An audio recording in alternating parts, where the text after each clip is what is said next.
anymore. But today, I prove myself. And outside the shock of someone over the age of 35 accomplishing anything, the emphasis has and always will be on the winners. But what about the losers? Who tells their story? To learn more about the art of losing, I decided to consult the experts, the French. Wait, do you actually want me to say this? Have you seen the French on social media? I'm gonna get destroyed on Twitter. You have me in a beret. But there's a lot that we can learn from losers. So who exactly are they? Well, according to my mother, it's everyone in this industry. But when it comes to the tournament, it's a little bit more nuanced than that.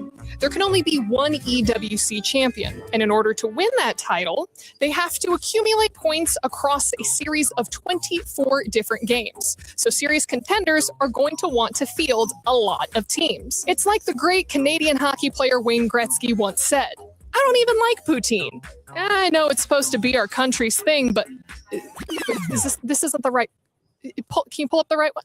Yeah, thank you. You miss 100% of the shots that you don't take. So there you have it. So you might be asking yourself, well, why don't these clubs just field as many teams as possible? Well, the answer's a little complicated, but the technical term is that it's expensive. Hey, anyone got a euro? I'm trying to buy an esports team. I just need a couple million. Anyways, here's a copyright-free version of Wonderfall. I said, well, maybe I'm gonna buy an esports team, maybe. And after that, I'm gonna buy a laundromat. Is that, but does it actually work? Let's say that the results are mixed. For example, in 2024, Twisted Minds qualified 12 teams for EWC, but 7 of them didn't even register a single point. And not one of those teams found a tournament win, which, if my math is correct, that leads us to, and the same number of wins my grandma had that year. Now, in 2025, Virtus Pro registered 18 teams, and because I'm such a huge supporter of esports, I pledged that for every win they got, I would rescue a cat from an animal shelter. No meow meows were saved that year. I would have been better off pledging to Verstappen sim racing. I mean, look at these guys. Specialized sniper clubs. 1 shot, 1 kill. That's gotta be better, right? Well, sort of. In 2025, Twisted Minds doubled down on EWC, bringing 14 teams, but 8 of them didn't register a single point. However, they were able to move up into the standings to 4th place. With millions of people from around the world tuning into this year's Esports World Cup, the pressure of winning is at an all-time high, but the threat of losing, even higher. So who's going to be taking home the World Cup this year? Do any of us even still have jobs after this? Have the KC fans already found my hotel? Find out the answer to all these questions and more at the Esports World Cup.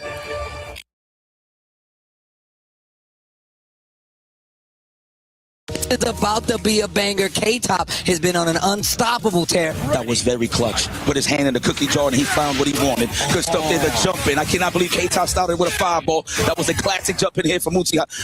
Excuse me, I said Mitsuha. Multiple hits is what I try to do. What I say, really. Okay, here we go. He's been seeing a lot of these fireballs too, right? So it's only right for him to start scouting it. He's been using the charge-up ones. He's been using the small ones as well. And he's trying to wait on it. He got clipped last time. Doesn't want to give him another opportunity. And just a regular 5-8 to get the hit confirmed. He needed that because he needed to cool down a little bit on that ref side. Hey, ref guard trying to leave that pressure just a little bit over. We got our combo. Of course, we are going to make that count. We have no choice. We need to bring that percentage down on the side of Mitsuha. Oh, yep. That actually exploits late JDs, but buttons and mostly text. Yeah, you got to be aware of all the options, those breaking moves. I mean, look, it could be a cancel. You never know. You really a combo. Yeah, I swear. Mercy in this dojo. There is no mercy in this dojo. What a run. Another pop-off. Historic pop-off. Not only taking out Zhao Hai, taking out Mitsuha too. That means he's going to top 8. What a play. City of the Wolves. You hear the crowd. You hear the crowd. We don't need to keep. Tonight's the night of the Esports World Cup opening ceremony, and I still haven't gotten my invitation yet. Something about not wanting a repeat of previous events. But I'm not going to let something as silly as an approved guest list stop me from hitting that red carpet. I'm finding a way in.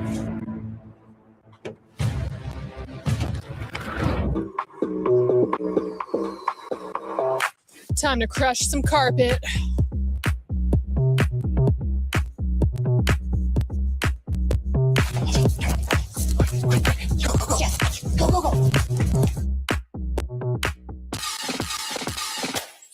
This is yours. You speak to me, this is yours. Please. If I don't speak to at least 3 people, I get deported. I was told that in order to come to the red carpet or the orange carpet, you got to be wearing red or orange. What is this? I'm not on the red carpet. Pan down. Yes. Pan down. Okay. Pan down. What color is this carpet? I know. I can't let you borrow this because I have a black shirt underneath. I think we'll both get in trouble if that happens. I am the red carpet. I am the red carpet. Does France even have good karaoke? We do actually. Are you a good singer? Oh, Champs-Elysees, ba-da-da-da-da. Did you just get in, or have you been here for a bit? I just flew in today, and then it was straight to the gala dinner, and then I came here. The gala dinner, what did you eat? I don't know. I don't really remember. It was very French, but it was nice. KC fans are freaking crazy and rabid. How did you train them to be like that? They try to be like me when I'm casting a game. I've seen them go after some LCS casters too. Yeah. We hate you guys now. I love your hair. Thank you so much. I appreciate it. Can we get a full spin, Of a full fit check? Ooh. That's the vegan buffalo. Okay, wait. Hold on, back up. Why? How do you even get a vegan buffalo? What is vegan buffalo? Okay, I'm a vegetarian. I'm really into the cause for animals. Of course. And when I saw that they have done a buffalo vegan, I was like, I'm gonna have 10 of this. I'm hearing a rumor that you two are basically on standby in case any of the players on any of these teams get tired. Is that true? Yeah. Chunks for FIFA and me for any team shooter. I think we're getting called now. You're getting called onto stage right now. Quick, what game? Valorant. Valorant. Oh, yeah, I thought you were doing FIFA. No, I'm Valorant. You're doing FIFA. Oh, we're switching roles. Oh, that's how good we are.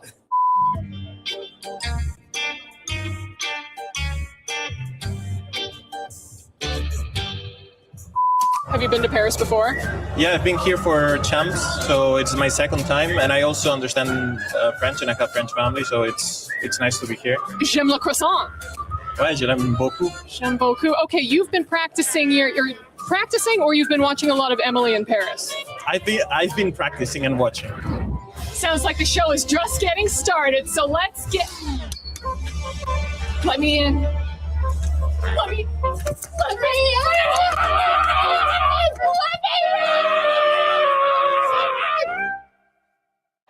Normally, I have a partner when I do these kind of things, but, I don't know where he's currently at. Well, speaking of the luchador, what's up, El Cole? Bonjour, monsieur. I am Le Colter. Of course not, people. I am El Colt, and we are here starting the top 8 of the EWC Fatal Fury bracket. That's right. We talked about our main prospects throughout the entirety of the week, but most of them down the drain. Unfortunately, Goichi had to bow out due to unfortunate circumstances. Shanghai getting eliminated early, but that only opens up the space for the throne. We have so many storylines to go through. One of them with the lone North American, Reynolds, making huge waves for himself with his clutch performance, as well as one of the Wonder Twins, K-Top, starting to make really big prospects and potential going into this final day. Of course, there is Dark Angel there making La Raza proud. And we cannot forget Lagia, the Shadow Boss, coming here to make more money. Stay there. We are about to start. Let's go.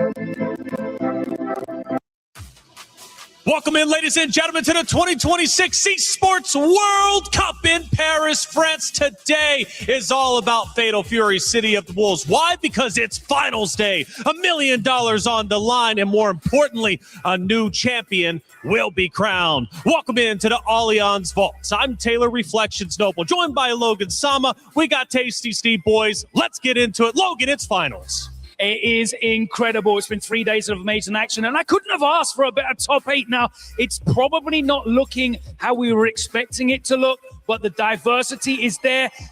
8 completely different main characters. You couldn't ask for better than that. That's it, Steve. You've been doing fighting games for the longest time. Now we're here for the finals. $1 million up for grabs. A lot of money. Look, in the fighting game community, that can change anybody's life. Hell, in anybody's life, that's a lot of money. Definitely change mine.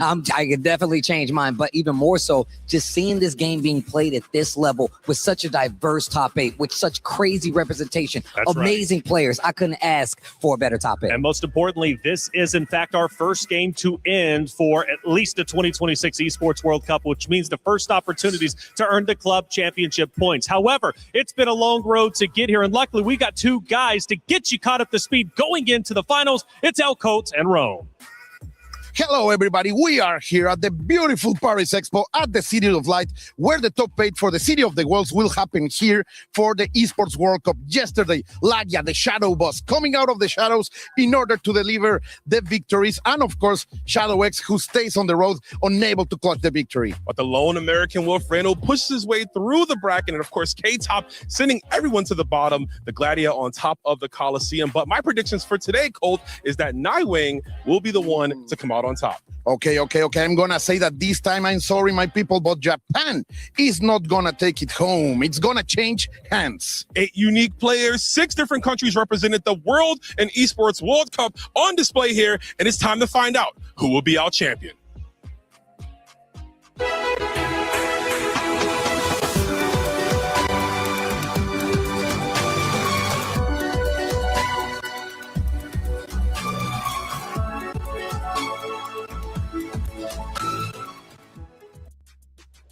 And Rome said it best, who will be our champion? Because, boys, a new champion is guaranteed to be crowned. Absolutely. We're talking about a diversity. It's a completely new look top 8. Only one returning player in this top 8 from last year's EWC. We've got 6 different nations represented, 8 different organizations represented as well. It's an incredibly diverse look. Absolutely. And Steve, again, for the club championship, this is the first game to end, right? The first opportunity to gain the club championship points. Absolute facts. And on top of that, Vitality's got their last chance qualifier, I feel like, to get some of these points in K-Top. And look, obviously he's in a great position to do just that. All right, let's talk about what's up for grabs. Obviously, a new champion, but also a lot of money. $1 million guaranteed, $250,000 going to first place. Quite literally life-changing money. But even if you don't get first, you're still walking away with a ton of money.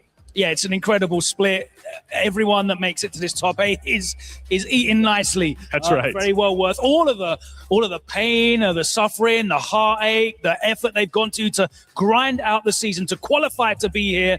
It's all worth it. That's it. All worth it indeed. And again, it has been a grind to get here. Let's get you caught up to speed with our bracket because it is absolutely stacked. We've got the 8 best players ready to represent not only their region in the world, but also, of course, the organization that they're going to be fighting for because the club championship trophy is worth a ton of money. Boys, let's start with Lagia ZJZ at the very top. A massive matchup about to go down, and Lagia might be a favorite in this matchup. 100% a favorite looking at this. I mean, he is going up against ZJZ. You can't take anything away from him. That guy's a champion in his own right. And it's really easy to kind of pass by that when you see how well Lagia has been. He is the man with the most money, but that's going to be a tough contention He's also match. the form favorite as well. Last 2 times they met, 3-0 Evo Japan and SWC on his run to winning that SWC championship. It was 3-1 as well. So it's looking very positive for Lagia against CJZ. Positive indeed. And so many storylines as well that have developed, not only from picking their opponents, right, but also going into the events and just earning their spot in general. And I mentioned the club championship. Hey, this is the first opportunity to earn points. Trev, where are the standings looking like?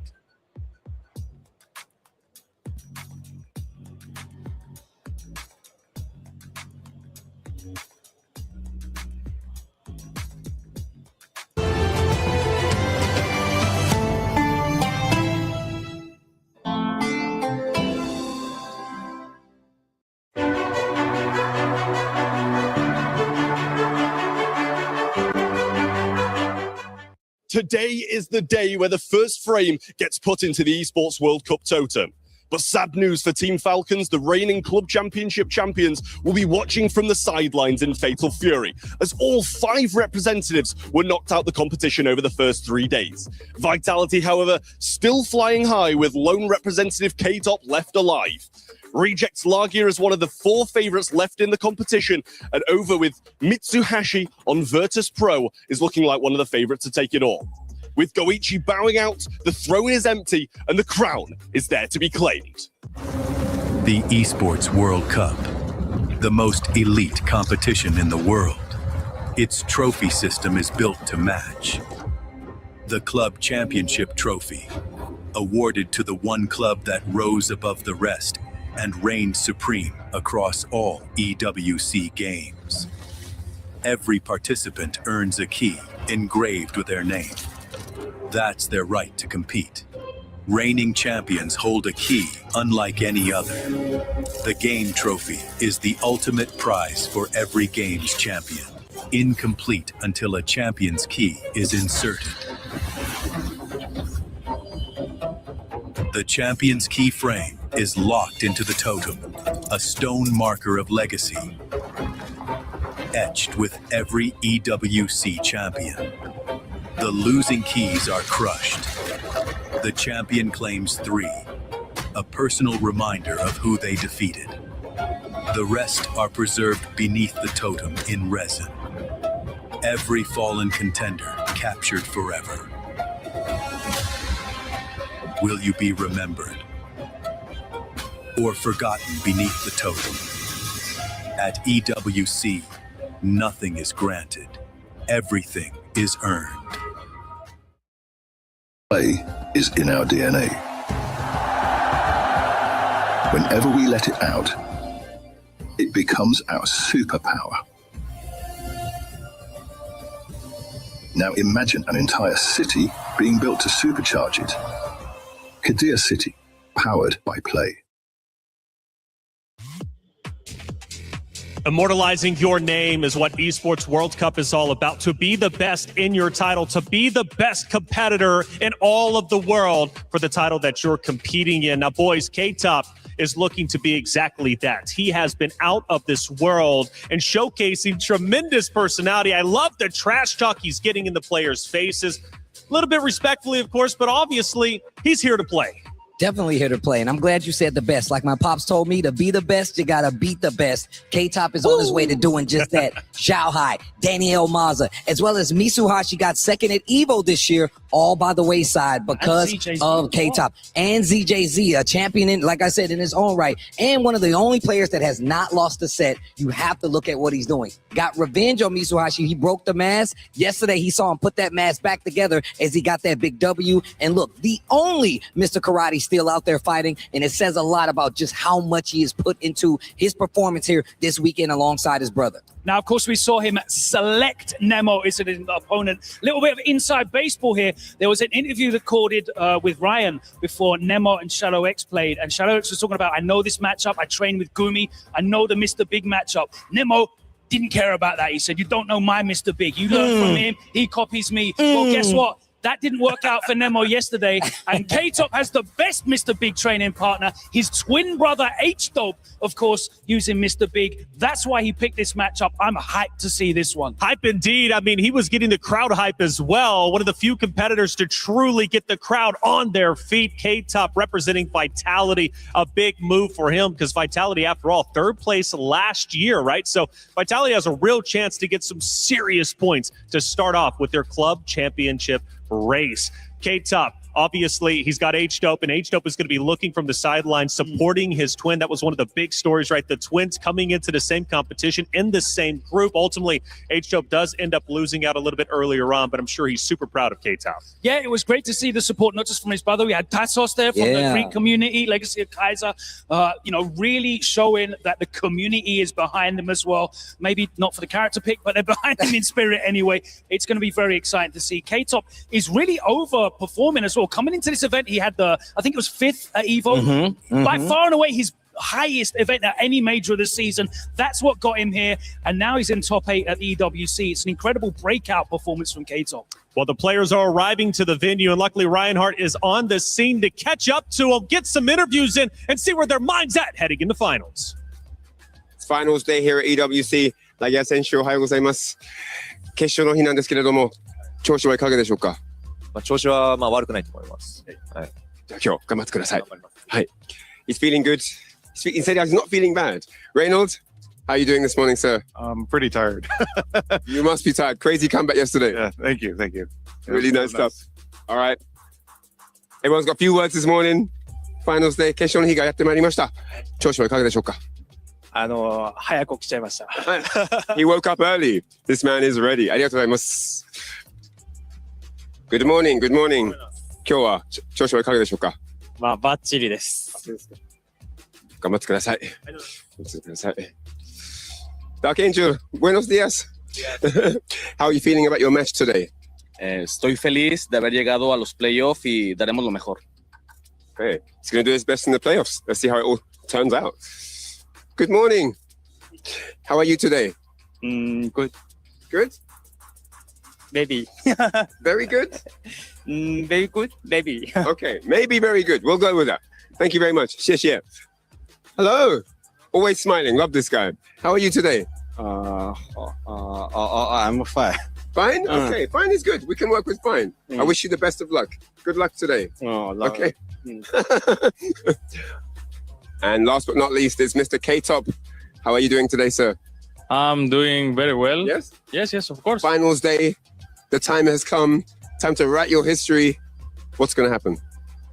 I'm really confident that I don't know exactly what will happen because at this level, everyone is capable of winning.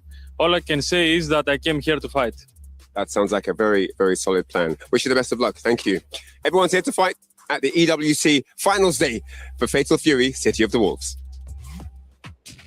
Reinhardt, thank you so much. The players arriving to the venue, getting in. Some of them tired, but I'm sure they're going to be wide awake once they take that stage. How could you not with the adrenaline pumping through your veins? And speaking of adrenaline, man, Dark Angel's been out of this world representing Na'Vi. We talk a lot about vitality, but Na'Vi also another great org that should at least have some great points going into the club championship. Yeah, of course. I mean, historically in esports, Na'Vi is such a important, iconic, foundational organization, and Dark Angel returning again, representing Na'Vi this season. Of course, he managed third place. He's the only returning player, as you said earlier, in this top 8 that we saw last year from the Esports World Cup. And he's really earned it, man. After that first match against Peter, he ran the karate gauntlet. He was breaking nose-off masks left, right, and center, forcing people to go back to their mains, telling them that that mask is not the way. Incredible stuff from him, but he's going to go up against Reynald, and that one's going to be super high. Yeah, so talk to me about his character selection, because from what I'm hearing, he loves to punish his opponents. Bro, this guy has done such an amazing job getting big counter hits. These wild counters lead to big damage. Sick. These wild punishes sending a lot of his opponents to the other side of the screen and ultimately killing them for the most part. Terry does major damage. Obviously, we see karate, but Terry's one of these characters that can dish it out just like he can take it. And the fact is, he's not only the Dark Angel, he could be a Dark Horse, even though he's also one of those players that showed up last year in the top 8. So you can get wild punishes 2 different ways, right? You can play neutral and outspace them and get the whiff punishes that way. But we saw a couple of examples of great counterplay where he was running underneath the Demon Fit from Andy, and he had a great answer to the Drago Supremo, which has been really causing trouble for everyone. That's been the talking point of the Mr. Karate play in this week, showing an amazing counterplay. Will he have that counterplay for Reynolds Krauser? That's the big question. 50 wild punishers, which I'm hearing, I believe, is one of the top amounts of wild punishers that we've seen so far, right? Dark Angel is serious. But representing not only Na'Vi, but also a great region, Mexico, right? I mean, when we think about Mexico, what does that region mean, Steve, to the fighting game scene? I feel like, once again, I like to say that the KOF, the Fatal Fury franchise, is just like the football of the fighting game community. Every region has football. The football. Your football. The football. Not my football. Not the pigskin. Our football. You guys' football. Play nice. All over the world, they have such one of the most ingrained, dedicated, and legacy scenes. And that's why it's amazing to have those players from that region come here for EWC, once again, representing. And it's just, I love to see them have a spotlight. Sure. Mitsuhashi is also going to be one of those players players looking to have that spotlight. Let's give him a little bit. Let's learn about his mental fortitude with Allianz.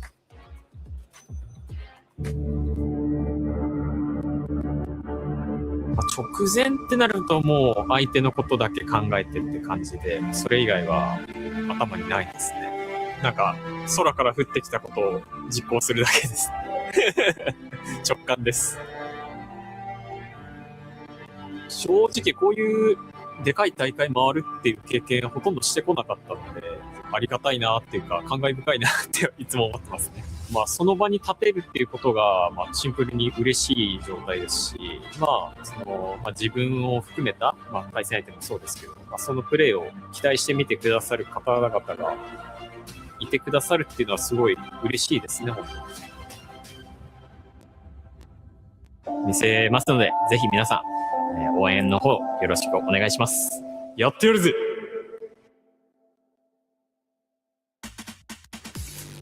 Tell you what, guys, I've become such a tremendous fan of Mitsuhashi. His energy on stage is incredible. It matches that of K-Top, but more importantly, just feels like he's just a cool guy. I didn't know that he was a Jalen Brunson fan as well. Well, Mitsuhashi's got a big matchup. It's going to be Naiwong to start off. Now, Mitsuhashi has been playing out of his mind. He's been playing incredibly well. And obviously, we want a K-Top Mitsuhashi Grand Finals. At least speaking for myself, right? Because I think it would bring the biggest energy. But what does this matchup bring? Naiwong has been out of this world, representing Weibo, obviously beating Zhao Hai. He's on top of the world. Can he go toe-to-toe with Mitsuhashi? So Mitsuhashi has a fantastic record against him. He beat him 3-2 in the SWC.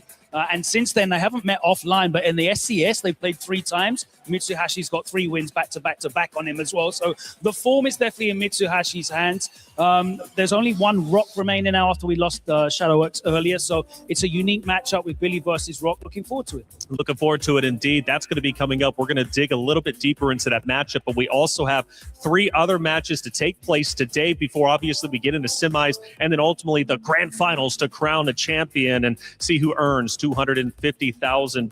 Lagia, ZJZ. Great matchup again. We talked about them earlier, but talk to me about Dark Angel and Reynald because, man, Reynald is also looking really good. Is he at the status of Lagia? Because Lagia against ZJZ, I'm curious if Lagia truly has what it takes to be a champ because he was at the top of the food chain in the conversation and research that we had in the beginning. Well, the thing about Lagia is, like we've talked to him before, he says, look, man, I got $1 million. I don't have to come out the house anymore. And that's after taxes. And that's after taxes. So, of course, he doesn't have any reason to come out, but I feel like that's the difference maker, how hungry you are. It doesn't take away from his skill at all, but it does mean that there's a lot of players I heard that are hungry for that spot just the same. He's definitely still got that hunger. He came out for Evo, True. So when he's the prize fighter, right? When the big titles are on the line, he's not playing for the money, as you said. Mm-hmm. He wants the titles. He is definitely in the hot seat for this EWC Fatal Fury. And naturally, being undefeated right now, at least, not losing a set is a big boon going towards his way. Clearly, Lagia, serious competitor, but ZJZ as well. You know, I know he took a couple of stumbles, right? We saw that a little bit, but I was also told that he could very well be a champion. I mean, after all, everyone can be here. Now, K-Top, Nemo. 2 wonderful players, right? And you said, because this is one that was singled out right on that very stage. Oh, yeah, most definitely. The fact that he had the audacity to say, hey, I'm going to go to Nemo, and that's going to be my guy. Speaking of, Nemo's a multi-game player, a multi-game specialist at that. He's played at an elevated state in any game that he touches, and Nemo has been on stages like this around the globe plenty of times before, and he has a character that really benefits his play style, especially coming with the strong fundamentals. He was actually team captain on Sashikun So Kawamoto, his Street Fighter League team. Yep. This season, he said, I'm putting that to the sides. I'm giving up my captaincy. I am dedicating everything to Fatal Fury City of the Wolves. And he's definitely shown that. He looked really, really strong in qualifying, made it through into this Final 8. Now they're back-to-back history. They've been traveling on the EWC qualifiers. Both DreamHacks, Birmingham and Atlanta, they went back and forth. So anything could happen in this matchup. It's all up in the air. That's right. Well, it's time for the competitors to take that very stage to be one step closer to potentially being a champion. Competitors, let's get out there. Ladies and gentlemen, it is finals day here at the Allianz Vault Arena at the Esports World Cup. We started out with the 32 best Fatal Fury players in the world, and we are down to our top 8. Damascus is going to be amazing. It's gonna be incredible from 32 to 8. Plenty of keys were crushed, but couple dreams stay alive today. 8 players, and today, the best of today is we crown a new champion, Rob. You know what I gotta say? I can tell this finals day, you're looking amazing, brother. Oh my goodness, that suit jacket. Calm down, Damascus. Hey, I've seen you on stage, bro. I have to match that energy. I couldn't be slacking. Ladies and gentlemen, some players that we know are not about to be slacking whatsoever. There is life-changing money on the line. $1 million up for grabs right now. And of course, the glory of being the EWC 26 champion. Let's go ahead and bring out our top 8 players.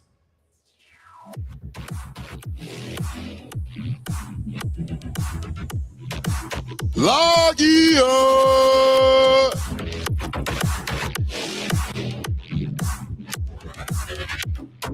Followed by the robot, ZJZ!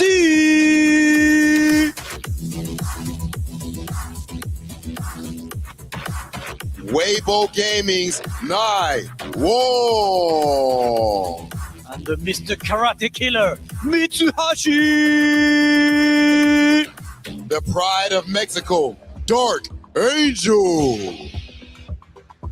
And the hope of USA, Reino.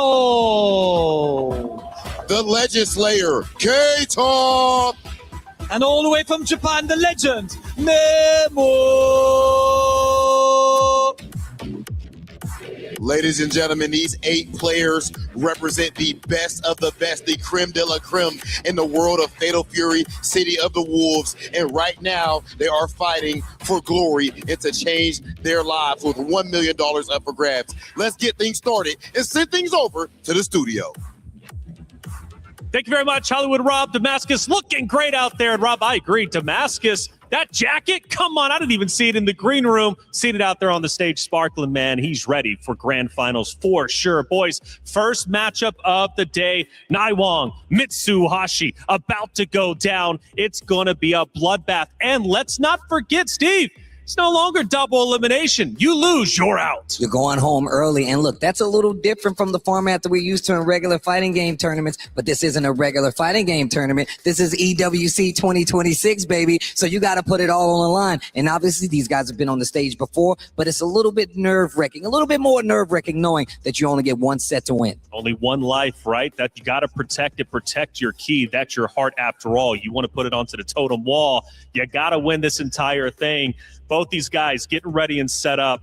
Naiwang, Mitsuhashi, Weibo Gaming, VP, 2 great orgs. Yeah, absolutely. And they both came here, looking for success in the club championship. Of course, we lost Punko, who was also representing Weibo Gaming. Both of these players are the last remaining representatives of their orgs, and they're going to be wanting to place as high as possible. And that's the thing with this single elimination, right? You lose early on. There's no lower bracket to try and get those points back. That's it. You're out, you're out.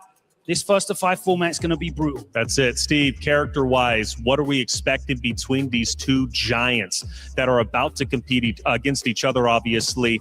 Mirror matchup, differences in opinion, what do you think? I think we talk about Mitsuhashi and his defense with the rock. It's actually ridiculous the way he's actually been able to lock down. His guard canceling, his JDs have been so on point. And I feel like it's the thing that sets him apart from a lot of the top tier players here. You've seen it quite a bit across the top, but I'm looking at Mitsuhashi on the defensive side. You can't hit him with more than 2 hits before he takes his turn back. Damage cash out is crazy as well. I mean, a lot of his play style as well has been with punishing, but against Billy Ken, that's very, very difficult. Tough. But as you said, the pressure there, he's just defender, option selects. He is a master at that, breaking out. And the corner carry as well. He's so deadly in terms of controlling that space. So when he does get the opportunities, it's mad explosive. He's still waiting for that, talking about explosive, that big breakout result. He hasn't had a big win yet. Esports World Cup might be that one for Mitsuhashi. Yeah, that's a great talking point I was actually about to shift to, because when you think about these 2 competitors, obviously we've been hyping them up throughout each and every day of 4 days of competition. But in terms of their prestige in the fighting game scene, I mean, Mitsuhashi, clearly hasn't got a big win. What about Naiwang? Where does he stand in the fighting game reputation scene? Yeah, I mean, Naiwang has, of course, he qualified through the Saudi E-League, so he has traveled. I think he was also SCS Guangzhou in China, so he's definitely representing online and in his local events. We haven't seen him pop off at major offline events. Mitsuhashi coming off the back of a second place, though, at EVO, which is always impressive for players traveling from Asia, specifically Japan. The time difference is enormous. True. It's so difficult to compete under those conditions between Asia and Las Vegas. So that's always impressive to me. He's not going to be worn down by the environment here. They've had the time to adjust as well to the time zone. They're going to be playing their absolute best, and I'm looking forward to it. And that's why I brought that up. A regular fighting game tournament, you get the 2 out of 3, you get to come here. This is a little bit different. And on top of that, that team aspect, you're thinking about your orgs on the back end as well. That is not going to be an easy feat to climb, especially considering they know exactly what's on the line. Obviously, there's a lot of pride on the line as well. City of the Wolves still a relatively new game, if you ask me. They're trying to get the lead in that as well as going into the season for SWC. Now, the interesting thing is he did have to play Shadow X, right? So he's played the Billy Rock match already. Yes. Is there going to be data there for Mitsuhashi to look at and try and see how Naiwang approaches this matchup? Or is it going to work against him? He has a different play style. How do you think that's going to work out? Because that's a fascinating one. 3-0. That doesn't give a lot of middle information. It's a very dominant win. The thing is about that is that you're looking at 2 very strong players, 2 characters, right? You look at Rock, you look at Billy. Both of them got kind of adjusted just a little bit going into the season, but it didn't stop just how strong they were. Now, Billy has definitely been the more prominent. Rock kind of taking the backseat when it comes to character picking, but that's a big mix-up that we need to look at. Who is going to be taking that lead? Well, let's find out who's taking that lead. The competitors are about to take that stage, compete against each other. It's single elimination. Hollywood Rob, Damascus, let's get it started. Indeed, it is time, Taylor. We're all very excited to kick off that top 8. Rob, who do we got coming first? Damascus, this is absolutely insane. It is time for our first match, first of 5. Someone has to go home. Ladies and gentlemen, please welcome our first player, Nai Wong. All the way from China, representing Weibo Gaming, he took out one of the absolute favorites in the name of Shanghai, took out RB, took out the pride of Mexico, Shadow X, Naiwang, stepping on the stage for that top 8. Naiwang, please join me here. Just a quick question before your match. You've already defeated Shanghai, a legend, defeated Shadow X, and more. With these big victories, how confident are you going into this top 8? 奶王，你在小组赛当中已经击败了 Shadow， 也击败了夺冠热门小孩。那你现在有这些胜利在你的，你获得这些胜利之后，现在已经进了8强，你有多少信心能走得更远，并且能夺冠呢？信心还是比较足的，已经走到这一步了。不管输赢怎么样，我希望把我全部的实力发挥出来，即使输了也不要带着遗憾回家。 I'm feeling pretty confident, but honestly, I'm already in the top 8. I'm pretty happy as it is. Win or lose, I'm going to do my absolute best. I'm not going to walk off this stage with any regrets left behind. Let's go. Oh, I love that answer. Now, Wong, ready, already playing with house money. Yeah, exactly. That's what I want to see. Fighting Wars, Naiwang ready. But of course, he's got a huge client coming up next. Representing Virtus Pro, make some noise for Mitsuhashi. Mitsuhashi, the one and only, representing Team Virtus Pro, fighting out of Japan, the land of fighting game, godhood. So far, he has been the definition, the model of consistency. Mitsuhashi, recently, of course, EVO Las Vegas, we saw him in grand finals of the event, and so far at EWC, he has been an absolute buzzsaw. Now, going up against Naiwang, is it possible that he has finally met his match, or will Mitsuhashi continue on the same path of destruction that we've seen thus far? Absolutely. Mitsuhashi coming up on the stage. Mitsuhashi, you've had a great weekend, a great performance. You lost yesterday, but brought it back. Now, how ready are you for today's top 8? ここまでいらっしゃいました。昨日はちょっと残念な結果になかったと思うんですけれども、本日のこの舞台まで到達された今のお気持ち、そしてどのくらい準備万端でいらっしゃいますか？そうですね。まあ、準備というものはね、まあ、今まで半年以上あったんで、まあ、それまでの全てをこの日のために使ってきたと言っても過言ではないと思うので、全力全開を出してね、完全燃焼していきたいと思います。Well, in terms of preparation, I spent all my energy and time in the last 6 months in this. So I would like to give everything, all of it to this stage. And then I would be burnt out by the end of this match. And of course, that's exactly what it means, Rob. The culmination of multiple months, years of training. Rob, I believe we only have one more thing to do. This is the definition of blood, sweat, and tears and excellence. Mitsuhashi, please meet us right here. Naiwong, right here. We need to face off. We're going to go ahead and step back. Ladies and gentlemen, it is about that time for our first match of our top 8. Someone has to go home. Who is it going to be? Let's go ahead and send things over to our commentators.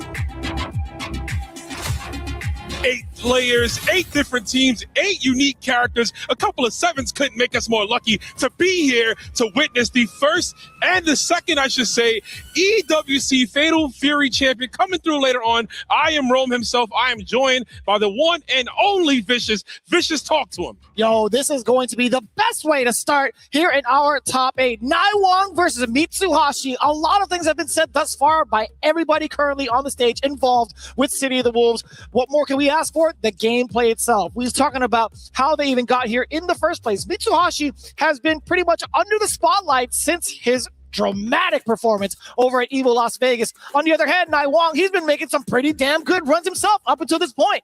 I would agree with you. And I think the tie that tethers both these players together is the common denominator, Shanghai. One man lost to Shanghai last weekend at Evolution. The other man defeated him here today. And of course, Mitsuhashi stands in between another Billy Kane beatdown. Will he be able to do it here? He's got 5 games to make it happen. That's going to be the biggest question, right? It's a huge changeup when it comes to the previous phases up until this point. A reminder at home, first to 5, it is single elimination territory. This is do or die time. Do or die. It's now or never. Like the song says, I want to know which one of these players is going to come in hot. Obviously, we saw Naiwing kind of cruising on through, a player that I think everyone here hasn't forgotten about. But, you know, everyone's so hyper-focused on the K-Tops and the Mitsuhashis and, of course, the Reynolds and all the players we'll see later on. But Naiwing just as well may sleep through, cruise on through, and capture that bag. That's right. You know, with multiple chances to kind of get a refresh start into each group that you get into, right? I was going to say, the fact that he was able to eliminate Shanghai so early on in the phases should give you a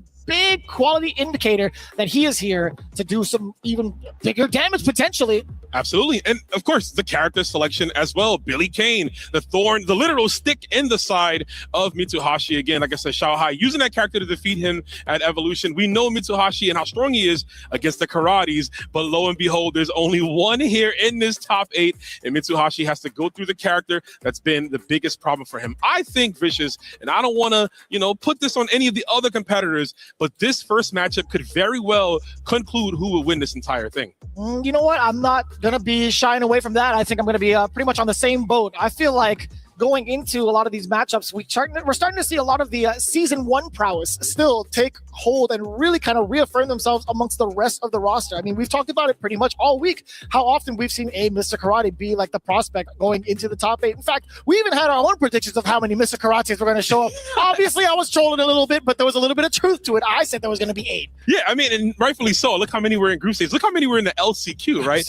Lo and behold, all of us did fail that. I think no one picked 1. Everyone had at least 4 minimum going into this top 8, but that just makes Fatal Fury so exciting. Even a strong move like that cannot carry you to the gold. But one thing here, these players will be getting their characters to carry them to the top of the totem pole, crushing the other keys, and of course winning that trophy that you see right before you. I think it was Hell Pockets that had tweeted it out earlier. I don't know if it was this morning or if it was last night, but he's like, man, all these Mr. Karates are forcing everybody to get good. You know yes, I like that. Yeah, for sure. Absolutely. You're so focused on that one character, right, that it forces you to up your game. And clearly it worked out. Players like Dark Angel, which we'll see later, opted to not put the mask on to keep running with Terry. So we're going to see Mitsuhashi here if he's going to be ready for this matchup. Again, we talked about him losing to Shanghai and Evolution last weekend off the bracket reset. It was 3-2, then it was 3-1. Right. But Naiwing, the man who taught Shanghai everything, bro. He said, I taught you everything, but not how to win with my character and my style. Wild. So we're going to see if he's going to come out hot and ready for the one and only Mitsuhashi as we get going. Man, I've heard of saving it for nationals, but this is the world scale. That is actually so godlike to even hear that story. But it's going to be even bigger story as we get our very first set of the day going. For finals here at City of the Wolves, EWC, is going to be Naiwang versus Mitsuhashi. You could expect the Billy Kane going up against Rock Howard. What are your thoughts initially on the matchup itself, outside of the player's perspective, the way they've been piloting it? I just want to talk about the characters on paper. Absolutely. I think this always comes down to screen control, right? Both characters have a great way of doing it. Billy, a little more obvious with the range on his heavy normals. Rock likes to use those air fireballs just to contain his opponent, slow him down. Obviously, when he gets to close the distance, he has a plethora of mix-up options he could go for here. The frame traps are also extremely strong. I think it's going to come down to, of course, the guard cancels. We have to put emphasis just how strong the system mechanics are. They're able to pretty much just trounce your opponent at any moving step, right? The minute they get offense going, you could take that away from them immediately and go for some mix-ups here. I do think it depends on who's going to come out hot, of course. Naiwang, though, if he can slow things down and really just kind of gap Mitsuhashi, keeping him full range to not get anything started, especially with EX elbow, if he has checks for that, maybe high dodge and neutral.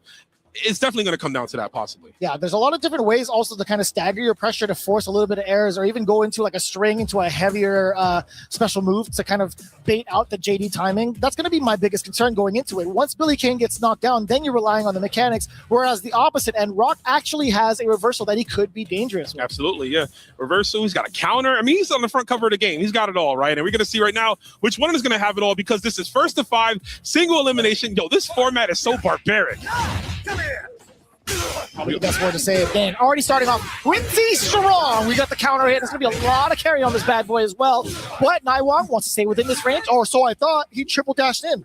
Yeah, interesting enough. I think that fireball might have been looking for a guard cancel fireball to get the counter hit, of course. But Mitsuhashi going to use that run, try to close the distance. There's the neutral jump D. Naiwang going to maintain it. And the stagger, you talked about it already. Staggering the record string to throw off the guard cancel. He knows how proficient Mitsuhashi is at those. We saw the other thing as well. The other fact that you pointed out, trying to use the air fireballs to gain control. Naiwang, very suspicious of it. Man, what a wild punish with the far D.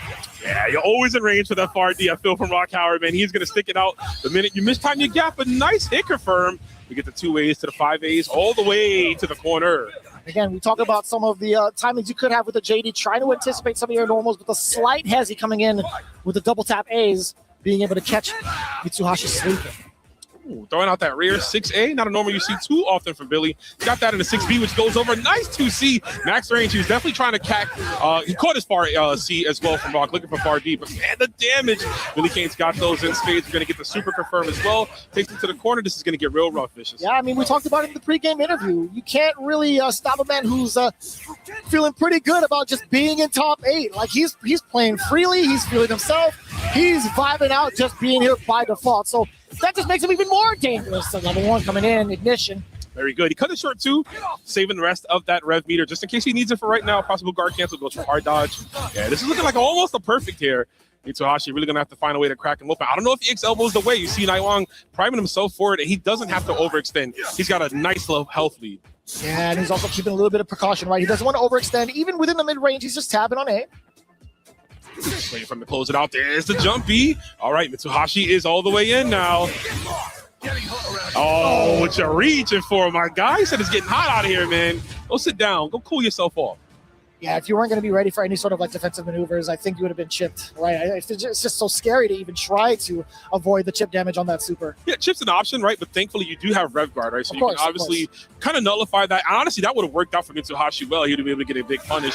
But going for the throw, not the case here. Naiwang with the trigger finger, and he gets him the first game. Of course, can't stress first to 5. I always get scared for some of the competitors, right? Like, I think about so many of the defensive options. It's like, yo, you still have that rev guard to avoid that chip entirely. Mm-hmm.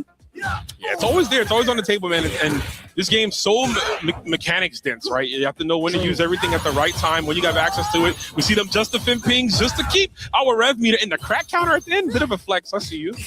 Unnecessary roughness. But you know what? Flexing is flexing. We like that.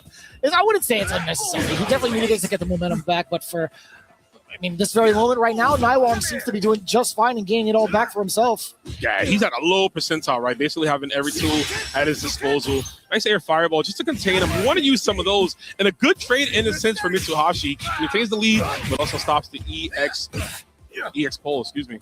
But now we have SBG territory coming in from Naiwang, right? Still on the offensive. A single. Oh, hold on. We got revved up for Mitsuhashi. Enough damage? It sure is. That would have been a little bit scary if he found himself in an overheat without a successful opener. Yeah, we've been there many a times, right? Seeing final SPG just leaving the guts on the opponent, but that was Pixu perfect on the side of Mitsuhashi.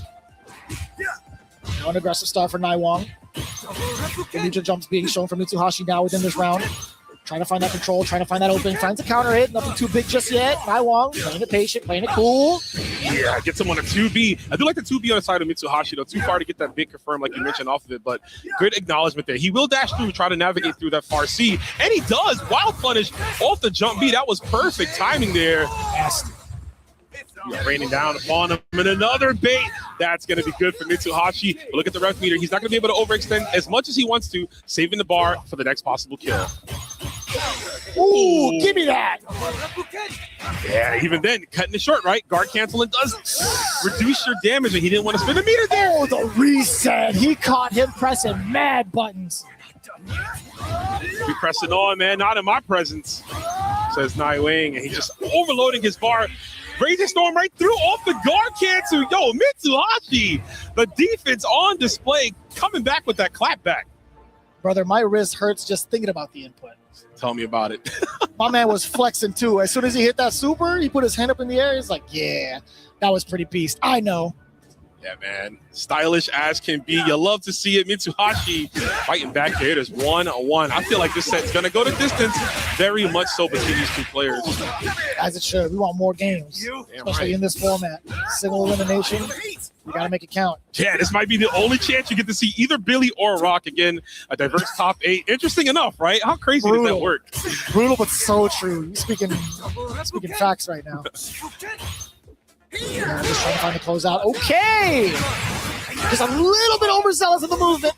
Trying to go for that special normal. Mitsuhashi on the offensive. What do you do about this as Naiwang? We talked about some of the detriments that Billy has in his kit, but we still find another opening yet again from Naiwang. Yeah, those positives, man. He's so good at just checking your kneecaps, trying to dash in. Rock players love to hit that run. Obviously, one of the few characters in the game that has one, so of course they're going to flex it any chance they get. But Billy, yet again, doesn't have enough meter to confirm off of that bar A. And look at that, the elbow. Even if it doesn't combo Vicious, it just locks him in. He gets a free mix-up, right? He can go for command dash into teleport and grab if he wants. Oos! Again, catching a normal. That was a counter hit clean with the conversion. Nice and easy. Spinning that initiation hit again. Naiwang. It's been so back and forth between the two. Round 2. Yes, sir. Round 2. Let's see how it starts out here. Mitsuhashi loaded with every bar in the world here. Got to get some damage on the board. Right now, going to opt to just defend every single one of those dash attacks. Naiwing, ooh, speaking of dashing in, but again, missing the space in the 2B. Too far out, gets clipped by the Fargi. A lot of consistency coming in from Mitsuhashi, right? Sniffing out some of these whiffed normals, getting that far D for that opener, but it's always Naiwang who seems to find a quick response afterwards, even just quick off a wake up. Yeah, try to get him to dash in, right, to get the wake up recovery roll on the other side to get the corner. Mitsuhashi opted for the neutral jump. Always good to know which option you want to represent on wake up there. But speaking of representing, the dash under crouching heavy attack, beautifully done from Naiwing, catching the landing frames. Yeah, he's been doing that so consistently throughout the entire tournament. The neutral jump does pay off on the side of Mitsuhashi, paying him back in tenfold. We do have the hidden gear if need be, which will happen just to secure the round. Totally understandable. Yeah, and I hope it does secure the round. I'm always a little scared with some of these, right? I feel like that's enough, but you never know. It's not enough. Of course it's not. And you know why I think it wasn't enough? DP breaks actually scale your combo. He did that's fair. Back to back. That's why I was like, do we just do the one DP break and go into hidden gear immediately? I don't think we needed the extra EX one, but regardless, Mitsuhashi closes it out. Yeah, that's why we've seen the trend so far. Just going into level 1, right? You're securing deep damage, but to set you up even further for the checkmate with that hard knockdown majority of the time, right? That was sick. Yeah, I know what you want, man. You're not going to get away with that first one now. Naiwing cannot escape the clutches of Mitsuhashi. Another throw. He is setting him up. Love me. There's a block on the rev blow. Yeah, maybe conditioning for a command grab in the future, right? Absolutely. And set number 10, right? Because we got so many to come here. This is the rev blow punish. Oh. And I like him tempting with the couple of lights right on the block string because of the fact that the rev flow is available. Speaking of which, Mitsuhashi with a clean whiff punish. Yeah, that was super questionable there, and he's going to die for it possibly. Not over just yet. In overheat, no extra meter, pixel of life. Nightwing going to have to fight. Oh, yeah, the pushback on the rev guard enables the throw to whiff. I was going to say that's almost a foregone conclusion right there, right? You can't defend anything. You have no super meter. Any next hit will kill. He could have just traded with anything, right? Or any fireball. So it's really hard to make that comeback. Trying to find those adjustments. Naiwang, a little bit of a breather. Mitsuhashi now gaining lead within the set, 2-1. A big jump in the start, a little bit too early to convert. Ooh, caught him pressing right there. The spaced out close B somehow, even with the proximity on it, he was able to get the whiff punish. Now Naiwang's on the back foot. Mitsuhashi checking him on his approaches. Yeah, that air pretty precise. Being able to catch him first. Oh, man. Trying to play that mid-range game does leave you vulnerable if it whiffs, right? The recovery on that far C is what opens him up. Naiwang in the corner yet again. Mitsuhashi trying to come in with the opener above. One. That was actually so clean, baiting out the movement. Yeah, nicely done. That extended hitbox on the DP break from Rock. Finally, Naiwang gets a hit right here. Tries to go for another rev blow on Wake Up. He's got to watch those rev blows. I'm telling you, he's not getting punished now. But Mitsuhashi definitely saving it for Nationals, as they say. Rev blow just to put it into overheat and to go over. Wait a minute, Vicious. Don't leave yourself exposed. Don't put a gap. Ooh, the crack counter yet again. Even Mitsuhashi's face is like, oh, okay, that worked. I didn't think it was, but we got another option. And nicely going for it, of course. Love those counters, man. Yeah, counters are the ultimate option, even when dealing with rev blows too. They're such potent tools in a character's disposal. Yeah, you never really get to think about it too often, right? If somebody's trying to lay down frame traps or trying to go for a guard break scenario, right before this story before, it's kind of tough. Catching the frames again, landing frames again. Excuse me. They told me that 2B was nerfed, man. I don't know about that one. You know, you can't believe what they say. Yeah, patch Shadow Notes, man. They be lying. Patch Notes be lying. But right now, we're getting patched up off that super confirm, my man. Oos. Was that a movement? Was that a dash that he caught? Yes. Oh. Put him back now. Oh, the hit confirm again. Nice counter hit from Mitsuhashi, recognizing the pattern. And very nice from Nightwing. The DP break. Cute stuff. He gets the OTG with the crouch and heavy kick. Something that's not one of the coolest OTGs. Right? You get the side switch and you get to finish it off afterwards. Pretty sick. Yeah, it is. Not bad at all. Speaking of sick, man, the high-low right there caught him with the diversionary tactic. What a bust out. That's the second time we had seen that so far from the side of Mitsuhashi. Another man, the consistency coming in from Naiwang off of these lights. Yeah, Billy Kane just enables that far-reaching approach right there. Even as spaced out as he was, he's able to still get two normals into the super. Naiwang, spatial awareness is on another level. I always find it pretty amazing when people kind of react to any sort of jump overs, going for the dash under, getting the recovery frames. It's so impressive to see with how fast-paced this game is, especially. It's such a SNK tradition, right? KOF, it was more exaggerated, but in this game, it's just as potent when you can get under there, and it's a big damage. You see the pressure right now. Mitsuhashi veering up the offense. We're talking about throwing up just defend timings here. He is throwing everything at him, including the kitchen sink and some air fireballs for his trouble. Damn, son. So much control being shown. Mitsuhashi catching Naiwang. Getting it all with the Raging Storm. So much pressure being exuded by Mitsuhashi so far. And we talked about some of the big weaknesses, right? Like how long can you actually rely on the defensive mechanics? Yeah, absolutely, man. Players are going to want to get in your head, right, and use those mechanics against you. That's what's so great about Fatal Fury City of the Wolves. Every character has access to them. It's about getting into players' mindset and kind of almost forcing their hand, right, to give you what you want out of them so you get to win. Right now, we see Mitsuhashi looking for another quick victory. He's a 3-1 right now. It is a traditional 2 out of 3 for him, if you will, to get these next two matches. And I like that quick to not get conditioned. Did you see that earlier? We saw the tick throw initially from Mitsuhashi. After that second round of conditioning, Naiwang immediately pressed the button to get his momentum back. But again, being at this deficit is so hard. That wasn't a punish. He just caught him on the other side. Yeah, it just wasn't blocking there. Didn't finish the combo too, unfortunately. But again, the jump C right over the stand C. Mitsuhashi, his timing, his prowess, everything is exceptional. It's like treating it like a fireball, right? It's not going to be as predictive because you can't necessarily rely on the start of a far C to jump over. His instinct has just been so on point with catching over maybe 2 or 3 times so far in this set. And that's having an extended set like this, you get that extra time to download your opponent even more to really get into the intricacies of when they like to go for certain tactics. Right now, we're going all the way to the wall here. Billy Kane, super confirmed. Light him up. Yeah, I did mad damage. Trying to catch a movement as Naiwang. Mitsuhashi playing it pretty patient, right? Doesn't want to be susceptible to any neutral jumps that are going to get caught in the frame trap from the dashes. Wow, the anti-air EX up hold. Don't see it as often, right? Billy's got a plethora of other tools, but Naiwang with the flex right there. Confident, even with the high up rev meter here, the throw will not be enough. Going to leave him with a drop left. Tries to go for the diversionary tactic again. Block the low on the incoming. Don't worry, I definitely thought it was going to kill too. Ah, the high dodge. Right around the rev blow. I love that. The slow in, the zoom in really makes you feel like a dummy, right? When it doesn't work. Yeah, it depends on like what side of it you're on, right? Yeah. If it hits, you're like, damn, I'm godlike. If it whiffs or you're on the receiving end, it's like, man, I'm an idiot. I'm the worst, bro. We're so back, it's over, right? It's definitely both of those at the same time. It's definitely the I'm a genius. Oh no. Ooh. No finish though. Yeah, considering it was a counter hit, right? It wasn't gonna be like a whiff punish. I like that. Using a fake elbow to just close the distance here. But Naiwang, the defense and a punish as well. Sort of confirmed there. Mitsuhashi getting opened up on his own side. Still trying to test the waters. Airborne. Mitsuhashi. Now starting. He's throwing so many different looks now, right? Yeah, changing it up. Both players here adapting super well in this matchup here. Again, trying to make sure that the just defense are not a factor. We do factor in that low confirm. Gets the elbow into the EX. Yeah, that was nicely done.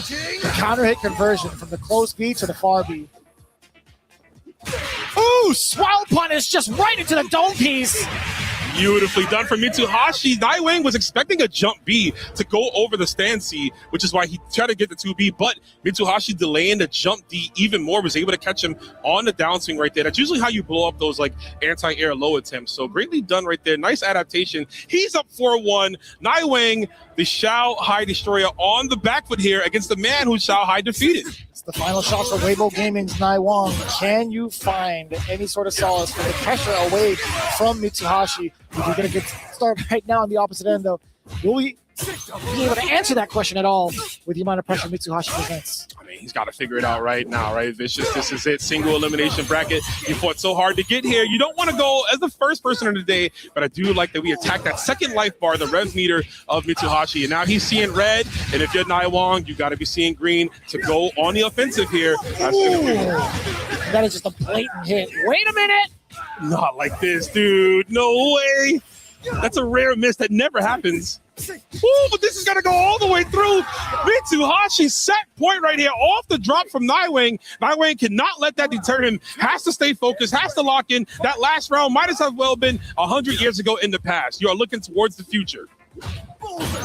We gotta focus on the present right now. Mitsuhashi getting a big jump in yet again, opening up Naiwang. What do you do on defense while you're in the corner? You gotta take them throws, man. That's what you need to do. And already you saw the red guard animation before the fireball super came out. Naiwang is on cruise control, man. This is the best pilot possibly here, letting everybody know this might be a flying victory if he's able to get the opening here. But Naiwang fighting back there. Ooh. Oh, the noodle jump yet again, and it's Mitsuhashi being the first to move on in our top 8, eliminating Naiwang. Huge impact right there. Mitsuhashi showing his prowess yet again. This guy has been one of the most talked about players coming into this tournament, of course, off the recent performance, but you got to exaggerate there. He defeated the man that defeated him in Shanghai, defeating Naiwang. The Billy Kane pick, as strong as it was for Naiwang and as dominant as he was coming in, it did not work out. Mitsuhashi sends him home, and right now it's time to crush a few keys. Ladies and gentlemen, you see the energy. My man's Mitsuhashi 5-1. Congratulations. Starting off extremely strong. That's the energy that you like to see right here. First match of our top 8. Mitsuhashi, please crush Naiwang's key. Much respect to Naiwang. Oh, my man got the powers going with it too. Hold on, let me back off. I'm a little worried. I don't want you to hurt Big Hollywood too. Oh my goodness. Ladies and gentlemen, our first match is officially done here in the top 8 of the Esports World Cup. You see the type of energy, the emotion on this face. Let's go ahead and send things over to our highlight package.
what I mean? You see my name in the lights, better get right, champion.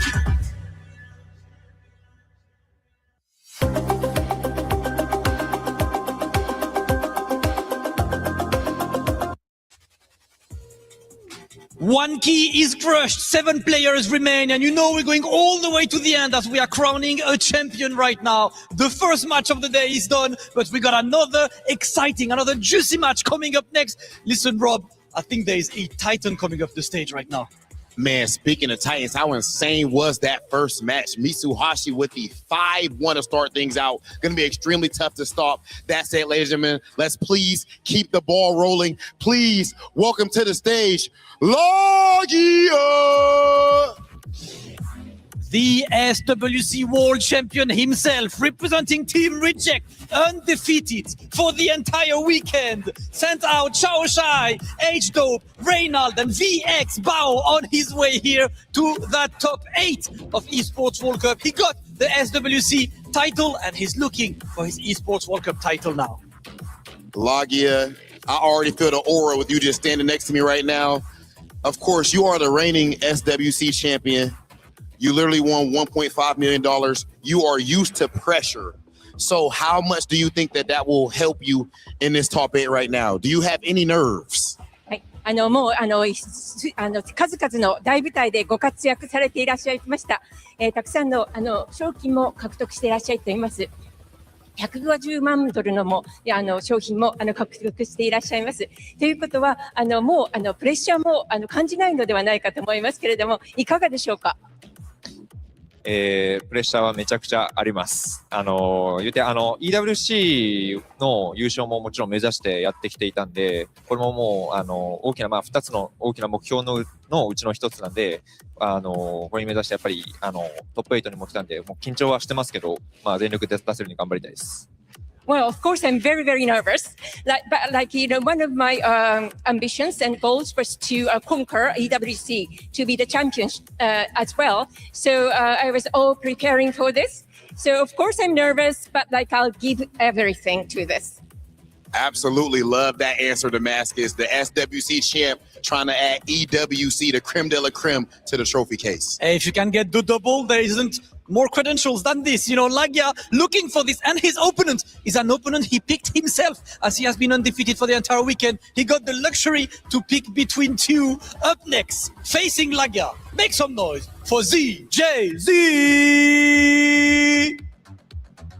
Ladies and gentlemen, ZJZ, one of the greatest players in the world, multi-fighting game specialist, Evo champion.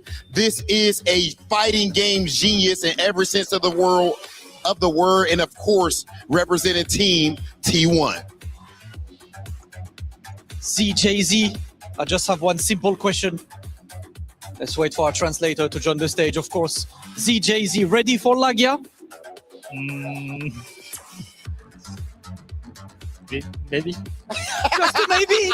Just a maybe. Listen, Rob, he said maybe, but I know what we're ready for. Definitely, ladies and gentlemen, please, Lagia, ZJZ, meet us right here, center stage for a face-off.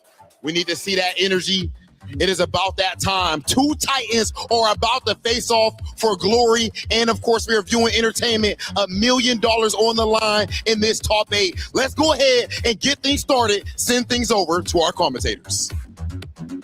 Listen, as serious as it gets, it's all love at the end of the day. You can see the smiles on their faces as they get ready for it. But now we got to bring it back to the realest moment ever, getting even closer to our championship seat here at EWC City of the Wolves. I'm joined by El Colt to bring all the action between Lagia and ZJZ. Oh, I am feeling so lucky right now, Vicious, because this is, as they are saying, a match against champions Titans fighting each other, and I cannot wait for what's going on. Of course, Lagia, known as the Millionaire, no other than the anime final boss who rises up his glasses like all of those cool characters here performing for us. It's funny because he has a little bit of like protagonist energy considering the SWC champ, but it's also like a shade of antagonist, right? He is like the perfect hybrid. I think the glasses just kind of like exaggerated like a little bit more, all right? the time. Like he is that guy, but of course in front of him, double Evo champion, CJC. Man, this guy has been dismantling so many players from all over the world, not only in this game, but of course in all of the SNK ecosystem. So I am just willing so much to see this. And of course, it's not only for the prize, it's not only for the money, but the teams, Vicious. Like, he is representing maybe the team that everybody considers the elite, the upper echelon of esports, T1, and the only one in our ecosystem supported by them. So he has a lot of weight on his back. I am just so excited to see this. Yeah, on the opposite end, Team Reject making a very bold statement, especially in the realm of FGC. They're here to bring up their points going into the club championships. One thing to note, when you're taking a look at the overall record coming into this very spot, right? They talked about Lagia being undefeated in his route. In comparison, you have ZJZ, who's played a lot more games by statistics, right? Being sent into the loser spot from certain areas and also eliminating, being the one that has been consistently crushing keys thus far. I feel like it might just be evenly matched. One of the things I'm looking forward to, obviously, Gato has been like the prime breadwinner for a lot of these players, specifically including Lagia. Now, ZJZ, he's shown that off as well within his lower bracket run, but it's been primarily Preacher. Do you think his current knowledge of playing Gato is going to be something that helps him excel over Lagia, or will it be something that's kind of out the window because of the way that Lagia is so consistent, the way he plays, etc., how he approaches each matchup? Look, I'm going to be completely honest with you. Preacher was one of the main characters before Mr. Karate, and she was dominating in certain fashion the Gato ecosystem, right? So I do believe that he is ready to face any Gato, but the question is if he's ready for the one of the SNK World Champion Lagia, because this man, every time he touches a character, he brings the pristine precision that it's needed to be on the upper echelon over there at the top. But here we go. Words means nothing, Vicious. Only buttons and punches are the ones that make the points. That's what we're here for. Game one, Lagia versus ZJZ. Trying to test out the waters a little bit. Trying to check. Oh my God, with the fireballs is what I was saying. But ZJZ extending those limbs. Lagia with a big Farsi punish. That was incredible. And then the read from the rollout out of the stage. CJC will stay over there at the right side as the punish is on. We're gonna finish it with the stairway to heaven. No, you are still going to stay there, completely locked down. Look at this Vicious. Rising Dragon, not enough to kill. Throw do it as well, though. Anything, a touch, poking the eyes. No. There you go, Vicious. First blood is for Lagia. Yeah, I think he's been doing a really great job of kind of staggering this pressure and also not being too overzealous with the tech chasing, right? He's been taking a lot of these spaces just to kind of wait and see where ZJZ would end up on defense, right? Oh, finally gets the approach. Lagia was not ready this time, and we are going to see the full disclosure damage from Preacher, but immediately the rollout, and CJC was unable to be ready. Right now, the roles have changed. CJC is receiving heavy punishment, and we have seen him being able to escape 2 full rounds, my dear Vicious, and he is unable to escape from this pressure. That tech chase made it so ambiguous. Sure, you have Red Guard to kind of help you out there, but still not really expecting it. The command grab, also being able to build up a bar at the very end of it. Yep, pop them up, double time over. Let's get the Rising Dragon yet again to secure the first game already for the side of Lagia. 2 rounds straight. In commanding fashion, by the way. We haven't really seen ZJZ able to really take action off of a knockdown just yet. Only one offensive series immediately close by Lagia, unable to confirm more than one hit. CJC, what's the change? What's the option? Because so far, Lagia's offensive has been immaculate, Vicious. Yeah, as soon as we secure that knockdown for the side of Lagia, it's been lights out thus far. And again, just within range. Okay! There you go, the Farsi. That's the option. That's the solution. We will see as we are going to watch. No respect over here by Lagia. He knows that he is on the control of the match right now, so he's waking up with buttons. A little bit of a mistake. Maybe missing a guard cancel. Now he's eating those fireballs. You don't want to eat that win, Vicious. that could be dangerous for your lungs. You know, it's something he's willing to take. It's a risk he's willing to take, right? But at the same time, yeah, forcing ZJZ, trying to get a counter poke in just outside of range. Far D being able to get this giant start. The damage is intact for sure. Lagia, if you can go for a command grab route, perhaps. No, any sort of opening in general will lead to accelerated death with that. Finally, CJC was able to break that corner pressure, finishing with the pure energy, and then the overhead. Now we're getting the mix-ups. Now he's starting to wake up, and if this man totally shakes the nerves, we're gonna see one hell of a battle. That's right, he's starting to break down the math. P equals MC squared. Able to get the hard knockdown, set yourself up for the high-low mix off of the back sway. So dangerous to try to contest. But Lagia, willing to give up that round. He's like, you know what? I can still reassess. The game's barely started. It's totally fine. This is the introduction I was looking for, right? To see who's going to be the first one to whiff the button and get whiffed. Finally, is CJC the one who lost that very long Danza Macabra? La Danza Macabra was over there. No, the players are a little bit nervous. Okay, I love the anti-air option and the extension. It's just perfect. We're going to get the corner. Get out of there, get out of there. Yeah, immediately maintaining the offensive. Here we go. I see Lagia pressing a little bit of extra buttons, Vicious, but not on the defense, not on the wake up. I think it's totally fine right now. ZJZ is trying to find an opening, trying to force it, but no. We do get a little bit of a rebuttal coming in from the crouch A. Hey. Being able to extend off of the overhead, being able to link that crouch A afterwards. And now it's ZJZ fighting back. He's willing to spend some of those revs, trying to get some of those EX moves out.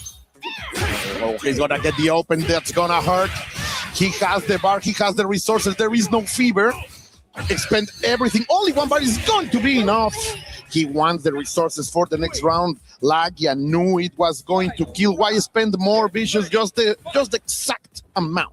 No, I mean, that's the kind of character that Gato is, right? Being able to extend into these giant strings into the supers. Pretty much a lot of these characters can do that, but it's always rather deceptive to see the amount of damage being put on the board. Very important tech. CJC does not want to be placed into the corner. We get the hard knockdown and retaining the corner. Very important. Backsway. Nothing but air. Vicious. But finally, the open is here. CJC is not going to finish. He wanted to go for the reset. He's gonna take it. We are going to see both boards win at one. This is tied up, and this is what we want, Vicious. Let's go to the final game. What a rebuttal as well. From what we saw in the previous game, game number one, Lagia just immediately running over ZJZ. Now we're starting to see the young man starting to warm up and coming back, setting the pace of his own with Preacher. I'm really enjoying his utilization of like the far seat from certain ranges and also from certain timings, right? There's been moments where he's kind of like checked Lagia from mid-range and immediately dashes up for the close C instead. I want to see him kind of force Lagia on defense a little bit more because these openings, I feel like he's getting a little bit more consistent as the rounds progress. They are testing each other, but as you are saying, it's like CJC is getting into that rhythm. Look at that, La Danza Macabra, both of them trying to find an open. That is one, but it's not fully short. Now he finally finds it. All of that cracking, all of that pressure finally gets into Lagia for a moment, and he's able to capitalize out of it, but the neutral jump is simply fantastic. Yeah, now you stay there, trying to go for the command throw, but miss. So far, so good. I feel like for CJC, being able to call that command grab out. Do you go for the side switch? No. You go for the mix and set. I like that because you wouldn't have been securing the corner for yourself anyway mid-screen. Oh, but CJC has not been pressing buttons at that moment. Lagia has waited twice, and now he is able to be the landlord here. A lot of real estate. No, you're just going to stay there, and you're going to get punished for being ambitious. He has 2 bars. Let's see.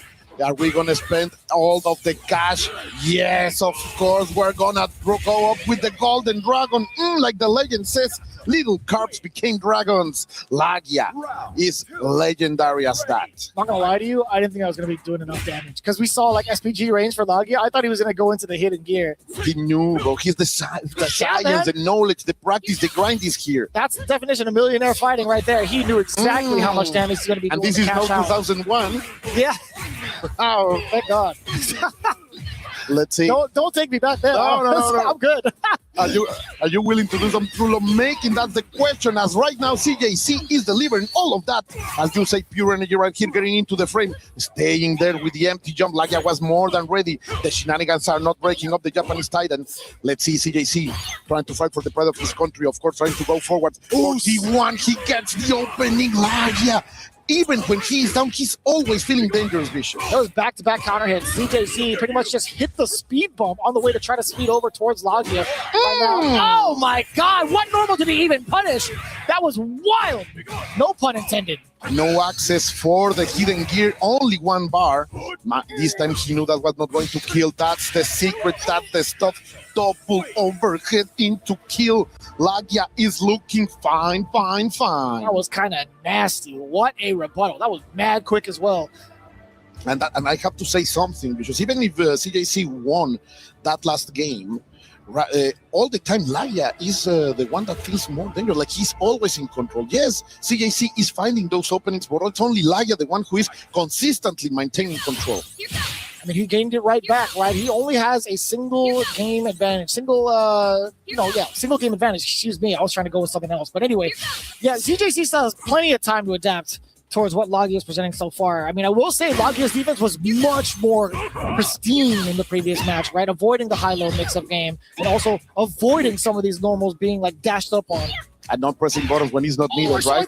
Oh, he's not finding those counter hits that the gift reaches so much mileage, and there it is. While punished immediately, this is gonna be big. Not spending no resources. He wants to stay cool. He wants to stay fresh for the moment of truth. Not trying to check any of the movement is Lagia, right? He was backing up a little bit earlier, I should say. But eventually, the dash up coming on in with the close C catches everybody. Yeah, getting as much damage as he can. Yeah, finally, he's able to need it. He's able to connect those advantages. But no, Lagia just rolled his way out of there. Now, come on, CJC. No, don't give them those gifts. What a debacle right here for CJC. Are we going to spend everything? Are we going for the hidden arts? Oh, yeah. We are going for everything. You have to do it right. A lot of damage on the table. Lagia being able to get the full meter dump. I like how he temporarily opens his eyes just to kind of lock in. He's like, let me see my... He has to be sure, bro. Yeah, let me see my pathetic opponent as he blasts you through the chest. I got to say, man, Lagia being able to get these big openers against CJZ, I feel like that's been like the big clutch moments for these rounds. I just love how these rounds are starting with these back and forth, this neutral that they are trying to break as if we were playing the most advanced possible chess. But right now, so just expending some blows, throwing some hands, trying to find something. Finally, CJC goes for the reset into the grab, and he starts to do something here, making it double, le pone la copia, and he's maintaining the momentum. No, Lagia yet again, no respecting this momentum. It is allowing him to retake the advance. And he was still close enough technically in proximity to get that close C as a wild punish. I was very surprised that normal came out from that space. Don't approach me, girl. Trying to extend the palm? No, sir. It's gonna hurt. You know it. To spend everything? No, only one bar. Like that's the efficient way to play Preacher, right? The scientific punch is always the best. Now we go. This is some rhythm for CJC. He will get no bar for the next round, but he gets the victory. Little by little, is he solving the problem? I see Lagia. Look at that. He's so stoic right now, bro. He's locked in. I want to see what happens now coming in from Lagia. We've seen how he's been opening up these last couple of exchanges. CJZ, he's trying to test the waters out. Now he's throwing in a couple of feints to see if Lagia would be baited into jumping, perhaps, maybe trying to dash when he's not allowed to. Lagia is at a current space where CJZ can react to a dash, possibly. That is unless Lagia throws in something quicker. But now that you mention it, like the number of times Lagia has jumped is so limited. He has been with absolute lead boots, maintaining his ground, but okay, finally, we are going to see a punish right here by CJC. The full disclosure, there you go, read the report. No I respect. like that. Cero miedo. It makes a lot of sense, too. CJC is pretty much known for going for these mix-ups. I mean, as you should any Preacher player after that exact squared. But now Lagia bringing it all the way back. A lot of damage incoming. We got to secure the hard knockdown first. Rising Dragon. So smart, not going for the full combo, but the overhead is right here. This could be enough. It's going to be very, very close. He's going to spend the bar, not enough to kill. Command grab could be the threat. Oh, wake up buttons. My man has no fear. But he is going to want a good check over there by Lagia. Those breaks are not going to do it. That's enough. That's enough. Yeah. Nasty. He happened to buffer. He caught Lagia moving forward in the spaces where he could not. Again, it was so difficult, too, because he felt ZJZ was going to be a lot more passive. He was on pretty much life support, right? With very little life left. You thought he was going to back away. So ZJZ having the counterplay, throwing out these buffered normals, going right into the ignition gear. So clever. It's such a struggle for CJC. He's working so hard to stay on the line against Lagia. Lagia, let's see. Are you going to allow that for CJC to take the advantage? This is his peak. There was a reason for that. And we will see as we are entering this super tense neutral. Look at them going back and forth. When are they going to press the button? When are they going to do the dash forward? When are you going to open? Oh, that was close. That was close, but he's not pressing buttons, man. No, even the short hops are a little bit dangerous because of the arc that the fireballs are coming from Preacher. But we still get the jump opener from Lagia. A lot of carry on this bad boy. Oh, you just love to see it. Okay. What's the option? Oh, this time he wakes up swinging. I love it. 2 times before has CJC respected Joe so much. He's saying not anymore, but Lagia says, you're going to respect me, boy. You are going to know why I'm the millionaire fighter. Up overhead. El Sape. Not quite dead yet, though. So close, but this player, I have seen CJC bringing it back many times. The red blow is right there. No, I'm not gonna let you with only 13 seconds on the clock. Lagia clutches out. And what a risk to take, too. I think he had just about 50%. I think ZJZ would have been able to kill because he had 2 bars, plus he was in hidden gear territory with SVG. Oh, the full series. Let's see. Once again, maintaining. No, again, CJC now is taking the risks. CJC knows that he has to put his life on the line in order to face Lagia on the same level of power. Back into the neutral. Let's see. Lagia has been normally winning this kind of situations.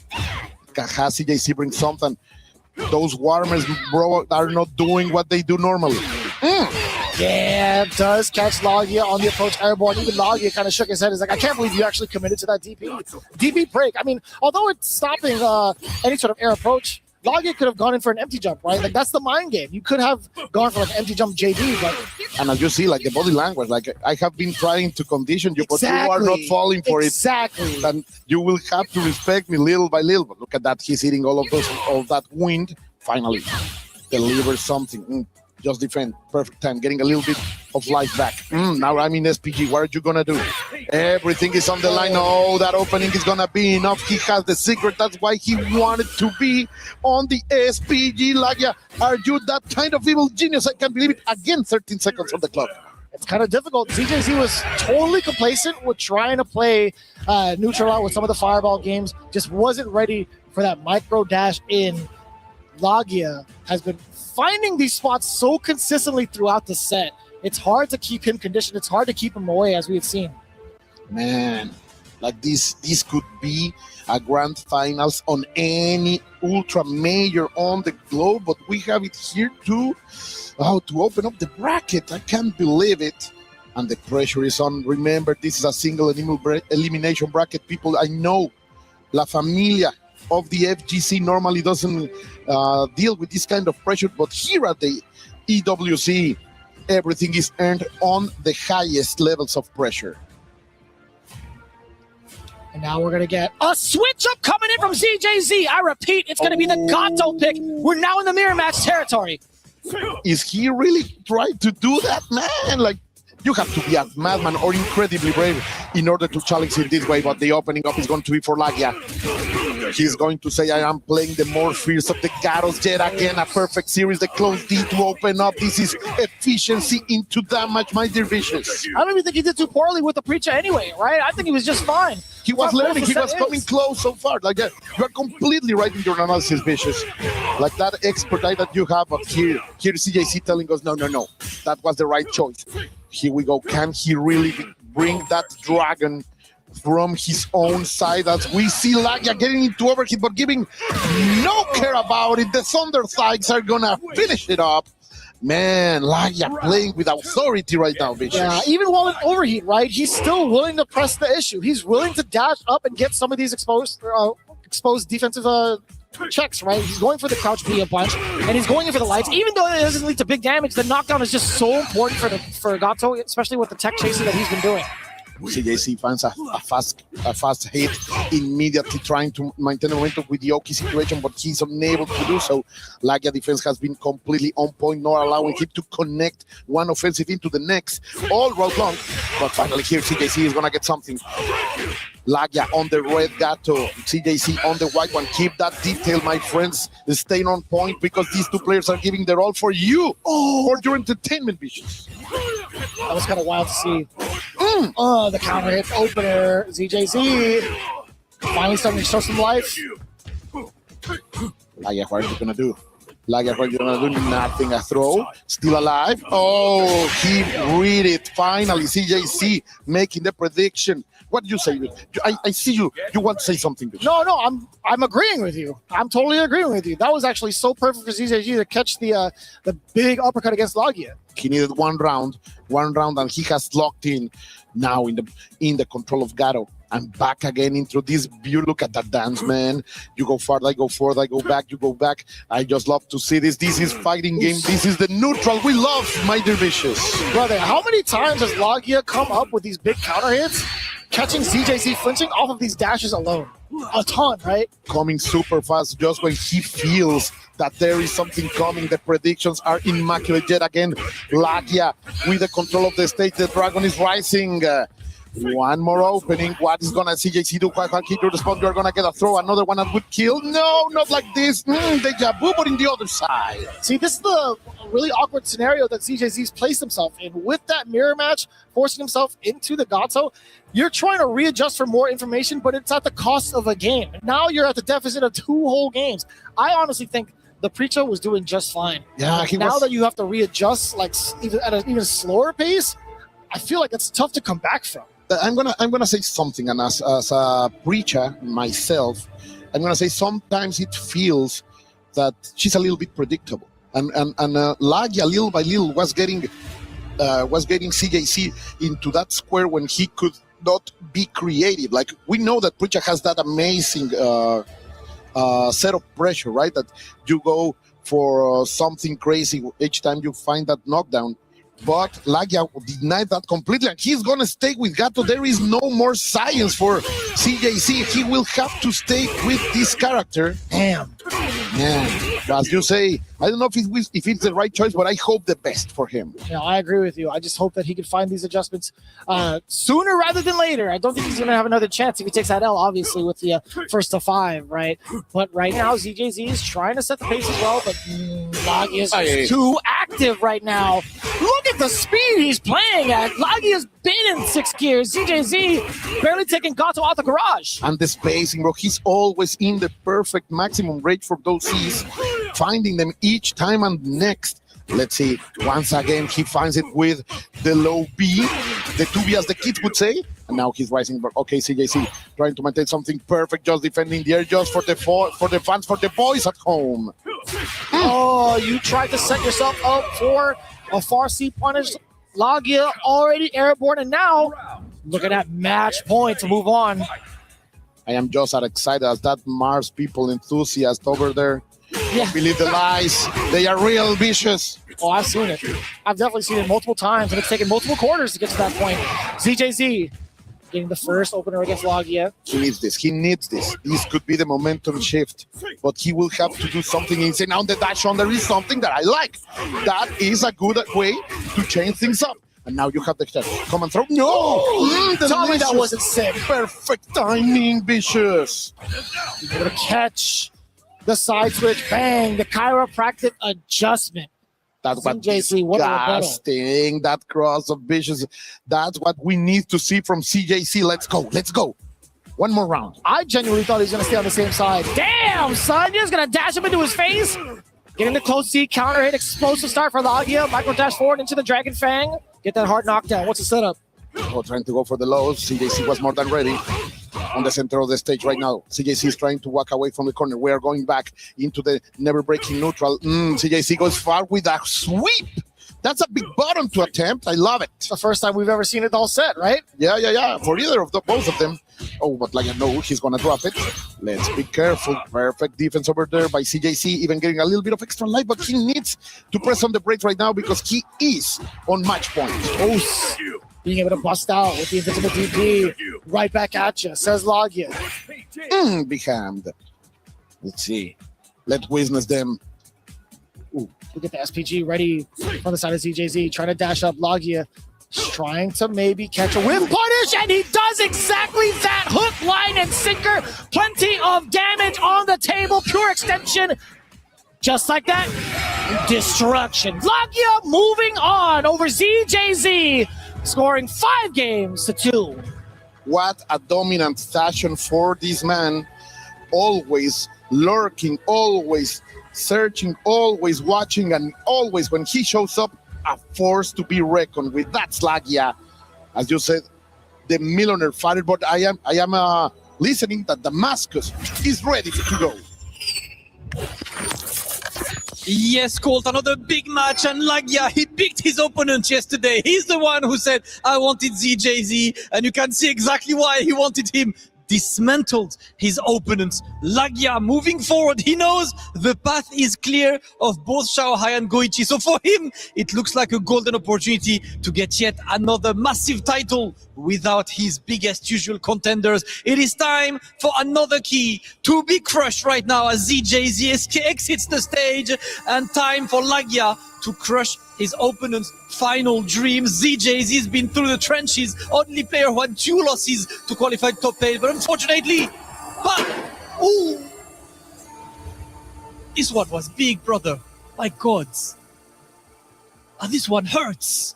ZJZ out of the tournament, more dreams shattered, but Logia still very much in, will move forward and will be back later in this tournament. Still a chance for Team Reject to claim the big title. Logia winner. Let's take a look at the match highlights.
This ain't no regular thing. Came for the breed, you know what I mean.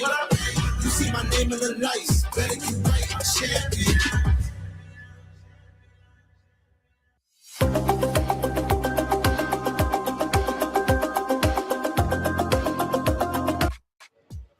Two matches down, 2 more to go before we head into our semifinals, but they did not disappoint. However, one was relatively close. The other was a barn burner. Mitsuhashi getting a tremendous 5-1 victory. Logia, again, a bit more close. However, still getting the win over ZJZ. Hey, welcome in. I'm Taylor Reflections Noble, Logan Sama. We got Rome. Boys, we're underway. Finals is here. A lot of money on the line, and it's been a blast to watch. You actually had a chance to cast the first series. What'd you think about it? One of the best seats in the house, always able to cast the matches here. Mitsuhashi going over like we thought he was. I still think he is the man to beat, even though he had to beat the man that beat him in Shanghai over Naiwan. And it was such a dominant performance. Whatever spacing it was on the screen, outside of that range with the whiff punishes, inside of that range, taking the pressure as well. The just defense was incredible as well. He just dominated at every position on the screen. Which is great because Mitsuhashi, love his attitude, love his demeanor out there on the stage. And personally, I would love to see K-Top, right, go into the grand finals to play against him. However, we take a look at our bracket, how it's shaking up now. 2 matches have unfolded, and, well, we know at least one matchup that's going to be happening in the semifinals. It's Lagia versus Mitsuhashi. Yeah, a matchup I think that's going to be exciting on paper, as it will be in real time, to see both the young guns going at it here. 2 guys looking to forge their futures and become EWC champions. But like you mentioned, Taylor, can't forget the other side of that bracket. K-Top looking to stay on top. Stay on top indeed. They're going to be coming up next. Reynolds as well, the USA representation. Well, you know, a couple of us, at least in the green room, hoping that he's going to be able to perform well and push forward, but it's not going to be easy for him by any means at all. We're going to be crushing keys all day long until there's only one key that remains. And, well, for Naiwang, unfortunately, his key was crushed. Let's listen in to his post-match interview. We arrive at our first exit interview of the top 8. Unfortunately, Naiwang falls victim at the hands of Mitsuhashi, who played a very, very solid game there in that best of 9. I want to ask Naiwang, what was the most surprising thing in the match versus Mitsuhashi?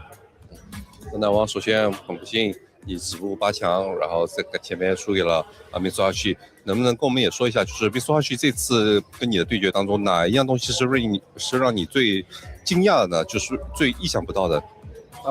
是在那个防守上面，就是他一直把距离控得很好，然后我一直没有造成一个比较有效的进攻，然后导致就是可能机会就比较少吧。然后我也想了一下，以后会针对这些再继续改进。Also, the most surprising thing is just how well his defense was. Not just his defense, but his distance control. It was spectacular. It created a lot of problems for me, where it nullified a lot of my offense, and I couldn't really find much opportunities to be able to, put aggression on him. So I think this was definitely one of the things that surprised me the most, and it's something that I'll be focusing on in my future game and practice on. All right, thank you very much for that elaborate answer. You can't say Naiwang didn't give it his absolute best. He played phenomenally well during the previous days of competition. Unfortunately, his run ends, but let's celebrate the fact that he did, in fact, make top 8. Yeah, I mean, he did the best he could, obviously, fighting all the way through the loser side in the first out of group stages. Got to give him the props, getting all the way here on his own way. Yeah, definitely indeed. Again, great series overall as a whole, but Mitsuhashi just looks so incredibly strong as he continues to do so. I swear his confidence is through the roof at this point in time, and he wants to go to grand finals. And again, there's that flair that I love seeing Rome. He's always giving it to the crowd. Yeah, the kid is super expression, and you'll see it all the time in his play. I love it. Again, we talked about the defense here, and even Naiwang had to represent it in the interview. He said, I could not crack the man. His defense, it unfolded me. He had a solid foundation, and I could not get through it. Yeah, he wasn't able to keep him out either, right? The whiff punishes were sensational. The short hops over with the light kicks to get over the court circle punches. There was no zoning. And when he did get in, there was no pressure. The just defense option selects were there. I think there was a moment when he did double JD into the super. That got everyone hyped backstage. I'm sure you guys popped off on the desk as well. And then you can select, look, he's been value all week long, skipping down to the crushing some dreams. But getting to this one, ZJC starting with the Preacher, he's had trouble in the Gato matchup in terms of his character selection. He started out with Karate, I think it was, against Buko, then went to the Preacher, started off with the Preacher here, then went for the Gato Mirror. He kind of doesn't seem to have a correct approach for this. And as you know, Logan, in our sport here, that usually means trouble, right? If you're cycling through the character selection screen constantly, you're looking for that answer. Unfortunately here, Lagia was steadfast in his approach, even with the different character approaches from ZJZ. Lagia had in the spades. He was the victor here. You see ZJZ right there pondering. He said, oh man, I think it's over. There's no one else to pick. Let me just shake the man's hand. And we'll have to talk about this later, but Lagia are going to be going up against Mitsuhashi. Mitsuhashi had trouble against Bunko. He's definitely going to, have trouble later on. Maybe so, but hey, we're going to have to find out, because later on is going to be our 2 other quarterfinal matches. But I don't know if you know this, Rome, or if the casters knew this, but we were actually recording all of you guys during those matches. Let's tune in to see what emotions were flaring up as the casters were casting. Don't look. That second life bar, the rev meter of Mitsuhashi, and now he's seeing red. And if you're Naiwang, you got to be seeing green to go on the offensive here, as they're going to do. And that is just a blatant hit. Wait a minute. Not like this, dude. No way. That's a rare miss that never happens. Ooh, but this is going to go all the way through. Mitsuhashi set point right here off the drop from Naiwang. Naiwang cannot let that deter him. Has to stay focused, has to lock in. That last round might as well been.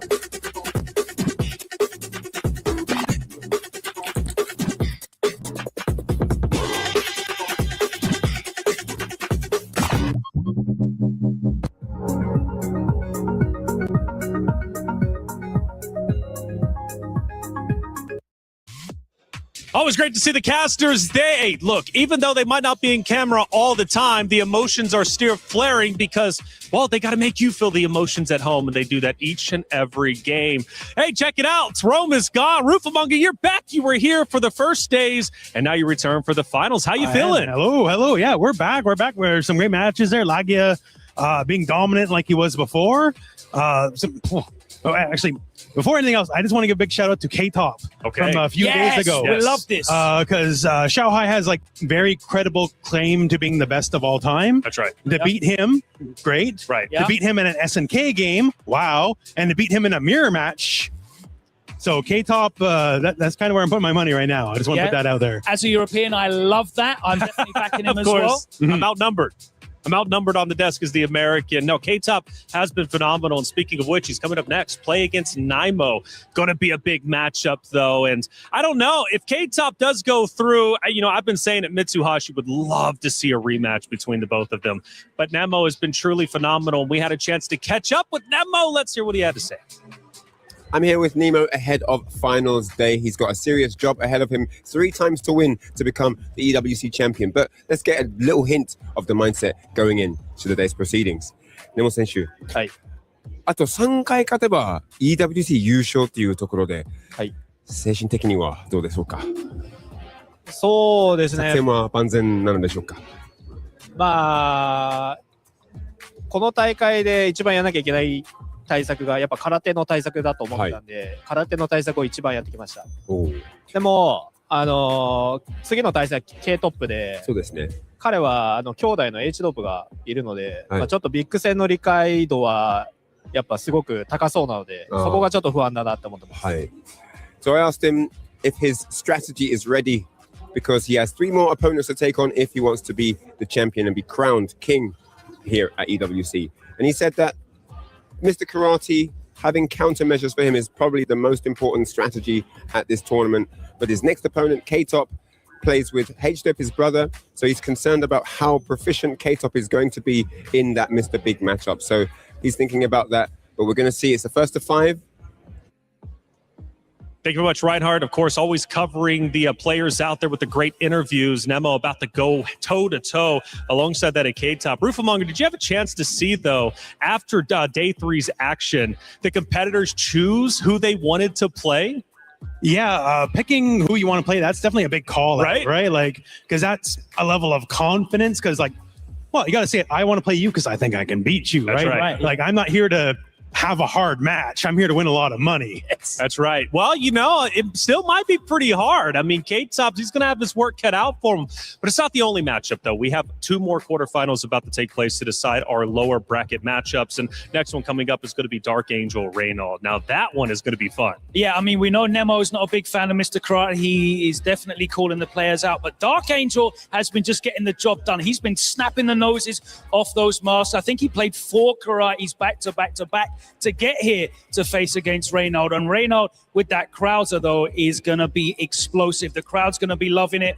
It's going to be a big one. That's right. The crowd, indeed, they're getting loud here, and they're also getting loud around the entire venue. We had a chance to catch up with the super fans with Sadia. Hey guys, it's your boy Tasty Steve. I'm standing here with two super fans. What got you into esports? I've been playing games all my life. Then a friend showed me RLCS and Rocket League, and I was like amazed by all the fan base and everything. And then I was like, oh my god, this is like huge. What if you wanted to bring a friend? What would you tell them to get them to come to an EWC? The atmosphere is so amazing. You must go here. It's amazing. You have like so many quests to do. You have like place to play games that you like. What was one of your favorite moments that got you really excited? Watching all these series on Fatal Fury was like exciting. What are you guys' favorite team here at EWC? Of course, NIP Ninjas in Pajamas. I got some friends over there. What are some of the things that you would tell people to do out on the floor? Yeah, you can go to the booths. You can see the trophies they won. And that's like crazy because the trophies. Well, guys, I'm glad you're having a great time at EWC. Hopefully I see you guys next year. And of course, bring some friends, okay? It's Tasty Steve. We're at EWC 2026. And I'll catch you guys later.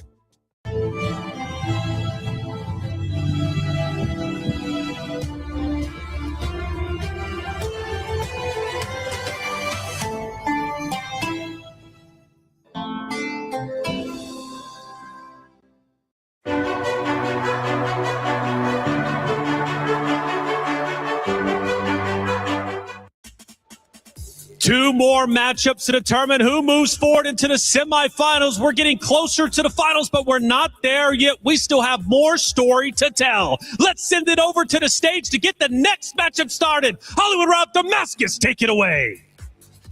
Ladies and gentlemen, we are on a dead sprint to our final so that we can find our champion for Fatal Fury City of the Wolves. That last match, Damascus, Logia, absolute masterclass, showing why he is the SWC champ. Absolutely love that. Dismantle his opponent. He picked the opponent yesterday. He was like, that's the guy I got to read on. And he showed us exactly why he picked the opponent. Excellent play. Masterclass from the SWC champion. But it's time now to go for our third match. And this guy, I think, is the crowd favorite coming up.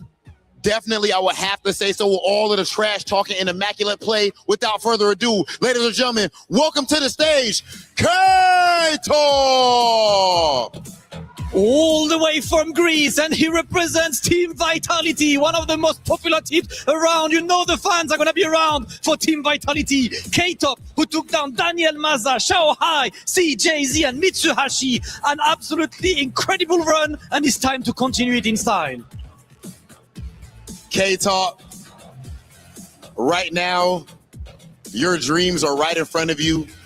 You're one of the youngest players that we have here, yet you seem extremely confident. Let us know what your emotions are in such a huge moment in your life. This is like one of the best days of my life. In order to make it here to the EWC Top 8 for Fatal Fury City of the Wolves is definitely a dream come true, and I'm going to try my best to keep living this dream.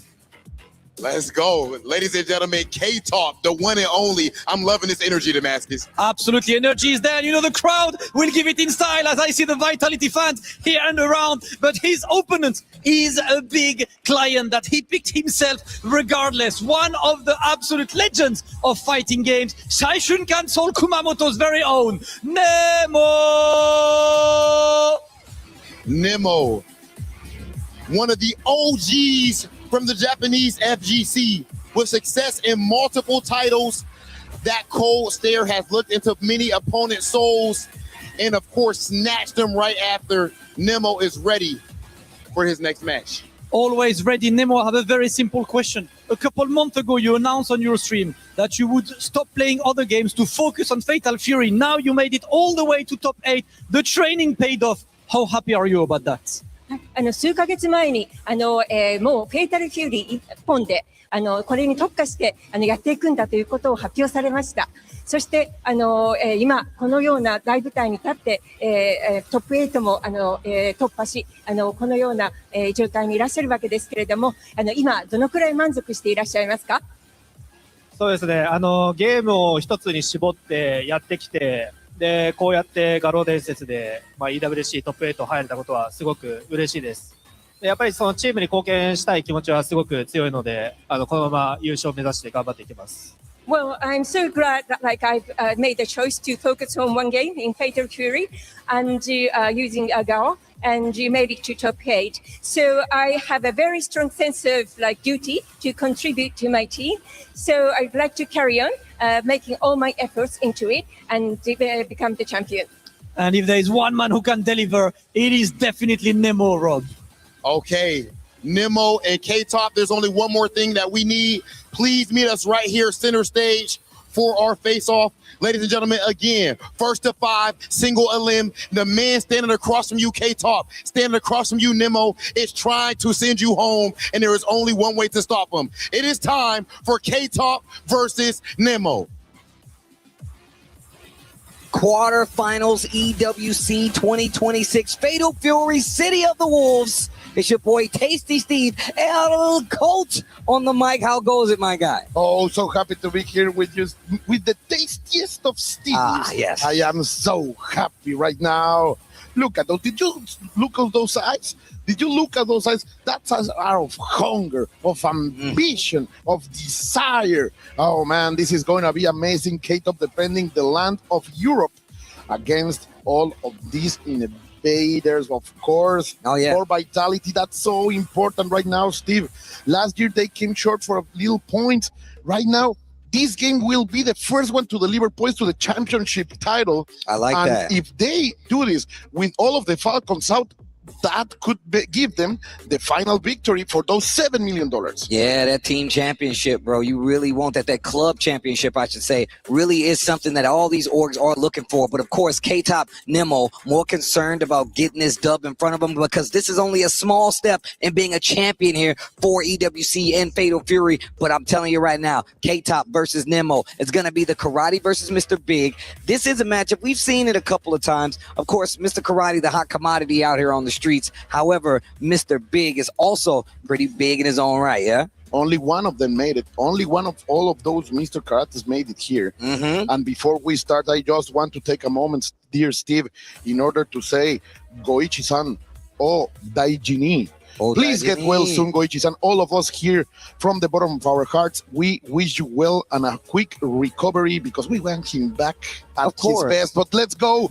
I think this is more than ready. No button checks. They were done already. And K-Top starts up swinging, going forward as it has been doing all this tournament on common drop to start. But using that party in order to bring even as an anti option, Steve, he is establishing his game already. Well, the one thing we need to talk about first is the fact that Nemo was selected by K-Top to be in his position, and he already has a big life lead. Gets the close deep, big confirm here, big damage with the red blow because of all the damage that K-Top has already put on the table with the Mr. Karate. Big jump in, and he didn't get the combo to finish. And one thing you don't do is give Nemo another chance to close out the game. SPG on the clock in, wake up uppercut on the side of K-Top. I call it wake up, I don't care, Steve, because that could have been a debacle, and K-Top said, no, I'm going to clutch this out. Look at all those feints, immediately using the fireballs in order to cover anything, but Nemo with perfect frame execution going for the overhead. That could have been a big punish. Hey, he says. And look at the dash forward. Nice cancel with the super from the stand B. I like what we're seeing right now. And K-Top being real mobile, but big jump in, cross up from Nemo. Using the dash in order to extend it. Oh, great block on the low. And K-Top using defensive options as well as offensive. He's showing his A game, but the reaction from Nemo, bro, he knows that K-Top is telling lies and he is punishing with supers. I like the consistency, actually, especially when you fight a character like this. Not going to get the kill. Trying to go for the throw. What a read for Nemo right there. And once again, this guy K-Top says, you know what? Small beginning, small fry this guy Nemo. I can take him out. I got a Mr. Big of my own that I play with. This guy's nothing. I know this matchup. This is my choice. Let's remember that. But I don't know, like this big man with the taiko drums is bringing the drums of liberation indeed. Against the card. Look at that. Sending him all the way to the top. We're going to bring a little bit more beats, more music. And the damage is on. Nemo beating him like he stole something. K-Top gets an opportunity now. Big cash out, got plenty of meter. He can do some damage if he wants to. Bong! And he's getting real close to that SPG on the side of Mr. Big and Nemo. Nice! Wait a minute. Like I said before, it takes a lot to call out a player like Nemo, saying you got to read on him, regardless of who your training partner is. But I got to say, man, K-Top has made quite the run to get to this point so far, taking out some crazy legends to even be this spot in the tournament. It's not going to be easy to close out, though. A lot of counters have been thrown out by Keita, but Nemo says here, please be obliged to also feel the experience. And in the end, he's going to take that game number one. As you are saying, Steve, Keita has been playing out of his mind, not only in this tournament, but for the few months. And I think this kid can deliver. And he's going to take a little bit of time. I like it. Get a breather, immediately keeping the neutral. I like with that. The Cadillac kick. Yeah, that Cadillac kick. I'm glad that you've adopted that. You spread that all over the world. Here we go as we get back into the neutral and already in this corner. And K-Top just seems like he's having a hard time locking down Nemo and what he's been doing, regardless of how much expertise he's had. Nice just defend in the air, but he gets hit with that Cadillac kick back again. And I like that they're keeping this in the middle of the screen, but I also like the fact that Nemo is not pulling any punches when it comes to approaching him on the ground. Interesting indeed. Let's see. Not a lot of damage. He rolls out of there. As you are saying, both of them are avoiding the corner. And now, with the EX launcher, we are going to see another one. Oh, finally, he rolls into the corner. And he's going to get point for it. Good block on the overheads, respecting a little bit more than usual. Oh, again, the Hinshipu-kyaku. The kick of the win, the Cadillac kick in order to bring the punishment. But how close is this, Steve? They even closing the resources. They are. This is face to face. This is belly to belly, cheek to cheek. Steve, this is super close. Oh yeah, nice. Gonna keep the pressure. The fireball trying to chase him into the corner, and I like that backdashing. I feel like what he's doing right now is making K-Top play at this range where he's not sure where he's going to be able to find a hit, mixing in the fireball as well, dashing in when he thinks he's going to go to the air, and really calling out some of that movement. This is exactly what I was talking about. I'm gonna be honest with you. It's the first time during all of this tournament that we have seen K-Top hesitating. He has been so sure in his choices. Right now, Nemo is bringing a little bit of a crack into his armor, but finally the Dragon Supremo, this is gonna be big damage. The Dragon Supreme, I like to say. Big damage once again. Oh, okay. You like that? Bossing, going behind. Oh, big counter hit. Wait a minute. Nemo once again, and this second game is looking like it's going by way of Nemo. That's gonna be 2 games on his side, and Mr. Big is doing work. Whoa. This was your choice, K-Top. You cannot let it happen. Come on, I know he has it in him. He has been proving, and he has been slaying legends all weekend. He just needs to gear up. He needs to lock in right now and make those hard reads and moves that he has been pushing so far.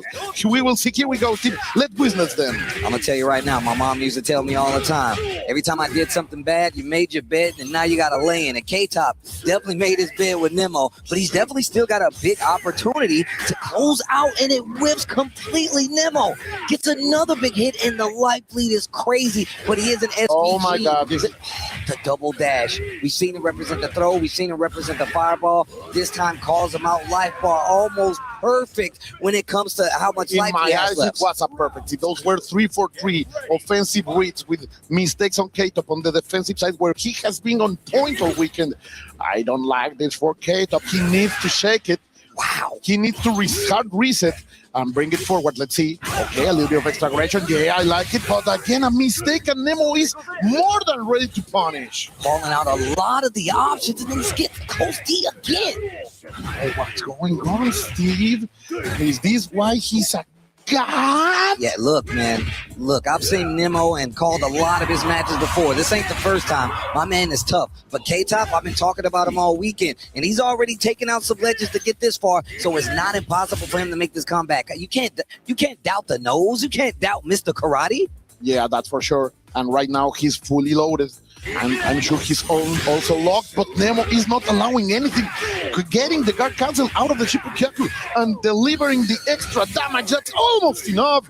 one more sliver of hope. Oh, wait a minute. You got to spin it off. It's going to be close. Call the police. He's so close, I don't think he's going to kill Steve. Oh, look, so he doesn't spend it. Look, this is better management on his side. He knows he needs one more to close out. Chases him with that Cadillac kick, and that is another chance at life. You can see how Nemo reacted in real time. He knows he had that in the bag, but of course, K-Top not stopping fighting. And this is exactly what I was talking about. You got Mr. Karate with all things possible. And this could be the point of inflection, Steve. The moment that the graph change, can K-Top ride that round to victory? Can he ride that wind in his Cadillac in order to go forth?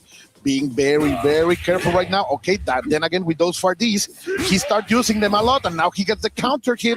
I like that change, though, because it really does approach some of the options that Mr. Big likes to represent, especially Nemo. But still, big counter hit to get it started, and he's going to cash out. He's really playing this game very well. He's putting K-Top on the ropes because he's getting this big round and forcing him to use that Drago Supreme. Hold on. Big damage once again, and this time, Please keep this gift. He says, oh, he wakes up with crouching A. I cannot believe it. They come and throw Nemo. He's so sure of himself right now. There is no hesitation in his choices. After he gets the knockdown, he's represented so many different options. Dash up button, dash up throw, dash up weight, and then he's really making him second guess his Draco Supremo status. He's like, am I really supposed to do it here? And I think you taking that off the table for a character like Mr. Karate really can get you far. Yeah. The moment that you make them think, the moment that they hesitate, that split second, Steve, can be abused by a player in the quality of Nemo. Okay, just a little break from the character selection in order to get his thoughts in order to breathe. The team, the people from Vitality, very big some noise for their boy. Come on, Vitality, bring the support. Yo, raise your hands for energy. Vitality is definitely known for supporting their players. I've seen it all around the world now. I know it's no different here. We saw it yesterday. We're going to see it today when we get into this next game. 3-0 on the side of Nemo. And remember, once you lose here, there is no return. There is no tomorrow. This is all you got left, so you got to make it count. But luckily, you got a little extended set, so you can make this comeback completely doable. As we see another throw here from Nemo. Oh, almost called it out with the projectile. Defense looking pretty solid. Ooh. The rev guard not going to be enough to keep K-Top out. He gets the big conversion. And wait for the reset. That's the self-assurance that I was looking for from K-Top. Maybe he has gotten it back 1-2 in order to bring the approach. Now Nemo is swinging. He gets punished. Hey, I told you he was swinging. Drago Supremo once again. You can hear the crowd waking up in support for K-Top. I'm going to tell you right now, if I'm K-Top, I'm doing everything in my power to make sure I don't lose another round. Oh, the damage, though. The cash out has been so good on Nemo's side. Those are the strengths of Mr. Big. He is a big damage kind of character. And the jump in, that's going to hurt a lot. Not enough to kill because of the extra defense of the last spot FPG. That's why Nemo doesn't spend the bar. He wants to keep it in order for a mistake, but it's not going to be needed. And you could see him committing to that uppercut right after, right? Sometimes fishing for a counter hit knows that's the only way you're going to get it a lot of times, and did not work out. However, he still got games to play, including a round where he can take the momentum just a little bit. Still would be down. Oh, nice. And he's been called out consistently with those supers from Nemo. Yeah, all of those mistakes. Nemo is so ready. How fast can you input those supers? Those ignition gears are on his trigger finger. But look at this. Again, okay, finally, good break over there by K-Top. Now he has the corner, he has the positioning, but he doesn't care. Perfect execution. Dude. No. And he's got more. Like a sniper, Steve. Like a surgeon with those last moment situations. Okay, here we go. This is good. He's overheated. That means he's going to take away a couple of options, but also SPG is there on both sides. But K-Top can't take another hit. Wake up super again. Beats him like a drum, a taiko drum that is. And he has shown every option on Wake Up consistently. versus this character, Mr. Karate. One we've seen just make a tear through most of the opponents here, but it has not been able to make way for Nemo. He is not doing any damage. Nemo wake up with that option, the one who says, I don't care if I miss, I have a good advantage. So this is the moment to go for the crazy stuff, and now the pressure is completely over Kato. Can he bring it back, Steve? He definitely can. I know he can, but he needs to bring his A game right now. All right, he's got this far D, reset in the corner. I feel like we haven't seen him represent that quite a few times in this game already, and there's the guard cancel option. But ready once again. That Draco Supremo, hold on. Big damage again, reset, close D, stand A. Oh. And he even brings the bait, delivers the punish. I just loved it from Kato. This is what I want to see from the Greek champion. This is what I want to see from the man representing the classics. So that Drago Supremo. I like that. Dashes into it, and once again, anytime there's a gap in this pressure, Nemo seems to have an answer, and it just gives him back that momentum.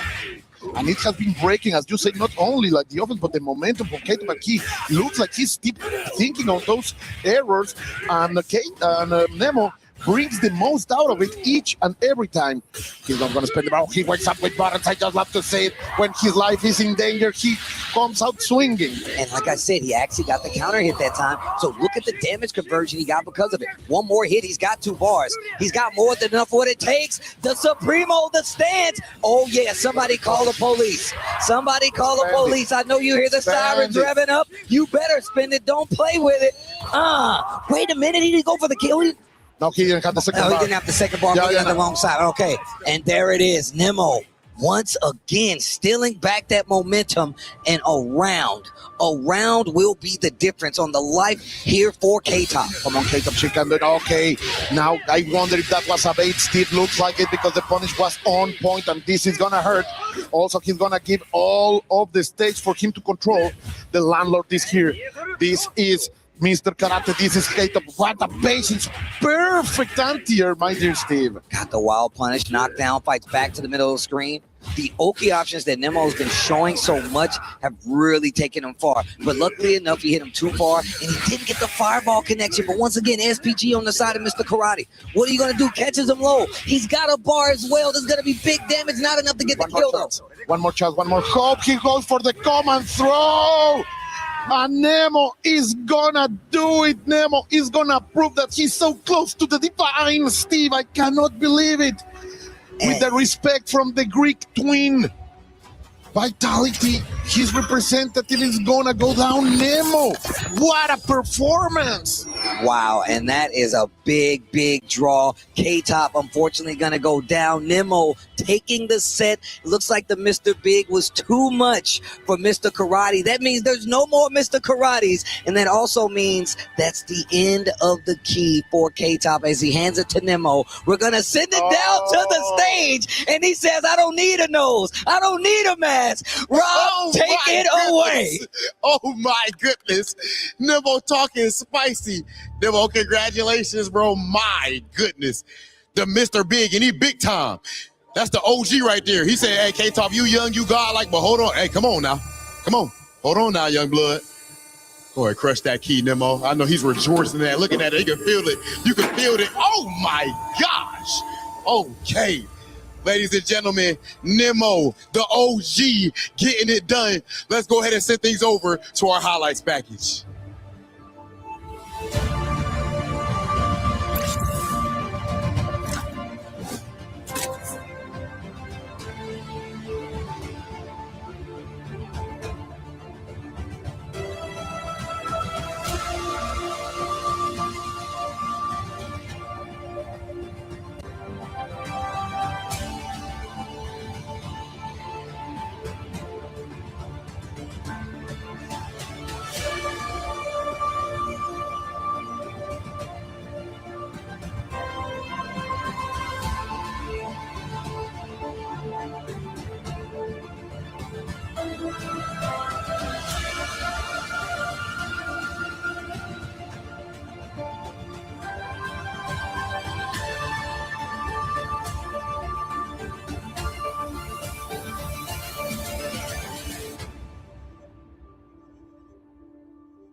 More exciting games coming up. Unfortunately, K-Top falls short. Nemo looking quite ridiculous, of course, on this run. And I know that the crowd is there just sending the commiserations to K-Top. He has held up high the hopes of Europe, the hopes of Vitality. Still back some points, right?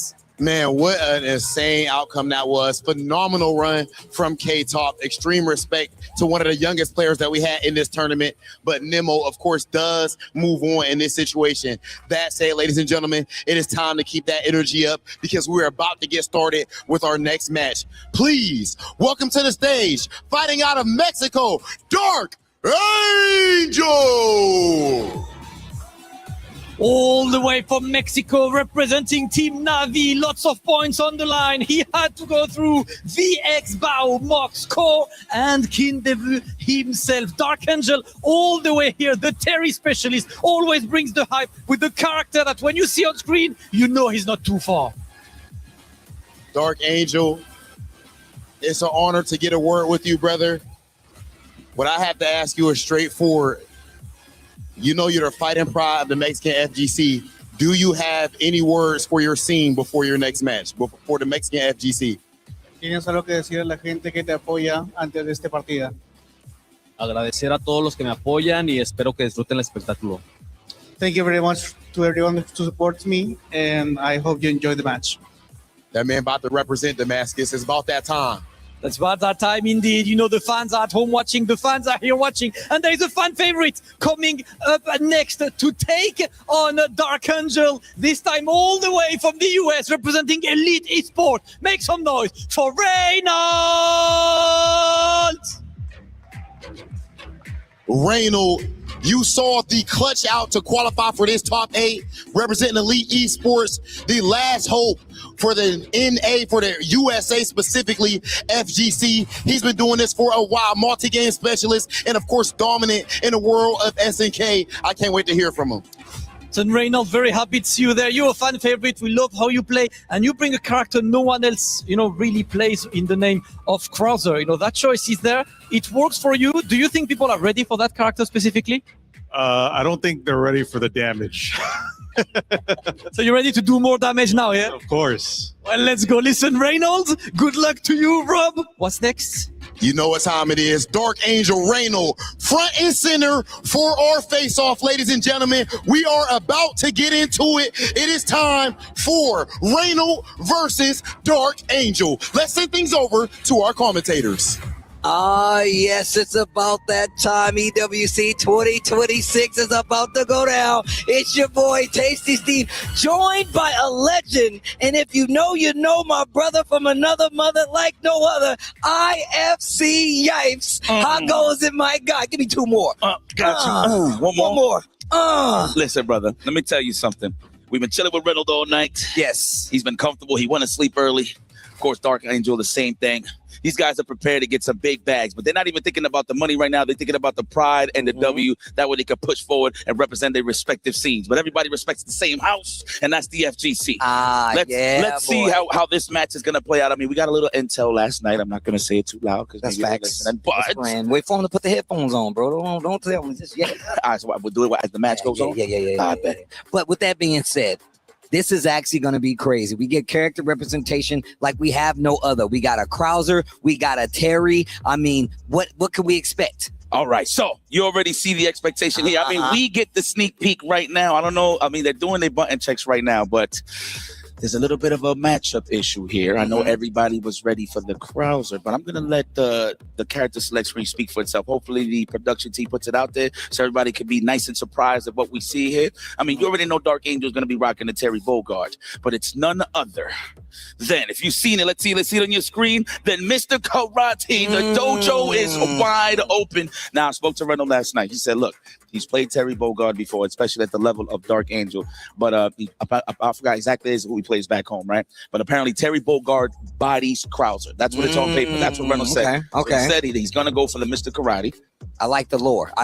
He bodies him in the story. He bodies him in the game. That's pretty good. Yeah. I didn't even notice that. But yeah, this is going to be a very interesting. I think this is a button check right here. The thumbs is up. Oh, yeah. Ladies and gentlemen, it's going to be a good one. I hope everybody's at home is ready for this one. This is going to be another classic historical battle. Reynolds versus Dark Angel. Mind you, they met before plenty of times. I kind of like that legacy, though, right? They jump from like SNK games, but somehow, some way, they meet up with each other, which is so sick. I mean, it tells you a lot about just how strong of a player both of these guys are, both Dark Angel and Reynolds. Of course, man, the Mexican FGC stand up. I know El Colt was up here, man. He's got a lot of emotions on his sleeve, especially for all the players coming here representing. Psych! However, it says a different story when you got to say and play with your tournament life on the line. Single a limb situations here. That means, look, whoever wins this first of 5 will stay alive and get closer to the prize. But if you don't, I'll see you in the crowd. It's actually about to be a banger. Reynolds versus Dark Angel. And of course, it seems like we're actually going back to the Krauser. But he did say that it's a first of 5, so he has chances to fill it out. Of course, not a 3 out of 5 for people that just tuned in. First of 5 is actually one of our favorites. Anybody that plays fighting games love long sets. I mean, just the long sets in general is what sets people up, right? So, okay, already with the early JDs on a jump roundhouse, big heavy into the tomahawks. Nothing but ACLs. Okay, hard knockdown. What's it going to be on the next one? Stop holding up, good sir. That was possibly a JD, but it gets exposed by the delay by Reynolds. Category 5. Throw my man in the dryer. And look, he's right there in SPG. Jump back, see? Reynolds on the defense this time. Tries to backdash, but he gets out of range. So no combo for Terry and the Dark Angel. First round, gonna go to Reynolds. Okay, Reynolds. What a way to come in with authority. What type of coffee you had this morning, sir? My man. Oh, the jump in. The battle. He was not ready for the jump in. He probably thought he was just waiting to just anti-air. Oh, right out of the air, bro. Don't you jump in on me. Let's go. Another command throw. Not even. Oh, what a read. Now you're going to suffer the consequences. Building that power chart. Yes, I'm seeing what's going on over here. Oh, my God. He dashed up and did that. Look at the light bar, Reynolds. Damn. Cross up. That should be the round and not a stain on him. That's what I'm talking about. Reynolds getting a game on up already. He said, perfect KO. Already? Stone Cold Killer, old man Reynolds. When that man walks, there's just haystacks and dust right behind him, man. You just got to understand, if he jumps into the saloon, just drop the milk, drop your favorite beverages, get the hell up out of Dodge. He's here to kill you. You heard what he said at the beginning. It's all about the big damage. He's not even talking about the character, and rightfully so, as he's showing that proof of concept here in this amazing matchup. Using the throws for the mix-up, command throws, normal throws, and on top of that, these far-range buttons. And it seems like this Krauser definitely has some merit versus Terry. These buttons are really stuffing everything that Terry wants to do. And Dark Angel is on the ropes. And look, Reynolds is very close to getting the bar, but Dark Angel takes his turn back and he's fighting mid-screen. Nice rev blow. Man, this is pissing me off. Reynolds said this is a bad matchup. It don't look bad to me. It don't look that bad at all. Oh! Pick him up, throw him down. Reynolds with another round on the board. Man, wiped him on the floor and chucked him in the air. Oh, the garbage ain't up there. With here. Let me finish the job. Okay, we're looking for the counter hit stand roundhouse. The one hit confirmer. Dark Angel, that is patented. Oh, wow! Tomahawk. Over it. Tomahawk over the projectile, and it's a special case with Terry because he's got the ground projectile. I don't know what he's looking for, but this is big damage on the board. He's gonna build a bar, and I don't think it's gonna kill. So he's gonna go for this next exchange, and this is gonna be big. Red blow on the defense, and another confirmed for Reynolds. This is looking like a walk in the park for my guy right now. I don't know what's going on, but what do you say? You got to increase the difficulty setting right now. Come on, Dark Angel. Absolutely, man. You better go to your options right now. But I'm gonna keep it a buck with you. This is looking like bus ass. I just have to throw it out there for me. I know it was coming. Come on, man. I mean, let's be serious here. We saw it. Got games to play though, right? Dark Angel could definitely make some adjustments to get back in this. And now you see him playing more of a defensive side. Catches Reynolds out of the air this time. Yeah, Reynolds is trying to confirm early with the blitz ball, but we got to confirm into the rev, a tomahawk. No, he keeps thinking it's a command throw, holding north for backdashing. It's getting exposed right now. Hey, yo, and I like him using these resets as well. Goes for the guard cancel and just a little little too late right there, still giving Reynolds time to block, and he spent that SPG. And I was just about to say, those wild punishes is what Dark Angel was known for. Got the most out of the entire tournament. And look, I know we said Reynolds and my man Krauser hurts, but you can't take anything away from Terry because he can do just the same, and that's gonna be a round on the board. Yeah, boy, look at Dark Angel's face. He's like, bro, you thought this was free? You thought it was sweet? Come on, bro. Keep looking up. Might look like the Undertaker for real, for real. Oh, the Tomahawk. Oh, was out of range there from the stand like it's all right. Gonna back up. Plus range, of course. Wow, landed gracefully. Oh, remember, Reynolds is good for those. He's trying to hit him with the sweet max distance. That's where he could get Dark Angel to throw some pokes out there and get a nice little wild punish. Jesus, you want to talk about grown man damage? Yeah. Ooh, yo, this is lore accurate. Finally gets the read on the throw, air rev blow, and look at the damage. He's like, oh, you hit hard? I hit hard too. And I got 2 bars. Hop back, charge it. Look at the overheat getting revved. My man's getting revved. Looked at the dashboard, and there's that big geyser. He tried the JD, the rev blow out of the air, the cross up. It works. Reynolds once again taking that momentum back from Dark Angel. We're around a piece in this third game. Yo, I swear the way he jumps in, it doesn't look like a cross-up. And mind you, he's hitting him with the fearsome of fierceness. Disgusting. There's another one, anti-air, right on time. Has enough time after the recovery from the fireball. Yeah, oh, that could have been it right there. All right, that's a little slow to that punish. He's conditioning him. Watch, you're going to see it. He's going to clean the dandruff any minute now. Nice JD's here just to alleviate some of that pressure.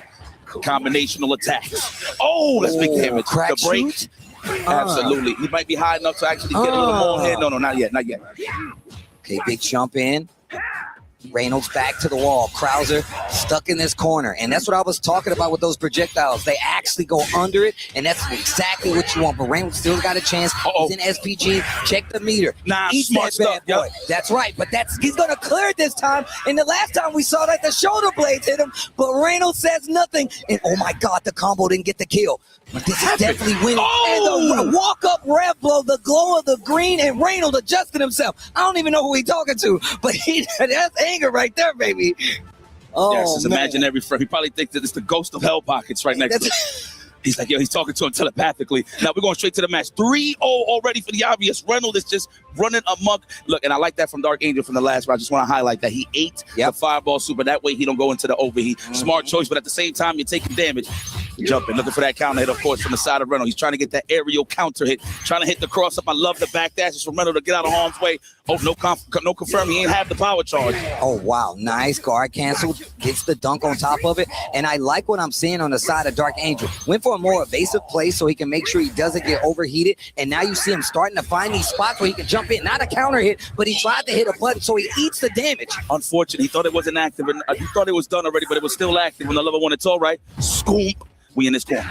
Dark Angel knocked down in the corner. There's another rev blow.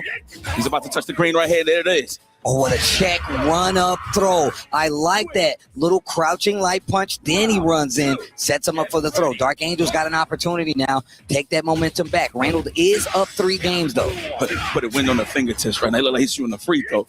Oh, there we go. Tomahawk. I'm in there. And I like tomahawk steaks. I'm just throwing it out there, FYI. All right, so we're going to chase. No, we're going to go roll back.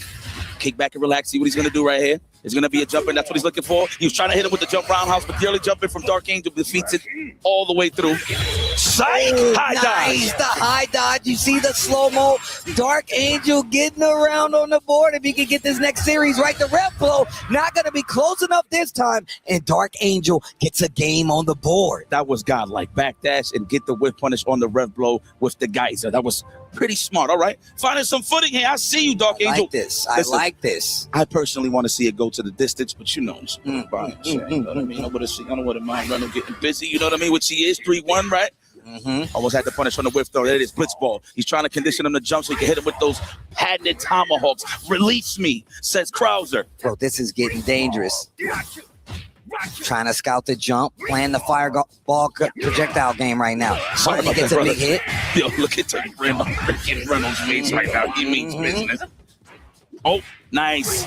What a way to size him up. The backdash is to catch him on landing.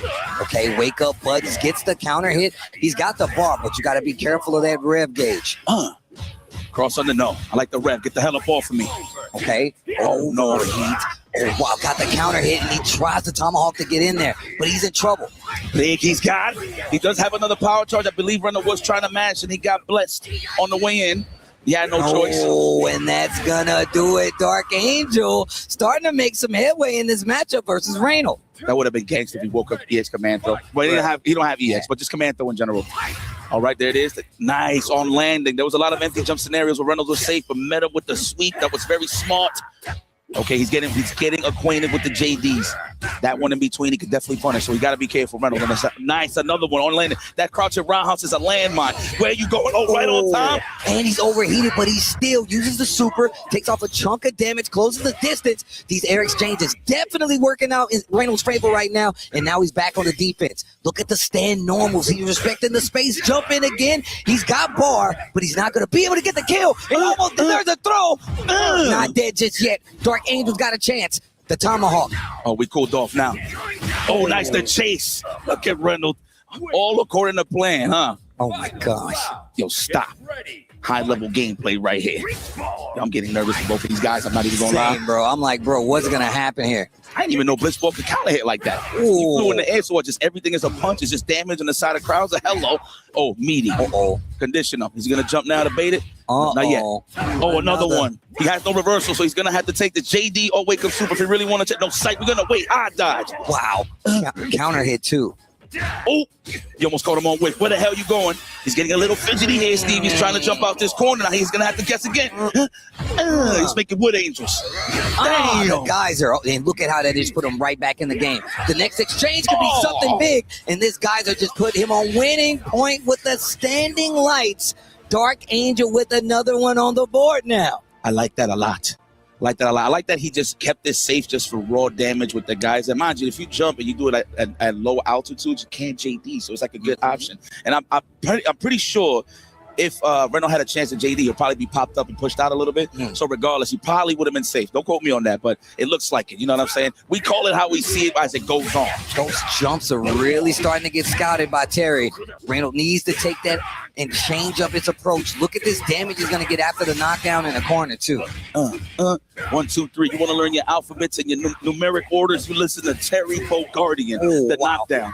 Okay, wait a minute. Nice scout once again in the high dodge to call it out, but didn't get the combo. This is going to be a counter hit situation for Reynolds. He's going to be able to do big damage. He's in SPG, and he's got the side switch. Oh, my God. He lost half. This looks like a divorce. I'll take half. Wait a minute. You can't get hit again.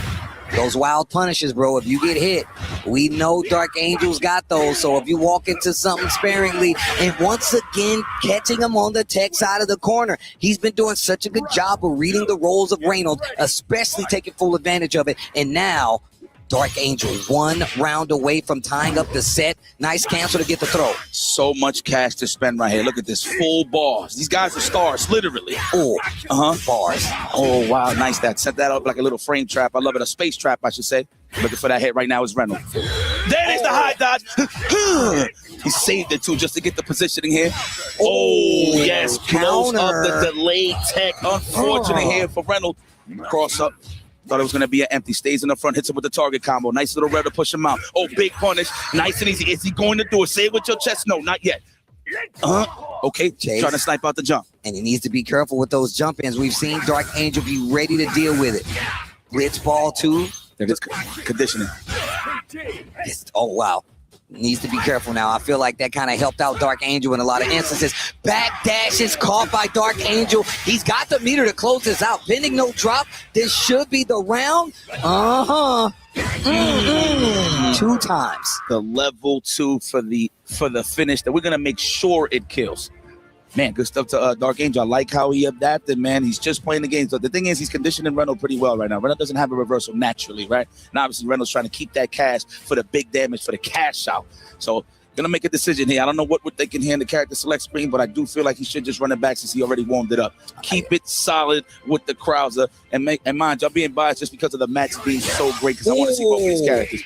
There it is already. Opening Gambit with the Tomahawk. Okay, going up to a lot slower game on the side of both of these guys. Kind of initiated in the strategy, so now it's all about who's going to adjust faster and better. Okay? Nice. That is a punish, yes. You can't fully commit there. That's the thing about that record, that you can really still turn it. People ain't like hip to it. definitely can take advantage of it. Haven't seen that one clean whip punish here from Reynolds. That's how you know he's trying to find that perfect opportunity to condition him well. Nice. The wake up buttons, forget your delay. I'm not scared of your offense. Oh, yeah. Jump back, want to kiss myself. 96% on the rev. This is going to be disgusting. Jump. Oh, big counter hit, but not close enough. And luckily, a counter hit on the 2C there. Going to get the full conversion with the air throw. Oh, that's a 2C. Yeah, I'm pretty sure that's a 2C, not his high dodge. Okay. Nice. All right. Oof, the turnstile, the roundhouse. All right, big buttons is trying to clap his ears off. Oh, the clean jump in. I found the landing pad, and it's in the form of Terry Bogard. Oh, SBG. my God, my man is bleeding. It is. That's right. It's a lot of Hugo lost. It's like, damn! And there's that whip punish I was talking about that he was looking for. Oh, he's dead. Oh my God. That man said, say it with your chest. He went like this. Yes. He got a clean chest, too. No hair, nothing. He just feels nothing but wind. That's why he take the armor off. He wants you to see it every time. Bars, win. No, don't get it? Damn, I'm getting too old for these. Dad jokes incoming. There it is, blitzball. Shoot it with your armpits and your kneecaps. Oh, big damage. Okay. Good confirm here on the side of Dark Angel. Rev, get the hell up off of me. Espacio. I like the stagger right there on the stand lights. Too low to JD. Oh, that is so good. These guys are locked in. I know Reynolds wants to hit that button early, but he's just trying to get the JD. Scoop. Side switch. Oh, wild punish, no combo. Dark Angel looked out. And there we go. Wild punish with the power charge. SPG check in on the side of Krauser. Throw the side switch. That was so good. Neutral jump, but he catches it again. He's been scouting that consistently this entire game. It's just in a scramble. Like, you already committed to one thing, right? What Dark Angel did like a crouch jab and recovered in time to hit him with the DP break, the anti-air. This man is on when his eyes are peeled. I don't even think he got eyelids. Chunks of plasma. Oh, that could have been the sweep this time. Was looking for the shimmy, well, the throw bait in this instant. Renault doesn't bite, though. There's the blitz ball just to move forward a little bit. Get a little bit of this real estate.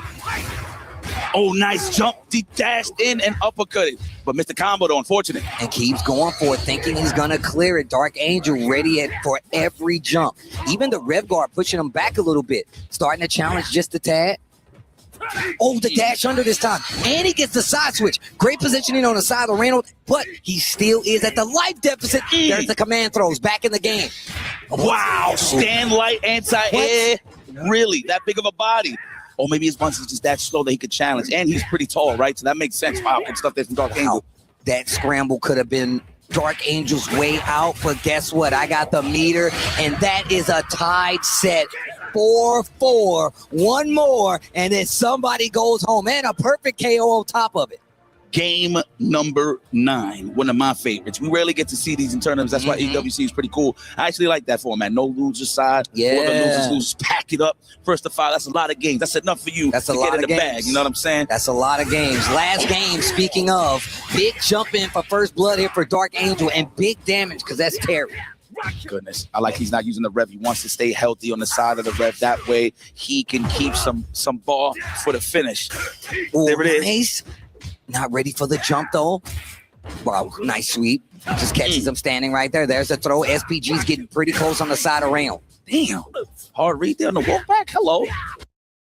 Got demolished. Canceling the target combo. Then just going and dashing up. Another punish. Damn, he did his work. He definitely been in the lab. You could definitely see that he was in the laboratory trying to find these little cheeky punishes for the tomahawk or the jump-ins. And he's been really showing this out in this set. Now you have to switch it up, especially with this being the last game between the two. Gets the short. Hold on. Okay, knockdown. Say with your chest. The throw. Let me get another one. Notices that he's waiting for the jump now, trying to react. The hop into the D almost got him in trouble. The sweep almost got him Reynolds in trouble too. Back to the wall. It's all right. Did commit to the big jump. He knows he's been looking for it. Another throw. He's got Reynolds in the blender. He finally breaks the throw and the jab. He's ready to deal with it. Every single time he's close to the SPG. Red flow almost available for the side of Reynolds. As long as he don't take, he's good. There's the counter hit, but he misses the command throw. Oh my gosh. Hold on. He's cool. They both high on the rev. This is going to be serious here. Oh my gosh. Try to go for the air to air. I'm pretty sure. Oh, the throw. This next exchange. Another one. He takes it this time. Reynolds takes another throw. They dash in. He gets the hit. He's not dead yet though. 29 seconds left. He waits for the jump to hop. Oh man, he's gonna try to follow behind it, and that's gonna do it. Dark Angel comes from behind a 3-1 deficit to take Reynolds out of EWC 2026. And you're right, he definitely did the homework, and that's what's gonna send Reynolds home. And man, what a set. Two characters fundamentally underrepresented here at EWC. We got to see him go head-to-head in a high-level match. Let's send it down to Damascus on the stage with another Key Crusher. Thank you, Steve. The story of fighting games he adapted to his opponent, and this is why we love long sets. It's the first to 5, and you cannot just go with the same tricks. Dark Angel adapting to his opponent in the absolute perfect way, clutching it against Reynolds. But now it's time to show how clutch you are by destroying your opponent's dreams and tournament life. Reynolds key. Ooh. That's one of the loudest of the week, man. That's one of the loudest of the week. Dark Angel will move forward to semi-finals of Esports World Cup, clutching a 5-4 victory. The Terry Master from Mexico is still in there, and we'll see him back in semi-finals a bit later. Let's take a look at the game's highlights.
Man, Mitsuhashi, happy as can be, going to the Key Crusher, crushing the dreams of many. And his dream is still very much alive, but he's got a beast in front of him. It's going to be Lagia coming up next. But it wasn't just him crushing keys. Obviously, Nemo, Dark Angel, also doing just the same. And for Nemo, I think it was a bit personal, crushing the key of K-Top.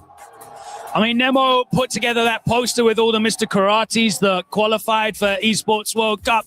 That's looking like days of future past. He crossed out the last Mr. Karate. They're all gone, and that's thanks to him. 5-0. Wow. Dark Angel versus Reynolds. There you see it. Reynolds' key gone, done, and dusted out of the competition. Viva Mexico! I know you're pumped up. Nothing but pride, man. Not only he won, but the way he won. He was down 2 games, able to collect himself, being able to bring it back against an opponent that it's such a tyrant, bro. Shout outs to Reynolds and all of the American community. Today it was Dark Angel who got the win, but man, I could not be more proud at this moment. Colts, he could go all the way, but he, of course, has to take on Nemo. Not going to be easy. But for what I'm hearing, we've got a lot of people breaking down the action, not only on this stage, but also virtually. And from what I'm hearing, Mr. Karate, we got him. We'll bring him on in virtually into our studio, get his thoughts on the competition as a whole. Mr. Karate, what's going on, my man? Hey, it's good to see you. You were here earlier, and now you're back. Hello. This game is such a show. It was very spectacular, and it was wonderful to see. Thank you for having me. I'm very happy. I'm very proud of the fighters. They're having a great show for us today. How high was that last set, taking it all the way down to the last game? What? The arena's loud, Logan. How hype was that last game? It comes down to the final round. Yes. I was all the way the FT5. I was waiting for Reynal to put a Kaiser wave on the EX fireball of Terry, but it did not happen. Maybe it was what he missed at the end, but. Reynal is such a great champion, and he was very, very good against Dark Angel, who is the El champion from Mexico. It was very great show. Yeah, as he's saying, like this was a canon battle already. Two titans representing the good and evil, and this time it was the good who won, at least in the canon of the game. Mr. Karate always with the good shots. He is a lore master in our community, so shout outs to him. He's doing always fantastic work all the way from the old continent. That's it, Mr. Karate. Thank you so much for coming on. Of course, hey, thank you so much, Mr. Karate, breaking down the action. I believe one of our watch parties. Either way, look, we've got a lot of coverage when it comes to Fatal Fury City of the Wolves here at the Esports World Cup in Paris, France. It's been fun. Let's start breaking down our highlights, because so many great moments, boys, that we just went through. And naturally, we got to start off with K-Top, Mitsuhashi, or excuse me, K-Top earlier going against Nemo. This, again, was personal, Logan. You talked about it, the Mr. Karate. Nemo, not the biggest fan. And let's not forget, K-Top chose his opponent. Absolutely, and it definitely backfired. These highlight reels are not going to be the same length, by the way. 5-0 for Nemo. He definitely had done his homework. It was a hateful beating against the character, certainly not against K-Top. A lot of respect for him as a player, but boy, he has done his homework here. And it doesn't matter what your twin brother knows. It's not good enough to stand up against Nemo. He is flying.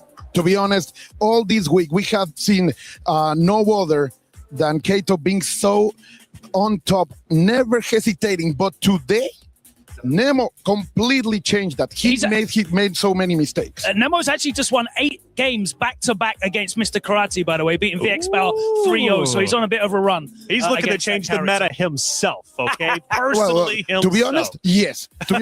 He is. Like, he has been very vocal about it. It was Dark Angel versus Reynold. Yes. There's your guy, man. This series could have went either which way, but it goes down to the final round. A lot of celebration from Reynold. Dark Angel stayed locked in, but in the end, it was Dark Angel. We saw a lot of highlight clips of Dark Angel at the start of the day. His counterplay. How good was his anti-air counterplay? His conversions were crazy. And you can see how that changed among the rounds. During the 2 first games, he was not doing that a lot, but then he was starting to do the Yabas and anti-air. Yeah. Fantastic counterplay over there, but with the one who represents La Raza. So here we go. Only 4 left. I'm so excited right now. People, like, my hands are shaking, bro. Hey, he's sweating under that mask. Make no mistake about it. He's pumped up, and he was screaming as loud as he could when Dark Angel ended up winning, and I'm sure he's going to be supporting the entirety of his run. After all, we're down to our top 4, and things start to get serious. Now, for K-Top, what an effort he put in, making it all the way like he did into the top 8, but his run is cut short. We've got our exit interview ready with Ryan Hart to hear how K-Top is feeling after that loss. Just obviously not being the best situation, but if you could share some of your thoughts for the friends, fans, and family that have tuned in to watch you in action. I want to thank everyone for tuning in. Unfortunately, I didn't make it. You know, that's the trap when you have to choose an opponent. Yes. Unfortunately, I was in a situation that I thought that choosing that opponent would be better. And it turns out that he was much more prepared than I expected. I believe it shouldn't be the score like it was, because I feel there were many moments that I could win and just... Of course. Yeah, and just it didn't come out. All I can say is that after this tournament, I proved to myself and I proved to Team Vitality fans and I proved to all my family and loved ones that I'm one of the best in the world, that I can compete with the best players in the world. Preach. And all I can say is that from now on, you will see an even better K-Top, an even better H-Top. And from now on, all I can say is that I start to believe in myself. I love that, man. Confidence being gained. How could it not? Making it to the final day, being the big personality that he was, getting the crowd involved. He now believes in himself more than ever. This isn't the final year, so I'm curious what he's going to look like next year. They are super young, they are super talented, and now they are also super confident. I love to hear those words. Even in defeat, you can be graceful, and that boy is going far, man. I can tell you that. We got some comments down there coming out from social media. Nemo, the Mr. Karate Slayer. It seemed like, hey, that storyline, everybody knew about it. I mean, it was Mitsuhashi that was the karate killer, but he's no longer here. So, yeah, we'll see.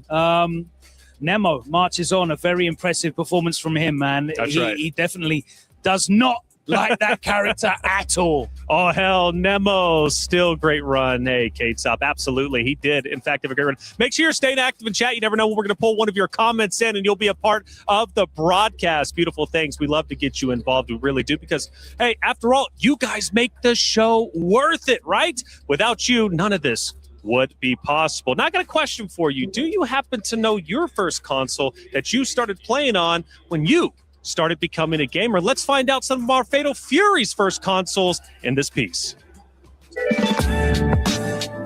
Empecé a jugar desde niño, alrededor de los 5 años. 家にファミコンがあったので、4歳とかそれぐらいだと思います。始めたのは3歳とかだったファミコンですね。4、5歳の頃にファミコンをやったのが多分最初です。マリオとか。Lo que más me gusta de jugar en consola más que nada es la experiencia y la competitividad dentro del ámbito. ゲームが、コンソールゲームが好きな理由。やっぱゲームは、楽しい。楽しいから。まあ、家で友達とかと一緒に遊べるのはすごい楽しいなと思う。Me gusta un poco más que nada porque empecé desde consola y la verdad me es más cómodo jugar en consola.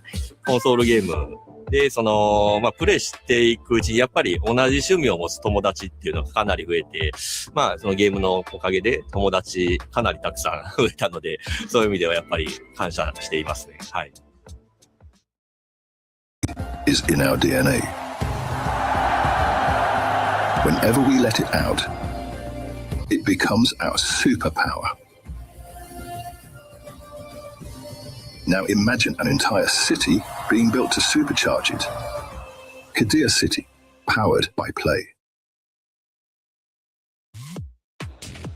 Well, it's time to get our semifinals started, and now to discuss our first matchup about to take place on that very stage. One more series away from potentially being a champion.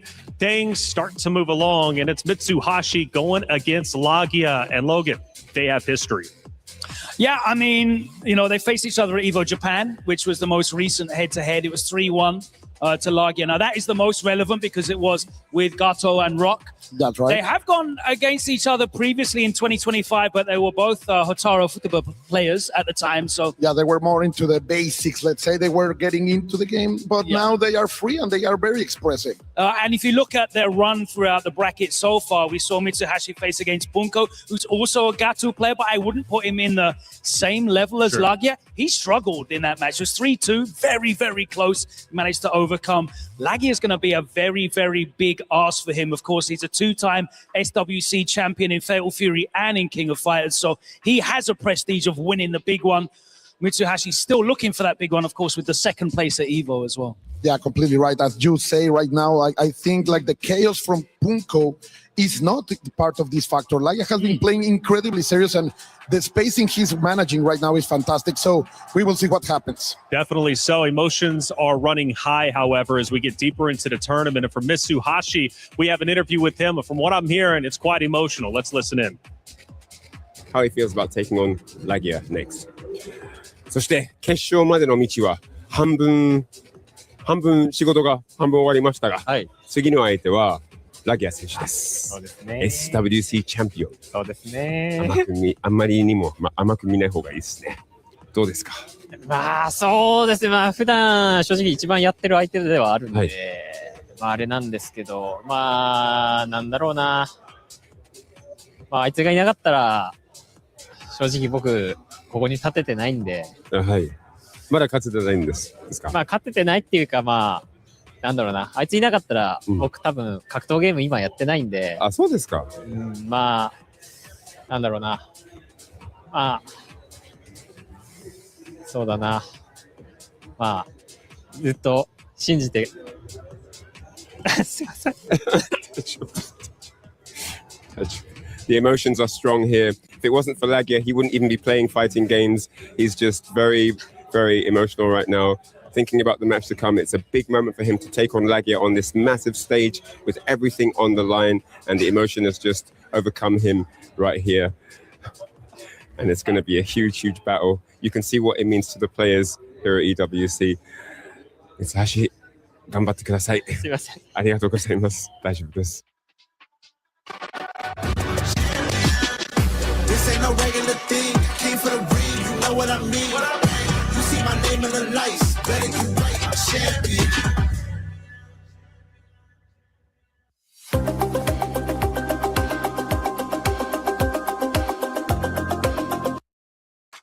My goodness, you can tell how much this next series is going to mean for Mitsuhashi.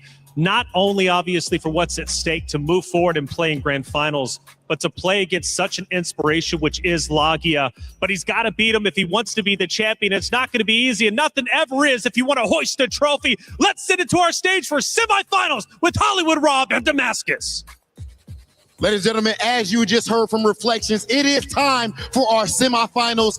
Absolutely insane interview. The energy, the emotions pouring out of Mitsuhashi, you cannot make it up. You could not make it up indeed, and that's what fighting games are about. You know, everyone is putting all of their life training on the line for this tournament, and when there is a special bond between the players, that's when it means so much more. But in the end, Damascus, no matter what, friend or foe, family or enemy, there can only be one. Ladies and gentlemen, please welcome our first competitor, Lagia. The SWC champion himself, the one who has been looking pretty much invincible for the entire 4 days of competition. This guy has yet to lose a set, and he's looking to complete the clean sheet with his two biggest rivals already out. He's about to take on the guy that was his student. It is time for the master. I cannot believe this. Okay, Lagia, and then of course, his opponent, Damascus. Please bring him out to the stage. His opponent is the man in form of the moment, and he's looking to take down another challenge. Make some noise for Mitsuhashi! Mitsuhashi, ever eccentric. We see the energy on stage and off. Big time 5-1 victory over Nai Wong. And when you can dominate against a competitor that strong, that means that you are a potential buzzsaw against anyone in the world. But right now, he is not going up against just anyone. An inspiration in Lagia. Indeed, he's inspiration, but with this and without further ado, let us not wait any more time, Rob. Mitsuhashi Lagia will let you guys go for the face-off, of course. And it's time for our first semifinals at EWC. Oh, classic historical battle coming your way right here, man. Mitsuha versus Lagia. A lot of things make sense. I'll speak on it as we moving on, but I'm ICX, of course, continuing the hype with my brother, VC. Oh, you already know what time it is. Even off of the head-to-head, you could see the jovial expressions. You could see the smiles already. They're kind of feeling themselves. They're vibing out. For very good reason, right? These two have definitely faced off against each other before. In case you had missed it, they had to fight each other over at EVO Japan, where Lagia actually taken the better half of that exchange 3-1. Even prior to that, over at the SCS, Lagia still having that dominant W 4-0 over Mitsuhashi. The question remains now, with how dominant of a performance that these two have had thus far, will we see the same type of results? Or will Mitsuhashi bring something different to the table? Now, I mean, it all makes sense now, considering that Lagia did not pick Mitsuhashi when it was time to pick their opponent, right? So there's a little bit of lore there. So like if you're going to meet up with me in the tournament, you're going to have to earn it. I'm going to have to earn it too, right? Which is pretty freaking sick. These guys are going head to head once again. Mitsuhashi, you got to chill out. Yo, everybody, look, ahead of time right now, anybody that comes to an event and I'm commentating and you start crying, I promise you it's like a 70% chance that I'm going to cry. I'm just throwing that out there, okay? But this is what it's all about. It's about how emotionally invested you are. I like how every time these guys face off, it's always a smile, but it's a treat for me because I had no idea that Lagia was the one that put this killer to through the scenes and just let people know, like, hey, man, I got to deal with him and you got to deal with him too. And I appreciate that so much. Most definitely agreed, right? When it comes to the prior records, it doesn't matter when you're hearing the president up on the stage. Let's see if there's going to be a difference. Logia starting out aggressive here with game 1 versus Mitsuhashi. Yes, sir. Like I like to run little feints right here from Mitsuha. He's trying to size him up for that lovely, wild punish with the stand round. I've been landing that so much throughout the weekend. Throughout the week, I should say the wake up early on. I like that. Put it in his mind that he is not scared to just wake up and he's going to keep him honest. Yeah, is that going to mean Mitsuhashi's going to be a little bit more weary about the approach if he does get the knockdown? Oh, man. Logia's been getting away with so many of these dashes. The wild punish, far deep, full conversion. Going to build up enough meter for the Dragon Fang. There it is. All the way to the ceiling. Let me see something here. The JD, I thought that could have been a DP break, but that is one of the most safest. But wow, what a way to range out and punish the crouch jab check attempt from Mitsuha. Logia, first blood. Oh, it's so clean too. You see the stomp, the spacing trap afterward. He gets on his knees and gets the down C. Jesus Christ. And there is the roundhouse. Yes, there it is. The one that he's been sizing up throughout the whole time. No, big punishment back dash just to make sure he has the proper positioning in his corner. SPG though on the side of Logia, but it's going to be a lot of life lost. No, not yet. Wow, the chase down. Oh, track and field. Was running a mile a minute. He went from Rock Howard to Forrest Gump. There we go. Let me get that super, of course. You want the hardest of knockdowns? No, not yet. He trusts the high rev percentage regardless because he has that advantage. Now he's going to use it for sure. Keep it under 50% here. Not yet with confidence. Oh, that's a hit. You can't beat out the super like that. Raging Storm from high above. You could force the issue. You tried to get out of the way. Nah, slap him on the way down. I mean, hit it with the twing into the layup. Nice. Okay. Exactly. You know, I call that the dab, but I looked and I did my homework and it's called the layup. I don't know what that represents, but hey, we'll take it. I mean, that was a 50-50 for me. I mean, I would have just believed anything you said at that point. Yeah, no, the name is actually layup, for sure. I believe you. Oh, godlike. Yes, hit the slot machine here. Nice technical. He called him weak. That's crazy. Off the tech? You didn't even get hit. You didn't have to defend against anything. You just called him weak. There we go. Nice. Let's go and check the ceiling fan once again. We at a bar. Oh, the delay. Trying to respect the DP break possibly. That way he can take his turn back, but he's still on the onslaught right now. Logia just putting the pressure on 45% on the side of Mitsuha. There's the JDs. The hyper defense. Good. I was going to say, like, better exchange, I feel like, for Mitsuhashi at that point, right? Not going to be risking too much. Going to get that JD GC. It's so tricky, dude, especially when Logia is dashing up. You flinch so many times, and not even just Mitsuhashi, just in general, he's got so many people flinching. Oh, this should be the rest of the live bar. Raging Storm. Mitsuhashi with the exclamation. Man, I would love this if we switch it to the Japanese voiceover, just saying. I like we'd be like, I would do it with you. I would actually do it with you. Storm! Raging a Storm! Dude, it's so satisfying. Damn, I like how Logia's just thinking about it. I know how to approach it, but to be honest with you, this guy is pretty good. He made an interesting call out against like Mitsuhashi's wake-up options, trying to go for like a jump to possibly bait over like Rock Howard. But if you do Raging Storm, again, it just covers above him. So one slight mishap that he's had in that game. Hopefully he gets to adjust and find some other ways to kind of bait out the offensive options. Exactly. Gotcha. Let's go. There we go. Now we go to this corner. Of course, the corner carry. This is where you want to be at with the pots and pans. Oh, get the hell up off of me. Turning into a chandelier with the reversal. You're going to go with the level 1 early on, yes? No, it's because he's in that SPG. He's nice and healthy. He's become the tank. Oh, the commando. Pardon my back. Back says Gato. Let's go into the air. Hardest of knockdowns incoming. What's going to be the next scenario here? Oh, caught you taking the JD and one or the other. Got you trying to flinch on defense. You just hit him with the on the way out. I can't believe it. I can't believe he fell for it. That was pretty good. Oh, the level 1? No, not yet. You love cats here. Man, I don't know. I'm so greedy. Like, I'm learning more and more how these guys preserve their meter because I'm the type of guy that I just want to stay low at all times in a percentage, right? I have no problem trying to build the meter back, but they always want to stay in an advantageous situation. Oh, my God. What are those? Those must be red bottoms at this point. There's so much blood on the bottom of those foots. Oh, I like that. Especially after the light string. Take your turn right back. Dragon Fang, hello. Let's go. The empty low. No, looking for the delay type of stuff. Okay, double JD. I like how he respected the guard cancel. That's why he hit the brakes. Smart stuff there from Mitsuha. Oh, they dancing. Playing track and field. Like, how was the anti-air real? I like that. The high dodge being cancelable as well. Something we haven't seen from Lagia. Actually, we haven't seen that as an anti-air throughout the entirety of the week as often, right? The only time we've seen it, that specific anti-air, was when the head-to-head was happening. Lagia literally did like the shoulder thing to Mitsuhashi before they sat down in the seat. So I'm like, okay, I see what you're putting down. I didn't notice that. Gotta open my eyes. Let's go. The elbow, of course, that is the second time I've seen Mitsuha get punished, and that was early on by Naiwang, right? So I like how Lagia is ready. I mean, this man is he's an SWC champion at the end of the day. Oh, man.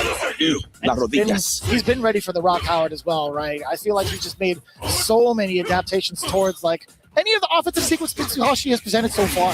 Listen, Mitsuhashi is the T1000, and who made it was definitely Lagia. Let's go. I like that. He's stopping in those ranges. Oh, stabbing him right in the dome piece. The air fireball. Not going to be too detrimental towards Lagia, right? He's still trying to find ways to force the flinch from Mitsuhashi with some of these dashes. Oh my God. He's sizing him up. That big toe wild punish is coming. He's looking for it. I'm telling you. Oh, it got so quiet. That's that good neutral. When it's real silent, it's personal. I mean, another ace, man. Great quality on that TV. Why don't you? Command throw. Are we going to spend it now? No. I keep saying it, but no. Maybe. Absolutely not. He's cool with the 30% side of things on the red. Lagia could have got a dodge right there if he really wanted to, but there was no buttons pressed on the side of Mitsuha. No counter hit possible. Create some space for himself. I don't think Lagia is going to be able to. Yeah, give it to him. We got the spin cycle. We got the hang dry as well. Put him up. Another one. Dragon Fang. It was just unfortunate Mitsuhashi falling right into that standing C. Man, I love you notice the size up in the corners, right? There's a lot of jumping and like no button presses. That's why you don't see a lot of the people go for high dodges because they calling it early on in the anti-air attempt or what in this case their opponent is looking for. That was pretty clean. Oh, right back at you. How dare you try to sweep me while I walk back, sir? Oh, dude, you hear the damage on that? Oh, yo, he was walking backwards. He gave him the fadeaway shot. Let's go. Are we going to turn him into a chandelier? No, not yet. The throw for the conditioning tool. What's it going to be on the next option? Could have been another throw if he really wanted to. Yeah, he went for the frame trap instead, thinking Mitsuhashi was going to try to go for that tech. No escape. Using all of that just for the purpose to raise that red.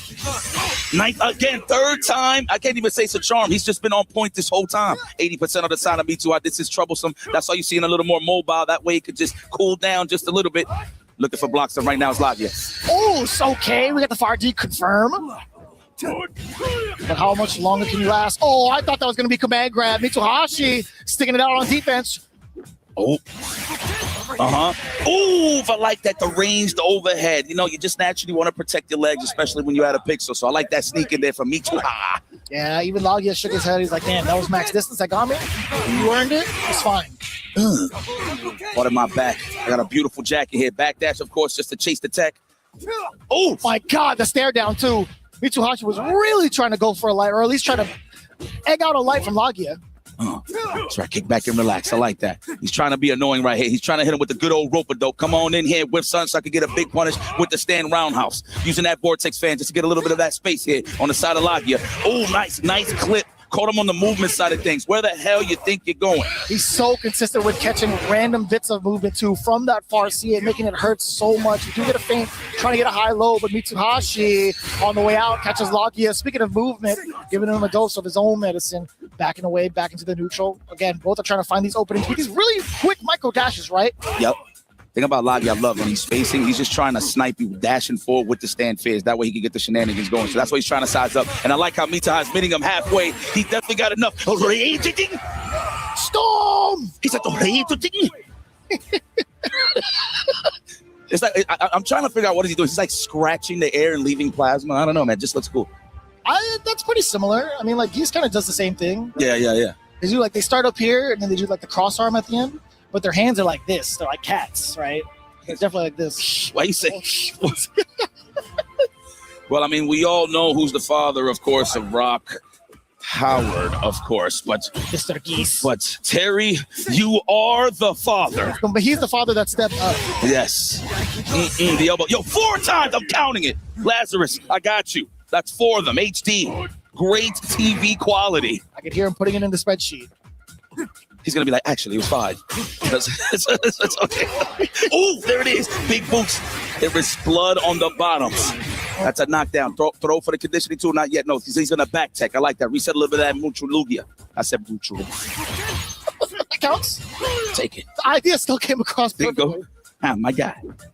Yeah, Mitsuhashi just kind of plays it out, right? He needs to just kind of chill. But as soon as I say that, he's trying to take initiative. It's that close roundhouse. Man, he's looking for it. There it is. Defense. We got that GC. 100%. Ooh, the jump in. No. I like how he was right on time, though. Like, he had the right idea. I know Mito was looking for the open-toe sandals, but was looking for the dome was Lagia on the short hop. And that was a delay. Why did he catch him crouching still, Yipes? I thought he was going to catch the movement, but no, animation-wise, I can't believe that close he hit. He said, not yet. Let's go. We got so much power. Oh, caught him moving. Maybe he was trying to JD, possibly backdash by mistake. Who knows? But Mitsuha is not going to complain as he closes out that round. I 100% think it was a backdash. Yeah. What a way to sneak that in. Look, he's trying to snipe it again. Oh, try to hit him with a counter. You know why, right? Because of the potential GC. GC, it's right. Yes. It's so sick. We're starting to see the mind games. We're starting to see the layers, if anything, go forward. But now Lagia trying to be a little bit less proactive than normal. Mitsuhashi, although being at the deficit, he's the one trying to initiate yet again. But Lagia now throwing in some of the neutral jumps in case the dashes come out. Damn. You know, this is like one of our slower paced matches. I mean, usually when it gets a little too antsy on both sides, you get a little scrambling. But these guys definitely, you can tell, know each other. So heavy. They know their favorite color, their favorite movies. Favorite flowers, too, if anyone. That's it. They both deserve them at this stage, to be quite honest with you. Mitsuhashi trying to find an opener. Ugh. Nothing too big out of that. Yo, you go profile that? Godlike. There we go. Stop! Oh, all right, the meaty stuff. I know he's trying to kill some frames there. Maybe that was an input error. I'm not too sure. And we got nasty counter hit from down below, still being able, which in reach, by the way, to get that far standing C. Get ready. Terry versus Scott. Dude, I can't remember the song when right before they kick off into like the matches. Yeah. That's the one. Yeah. Scoop. Let's do it again. You got to add it with the M this time. Oh, no. You ain't going to just run up in my house. You got to knock on the door first. Spin cycle into the hang dry. Dragon Fang. Laundry's done. Just keep it clean. Ooh. Oh, what? That actually looked like a throw animation, low key, but we'll take it. It was. I think it was just a little bit too early. Okay. Oh, I like that. The stare down. Stay still. I thought it could have been bigger than that. I guess not. No counter hit. That means he's trying to fidget a little. He's trying to move. Nice. What a challenge with the chandelier looking anti-air. That's what I'm talking about. Oh, and he does do like the cross hand at the bottom, just like his dad. Yes, sir. Just like Pappy. It's in the genetics, but he don't love his Pappy. Oh, man. Lagia's going to think about it for a second. I mean, I know he got more characters in the tank, but I mean, he's been in this season heavy with the Gato. I mean, he can bring it back to the pride and true if he really wants to. That's fair. In most of the matches that we look at least from the last exchange over at Evo Japan, he did fall short to Mitsuhashi at the very first game, 1-2. And it took him a little bit of a while to adjust. However, every one of those games went down to the wire, right? So although it's currently in favor of Mitsuhashi, we still got a lot more games to play. Can Lagia find the rebuttal? I like the backdash to avoid the throw. Spin cycle, hang dry. Yeah. Every time I see the uppercut, all I see is that's all I see, man. Yeah. Yep. That's how my legs look when I'm stretching them. When they numb and I'm in the airport for too long, yes. The flutter steps. The baby feet. Ooh, still within range. Let me get that DP break out of there. Oh, that was tricky. You can it just automatically does that. I forget. Yes, it actually tracks wherever you go. But I like when you feel fully committed, just cross under is just going to go to the other side. So I like this. It's kind of a way to like reset neutral. Oh, no, we got to respect the rep though. The green stuff. My man said he said, "Oh," on the way out. That's what it sounded like. Okay, he's high on the rev side. That's how you don't see him using the rev guard. Smart choice here from Lagia. I like how the players they like putting themselves in those positions so they can block to get the JDs. Wow, what the hell did you hit? A fingernail? What the hell was that? He sure did. Sheesh. the extension of the hurt box, and I like that too. I mean, I don't think it was. I don't think there was going to be enough time for Mitsuhashi to actually like dash up and continue on. So it was wise of him to kind of just dash up and wait, forcing Logia to go for that DP. That was excellent. I concur. All right, here we go. Gonna have to think about it here for a second. Oh, you try to challenge it. Possibly thought it was gonna be a throw or a command throw. We still got the hard knockdown stuff. Oh, it definitely looked like the chin buster, but we went to the lows. Another low. Yo, man, stop. Yo, watch your open-toe sandals. Put some socks on. Me too hot. He's got the nail clippers on, man. He went for the big toe twice over, and he's caught pretty good success in the corner pressure against Mitsuhashi. Oh! Hugging paranormal activity. There was no one there. And we got another one. That's the first one. Let's go for it. We're going to throw. No, I like that. Trying to catch the delayed tech with the DP break. Disgusting stuff here from Mitsuha, excuse me. Not the paranormal activity, bro. Ain't no one home. That was pretty good. He's like, who's that? He felt the presence. Yeah, absolutely. Oh, give me that. I'm going to say that was 5, Lazarus. I'll agree with that. I think that was 5. Oh, early. Can't get a conversion off of that because of the fact that it was too early. High above with those jump Ds from both ends. Oh, he was ready. Like how he took blocks and then back dash. He definitely sniped that out. Had to spend the super, of course, high on the red side. Oh, another overhead. The hatchet kick. It's not even the name of it, but it looks like it. The guillotine. I think hatchet kick would make sense. Like that one? I like that a lot. Winner. Is that like blood on the concrete, guys? I'm not too sure. Can somebody tell me production? No, you can just tell me later. It's all right. Oh, in the background? Yeah, it's like winner. I'm not sure. It's etched in with something. Look at Log. He's like, man, I should have never introduced him to this game, dude. It's like, damn it. It's his fault, huh? It's his fault. Me too hot. This guy has just been consistent again, man. Just a great run in Evo. And you said Evo Japan, they met as well, right? That's right. 3-1 in favor of Logia. Now the tables have turned significantly. Mitsuhashi with probably the best lead he's had over Logia in his competitive City of the Wolves career. Yo, I'm going to be honest. I'm enjoying the matches so much that I forgot that it was a first of 5 for a second. That's how good and invested we all had. There it is. Part of the chandelier. I'm trying to find the overhead still, brother. I know, huh? Oh, I just wanted to see if there was like another name for it, but it's just a low dodge attack. I wanted to see if there was like an actual like reference to it. But anyways, we're going with the hatchet kick. That's right. So we make it up on the fly. Sorry, SMK. I'm gonna just make a random move. The ashy knuckles on the side of Gato. No lotion available here, but it looks like Mitsuha has it in his pocket. He's gonna look for it right here. I like that he's sizing them up. It's crazy how they know each other. Like, they know when exactly they're going to dash and meet in the middle. This is really aggressive when it comes to the movement. And Logia, I feel like, has most of the time, any exchange he's had in those types of scenarios, he's been the one to kind of strike first or catch the counter hits. But it's Mitsuhashi with a read against the command grab yet again. The storm!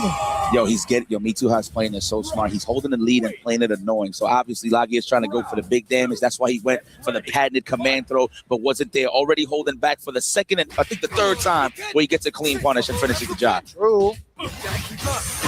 Ooh, that's 7. Did I skip one? I think we're at 6. We're at 6. Boom. I can't count anymore, brother. I love counting. You know why? Because I like people to correct me. Oos! A little bit too close. Mitsuhashi looked away on that one. He's like, yeah, you caught me pressing buttons. Dragon Fang on the way up. Love that super, by the way. You want to go up too? I got it too. Free of charge. Oh, he couldn't get the guard cancel. Wow, what a way to lie about it and just go and walk up casually and get the grab. There it is, another AC. Wow, what a way to get out of there with the layup. That was godlike. Oh, spend it now. Consistency. Oh no. That's gotta kill, right? Hell yeah, he's gonna have to do it. That's right. There's no way there's enough guts for him to survive this. Open your eyes. Right here. I don't know. He had it. You see that? He's a little sneak peek. Oh yeah, look at me. Sneak peek. Nice eyes, brother. Thanks, man. How about mine? Look. Beautiful. Nothing like that? Wouldn't want it any other way. You guys like that, yeah? Yeah, you like that, huh? Okay. Yo, so I believe somebody could correct me. I do believe if you're in overheat, you do a little less damage, probably like 10 to 20%, 10 points, 20 points, I'm not too sure. But that's why I was kind of like questioning myself if that was actually going to kill, but worked out on the side of Logia regardless. can't believe it still. You're taking a look. That was all just for a round to survive. Mitsuhashi still currently at match point.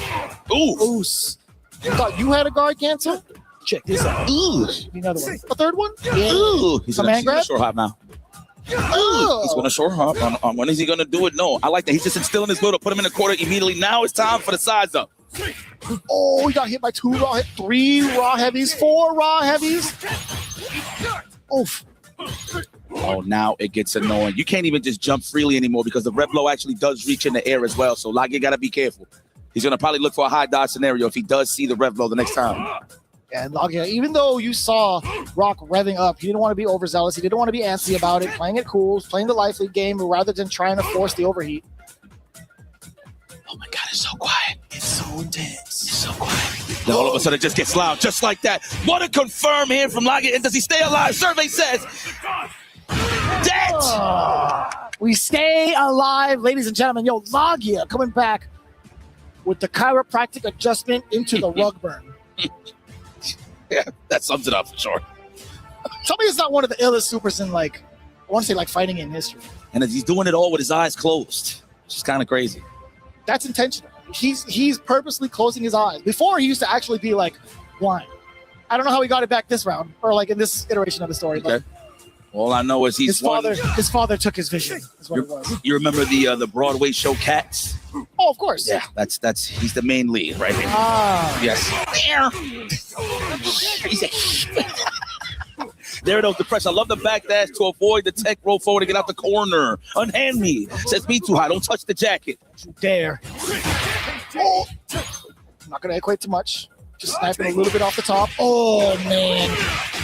Just coming in with the jump C. Hang him dry. Ugh. Yeah, I ain't gonna lie. Got to look like my type of character, too. Looks pretty good. He's mad fun to play. He's looking for those buttons. He's getting a little antsy right here on the side of Lagia. I feel like he's doing a lot of assumptions in terms of what Me2I wants to do, but he still finds the hit to finish the job. There it is, the chandelier. That's the second time, the second instance in that round he was able to get an opener off the jump C. Okay, yeah, facts. That's just so much damage as well, man. Big damage. Huge. Huge. 2 damage. That's it. Oh, conditioning handstand light. Oh, no. That was a godlike way to size up for the delay. What a whiff short. That's how much advantage he had on knockdown. And you think I wasn't going to do it?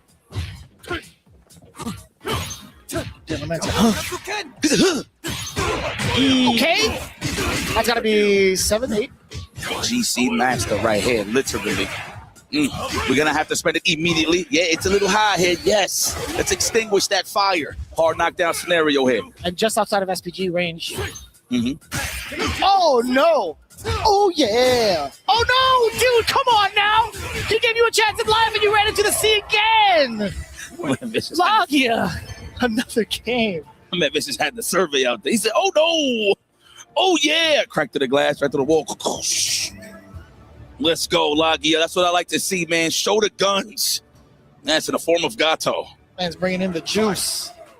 Okay, let's go back. Opening gambit time once again. 3-4. Lagia slowly but surely is bringing it back to tie this up, and I'm loving it. Tech chase. Ooh, 45% off of the jump in. We'll definitely take it that. Every time, yo, let them play a little bit. Lagia, I see that you're figuring it out here as you go. Because Me2I was busting your ass, but now you are looking very comfortable. You got to deal with the bullies, the young ones. Oh, trying to tempt the button, dashing up before the red row. Oh, that's so much damage incoming. That should be enough for the round, right? Extension? Hell yeah. Damn, this guy Lagia is a killer. He's reminding you why he's the SWC champion, ladies and gentlemen. Me2I. Looking like he's losing a little bit of momentum. I feel like he's getting slowed down a little bit here on the side of Lagia. He's not falling for just like the dash up, block shenanigans. So he can put a button out there and get a whip punish. I like how he's taking it to his ranges. As you can see, he's trying to find his footing right here. Me2I with the multiple back dashes. And Lagia's just been so clean with the movement. He's so intimidating to press buttons against. Even, again, those micro dashes into far C, which is forcing Mitsuhashi to flinch over and over and over again. Damn, every time, bro. Stop being so sweaty. Here's a towel. You need a towel? Sheesh. Throw? No, not even. That's what he's looking for. The tech, he wants big damage. Forget a throw. Okay, there it is, sizing up once again. Standing roundhouse and sizing out. It's clear Mitsuha wants that big starter. There it is. No one home, though. That could have been a GC. So difficult to even call against Lagia. I like that way of the start, going into the EX Fireball in the air, but again, it doesn't lead to big damage right now. It's a swing. Misses Light the work. opportunity up. A little bit of light work. There we go, on the way in. Put him on down, yeah. Get the super for the hard knockdown, Mitsuhashi. A little bit of a trade, and he still dashed up even after the trade. Really? Not kidding about the sweat. It's so wet. He's just sweating all over the place. Pass on the towel. Oh, he tried to budge there. I'm not too sure what he was looking for. Maybe a back that. 8 seconds on the clock. Wait till a psych. We still alive. And we tied up with that one. We're not even going to ask that question. We know it's a finish. Wow, he opens his eye just to make sure he's touching his chest. I see I see what it's about here with Gato. Makes sense. Okay, Lagia, that's what I'm trying to see. Game number 9, another one. Damn. Okay. Back-to-back bangers thus far, and it's expected here in the semifinals. I'm so excited to see the conclusion of this. The fact that Lagia was at the deficit 1-4, bringing it game after game after game, that is mad difficult. I can't even tell where the pressure's on, towards Lagia because he's made it all the way back, or towards Mitsuhashi because he dropped the lead. 100%. Now, the thing that I love about it is obviously the control where you see most of the buttons come out is in the corner, but in the mid-screen and the opening gambit side of things, they're not trying to press buttons first. It's so sick that they playing this game of footsies right now. But with the dashes, of course, implemented, makes it a little hard to get that good read. But Lagia is doing the right thing by just kicking back and relaxing and waiting for Mitsuha to hang himself. Yeah, up until that point, right? Mitsuhashi also starting to call out the micro movement from Lagia. That neutral jump is so effective. That's the second time he's made the read against the micro dash stand C. Uh-oh. One hit away right here. Can you survive, Lagia? Nice rev guard just to avoid some of this chip. Wow, what a way to mask a button attempt with the shield of the rev guard. Just lets it go and presses a button. Nice. Into the rev, the hard knockdown. What's it going to be, command throw? No. Oh, my God. Went for the jump frame kill, going for the stand C. Mitsuhashi not quite in. Oh, wait a minute. Oh, my God. Breaky's got it. Breaky's got it. I don't think he can. He's got 82%. Lagia can't go into a full sequence. Good call. I didn't even look at that. Ooh, the jump back fadeaway face. Great call, by the way. I didn't even notice. That was so difficult. He accomplished what he needed to. He didn't have the resources to back him up, though. Exactly. That's why it's so important, man, for the just defense. That's why you see it at the highest level. And he was doing a couple of rev guards, too, just to avoid chips. So it was a tough situation to put yourself in. Mitsuhashi now trying to take control again. He's at match point. We do get the back throw. Lagia not going to even try to enforce his way with buttons. Oh, he's gotten a little bit more aggressive. A little bit of a drop, perhaps, towards the end. I don't even know what the frame kill was supposed to be. Maybe fatigue is setting in. I'm not too sure. Let's see what happens here. Wow. Just straight said, hey, smell my palm, please. You ever seen Kung Fu Hustle? Oh, trying to open them up here. Good defense. A little bit of that rev guard to alleviate some of that. Oh, my sweet child of mine. We're going to have to spend it now. It's getting crucial, so I think he should, yes. Puts him in that rev blow, though, so he's going to get a little scrambly. I feel it from Mitsuha. He's going to jump into a rev blow. No, it's still active. He pressed the button on the way down, perhaps? I couldn't tell you. Oh, my God. I think he just thought that it was just finished, that he tried to just land.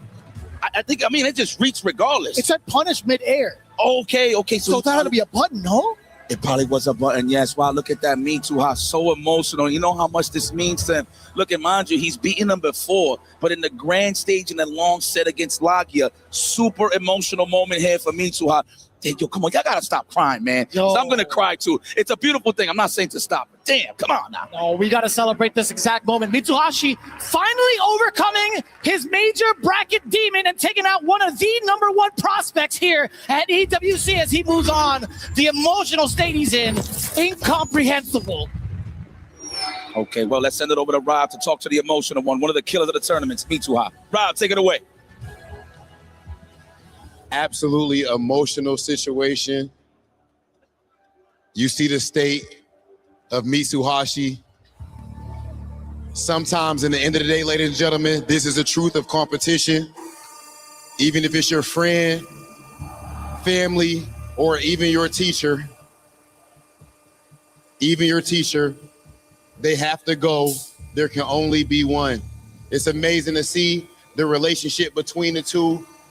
And at this point, the best thing that Mitsuhashi can do to honor Lagia is to take it all the way and win the Esports World Cup.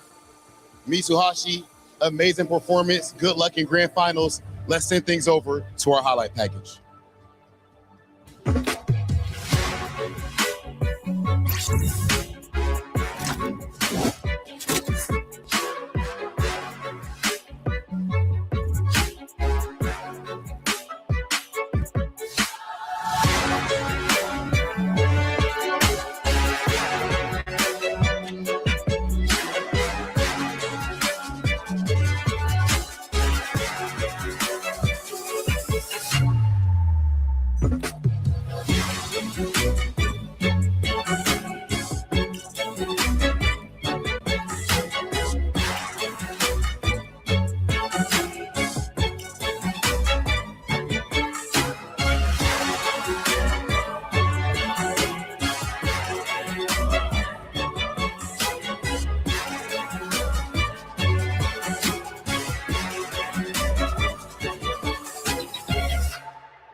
This ain't no regular thing. Came for the ring, you know what I mean. You see my name in the lights, better get right, I'm champion.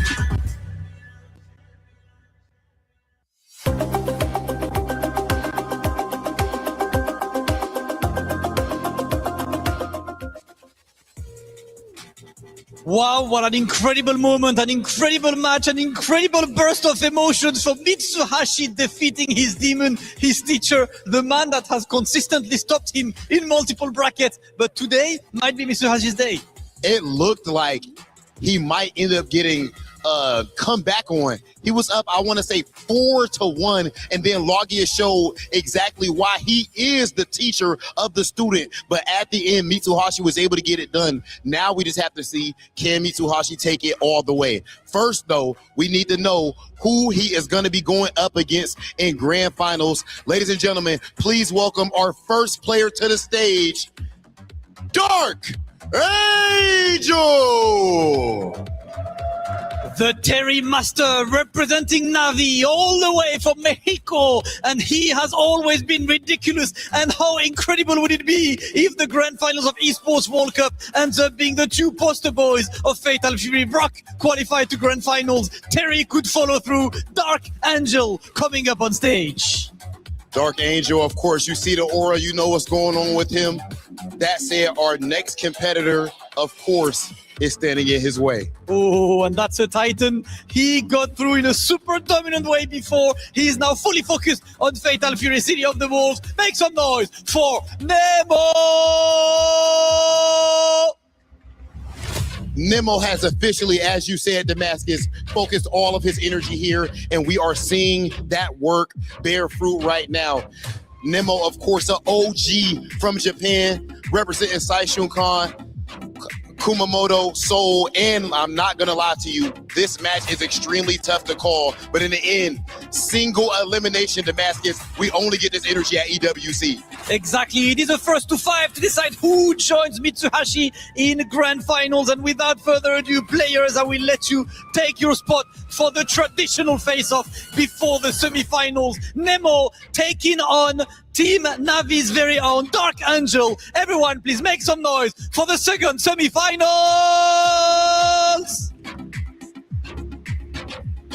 There you have it. One more matchup to go to establish who will be in the grand finals. Mitsuhashi sealing the deal over Logia not too long ago, but now it's time to see the battle between Dark Angel and Nemo. This is here with Tasty Steve joining me by my side again and again and again. We are put to the task of being able to deliver greatness before your very eyes. How are you feeling about this matchup? Man, look, first off, I'm just feeling amazing overall, EWC, but also as we get close to the conclusion and we crown a champion here for EWC, I'm feeling amazing. But this match, I'm sure, is going to be just as amazing. You saw what Nemo was able to do, clean victory to get to this point, and now I feel like this kind of sets him up in a very good position. However, Dark Angel, the damage, I told you, man, he was looking like my dark horse of the tournament at this point. He took out my boy Reynolds, so I feel like I gotta give him props at least for that. However, he's gotta get through Nemo. We know just how strong an OG like he is, but is he gonna be able to stop this guy? That's the biggest question of the day. He's been looking so flawless. In fact, I think he's had the most dominant performance thus far in the top 8. Dark Angel also pulling off some of the big surprises, making the quick adaptations against I saw the smile on his face and it made me pick up a little bit. Against Reynolds Krauser, man, I was actually so impressed by the way he's made these adaptations. And being in a first to 5, listen, I think this is going to be going down to the wire just based off of the way Dark Angel's been playing alone, right? I don't think Nemo has been fully contested just yet. He's been playing real well on offense. He's been layering it quite well. He's also been reacting to a lot of the movements that he's been faced off against, getting the getting the punishes on the landing frames, and also being able to get his setups to open people up. But what happens if he's forced on defense? I want to know what his defensive capabilities are like in a different matchup like Terry, because how often does he get to practice up against this matchup throughout this week, right? It's all been Mr. Karate for him. Now, and that's a very good point. However, Mr. Big's got two of the, honestly, I feel like some of the best options on Wake Up. He's got super, he's got the command throw super. Like, he has options that you really need to be careful for. However, Dark Angel's been known for his spacings. His wild punish and his counter hit confirms means he's going to space out. Look for those big buttons, and that's going to be where his damage comes from. We talked about how Krauser does damage, how Mr. Karate does damage. Terry is the first damage dealer we've seen in this game, and he can definitely equate it. However, the ground game, the fundamentals, the buttons Mr. Big represents, definitely fits in Nemo's play style, and I feel like that's one of the reasons he's made it so far. But we need to see what's about to happen. Dark Angel versus Nemo. Let's see who survives. Somebody's going home. That's right. The lone wolf of Southtown versus the big fella of the city. Mr. Big versus Terry Bogard. Okay, here we go. And already starting off up close. One of the things I feel like, man, tried to sneak in that overhead. Ooh, wow, punish. He's got the most here, bro. Look at this damage. Instant SPG check-in. And he is on him even after the tech. Man, trying to dash up afterwards. Dark Angel being able to blow up the rev blow. And that's what I was talking about, that wake up option. And my man said, yeah, you going to wake up and do something? I'm going to wake up and do something. And what a scrap to start off. That was the first round. Been scrapping, trying to start off with the EX Fireball. Trying to establish dominance early. Nemo again getting caught in the lights, but you know what? Not able to convert his Dark Angel. We'll definitely take that as Nemo. The Psycho Sausages on the way through. Hold on, the quick delivery. Jump D. Keeping it close. The JD's really going to do some work here. As soon as I say that, the guard cancel. Get Dark Angel out of that corner. Great neutral jump there by Nemo. That was beautifully done. Dark Angel still being able to stuff out Nemo's approach on the ground. I like that. Just mixing in the rev guard as well. Okay. Look at that rev meter on the side of Nemo. Goes back down just a tad. I love him closing the distance. Those two buttons, man, that normal coming down in the air for Mr. Big is so good. Feels that way too. We got the rev blow now on the way through. What a deceptive cross-up. Oh, man. He hit the sausage on the back of the neck. That's crazy. That's not even possible. He did it, though. That was a cross-up. It said cross-up on the screen. Listen, we can't lie to the people. You know what? You're right. That was on the back of the neck. It definitely was. He watched an episode of Attack on Titan. He went straight for the nape. And look at him, staying at that range. This is exactly what I was talking about. Dark Angel known for the punishes, and then the guard cancel after the JD again. This is going to make your offense so much harder if you're Nemo. Oh. Uh-huh. Easy enough. Rock you. Another throw. Third? Get out of here. Wow, what a beat out on the, oh my gosh. That's crazy. Oh, look at the damage. Dude, Dark Angel with an answer for everything Nemo's putting on the table. Says no thank you. And oh, I love that red blow on the follow-up off the guard cancel. Oh, look at this damage. Look at this damage. Red blow, hold this mix. Goes for the jump. He's got a meter. Oh my God, the fireball saved him. Another guard cancel into Super Geyser. Come on. My man said 0 frame on that. My man said 0 frame, putting in the technical prowess. Yo, Dark Angel. Bruh. You saw the notifications on the left side of the screen? New friend request. You just got a message. You Big got damage. Right? You've got buddy. If you're old enough to know what that specific tone is like or where that's from, you're a real one. Oh, nice wake up. Gets that neutral.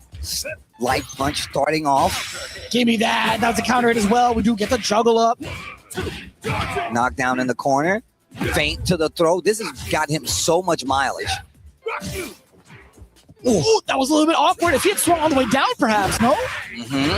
Totally fine. Taiko drumming it. Psycho Sausage on the way through. I know that's not the name, but here, bear with me. Nemo is still trying to find a way to break Dark Angel.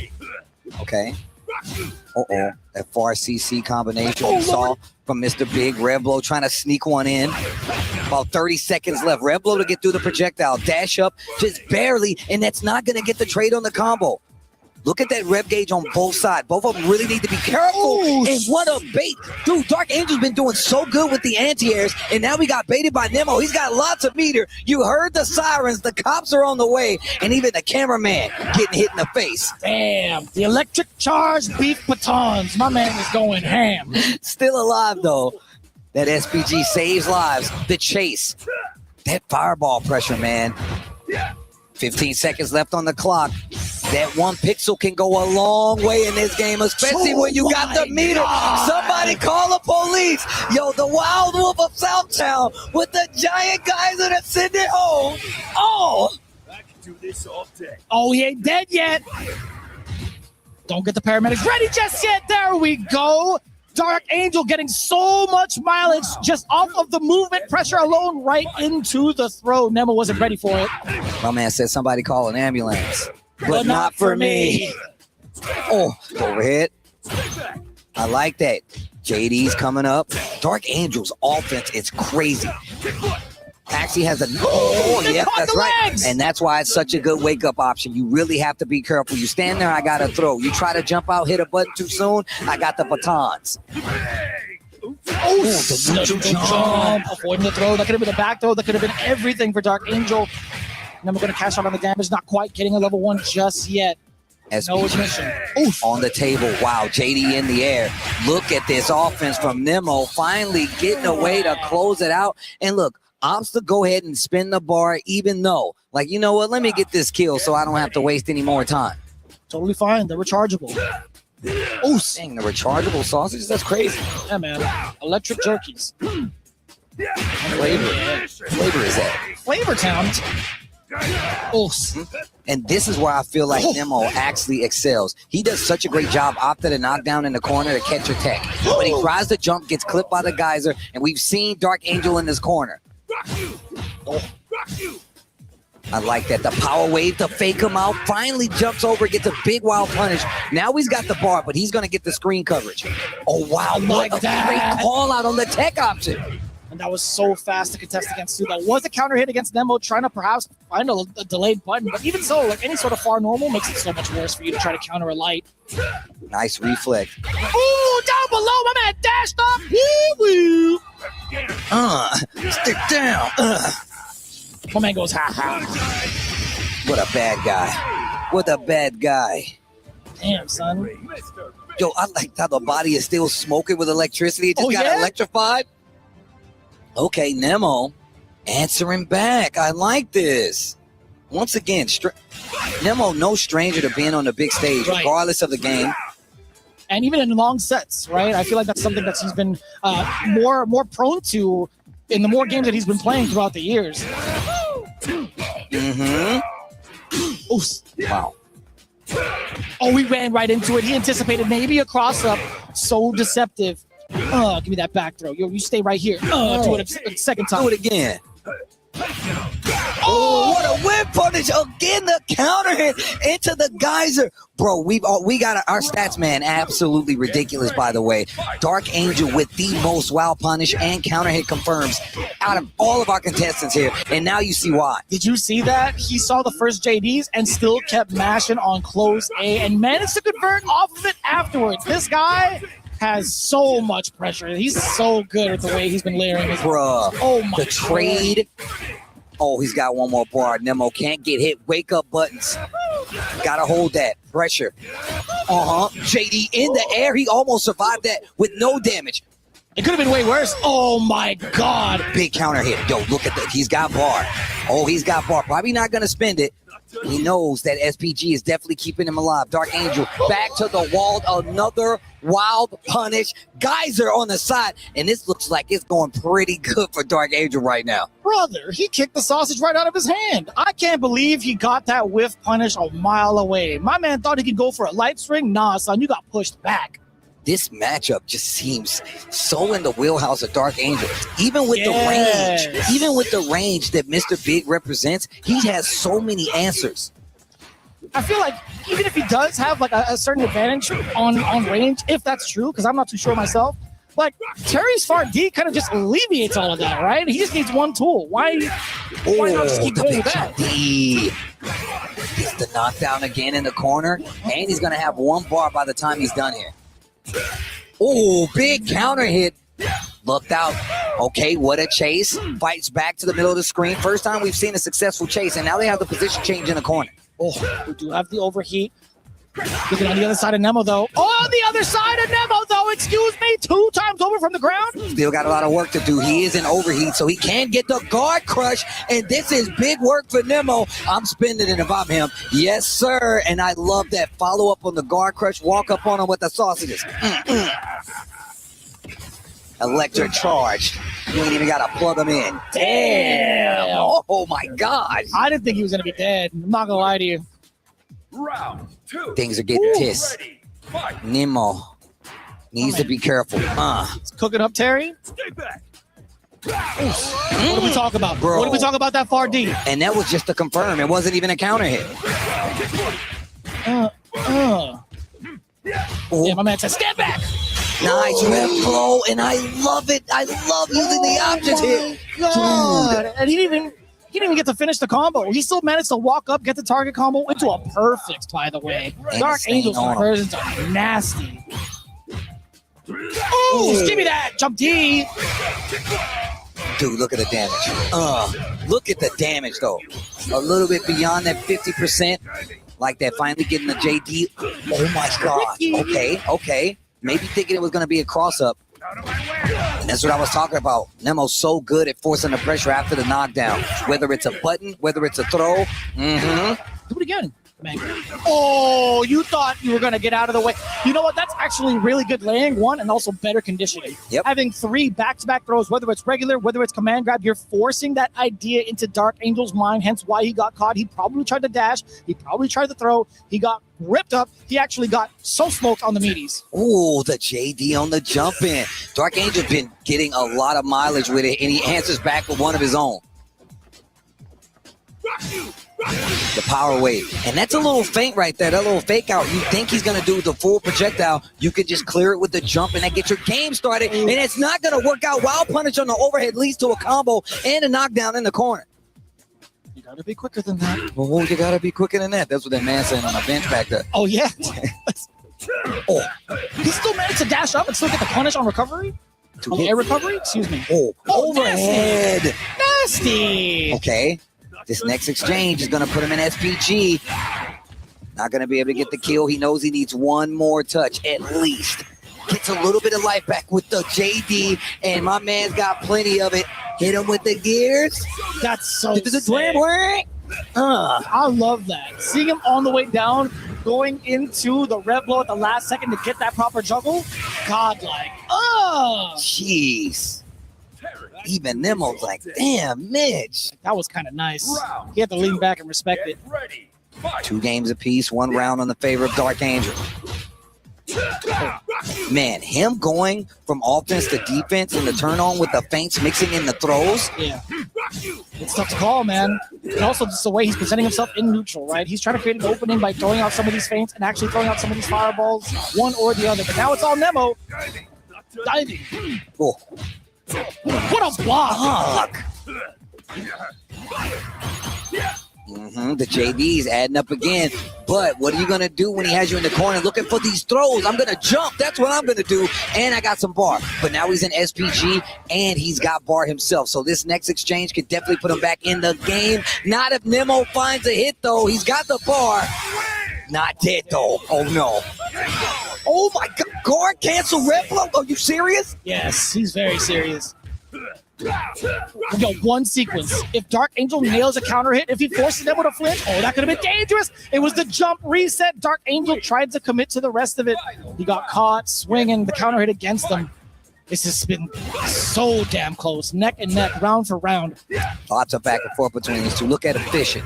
Look at him fishing with the button. He gets the wild punish on that power wave. Oh, air to air. Nemo taking his time, trying to find a way in.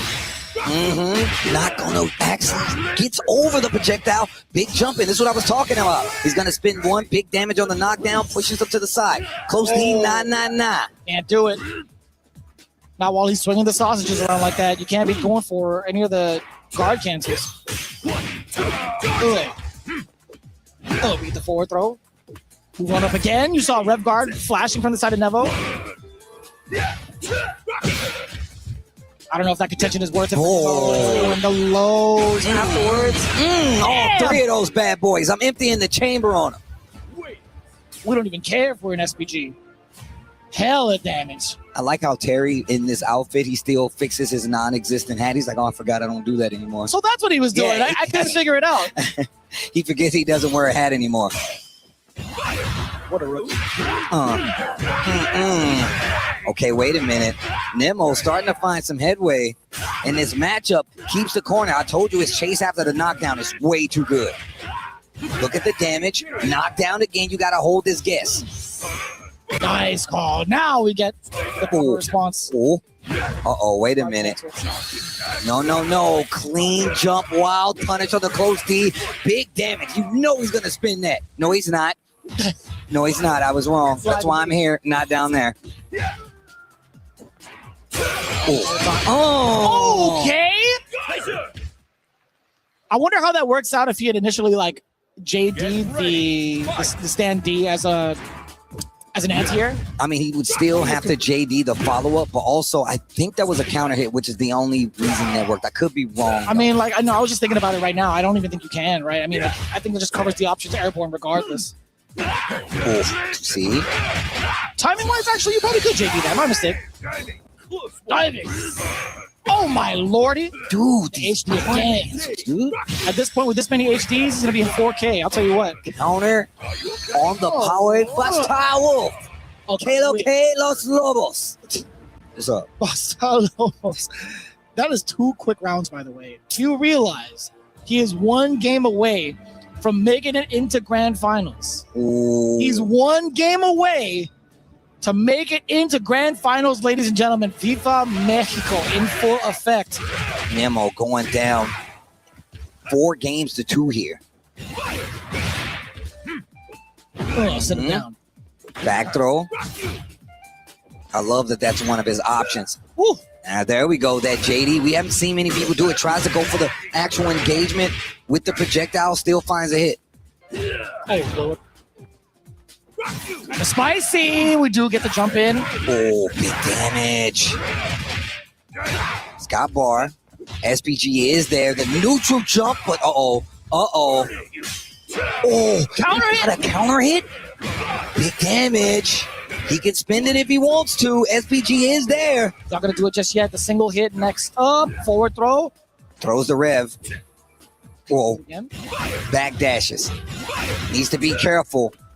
Laying on the offense. Look at the gauge on the side of Nemo. He's not going to make it out alive. 1 more round, and Dark Angel could be going to the grand finals.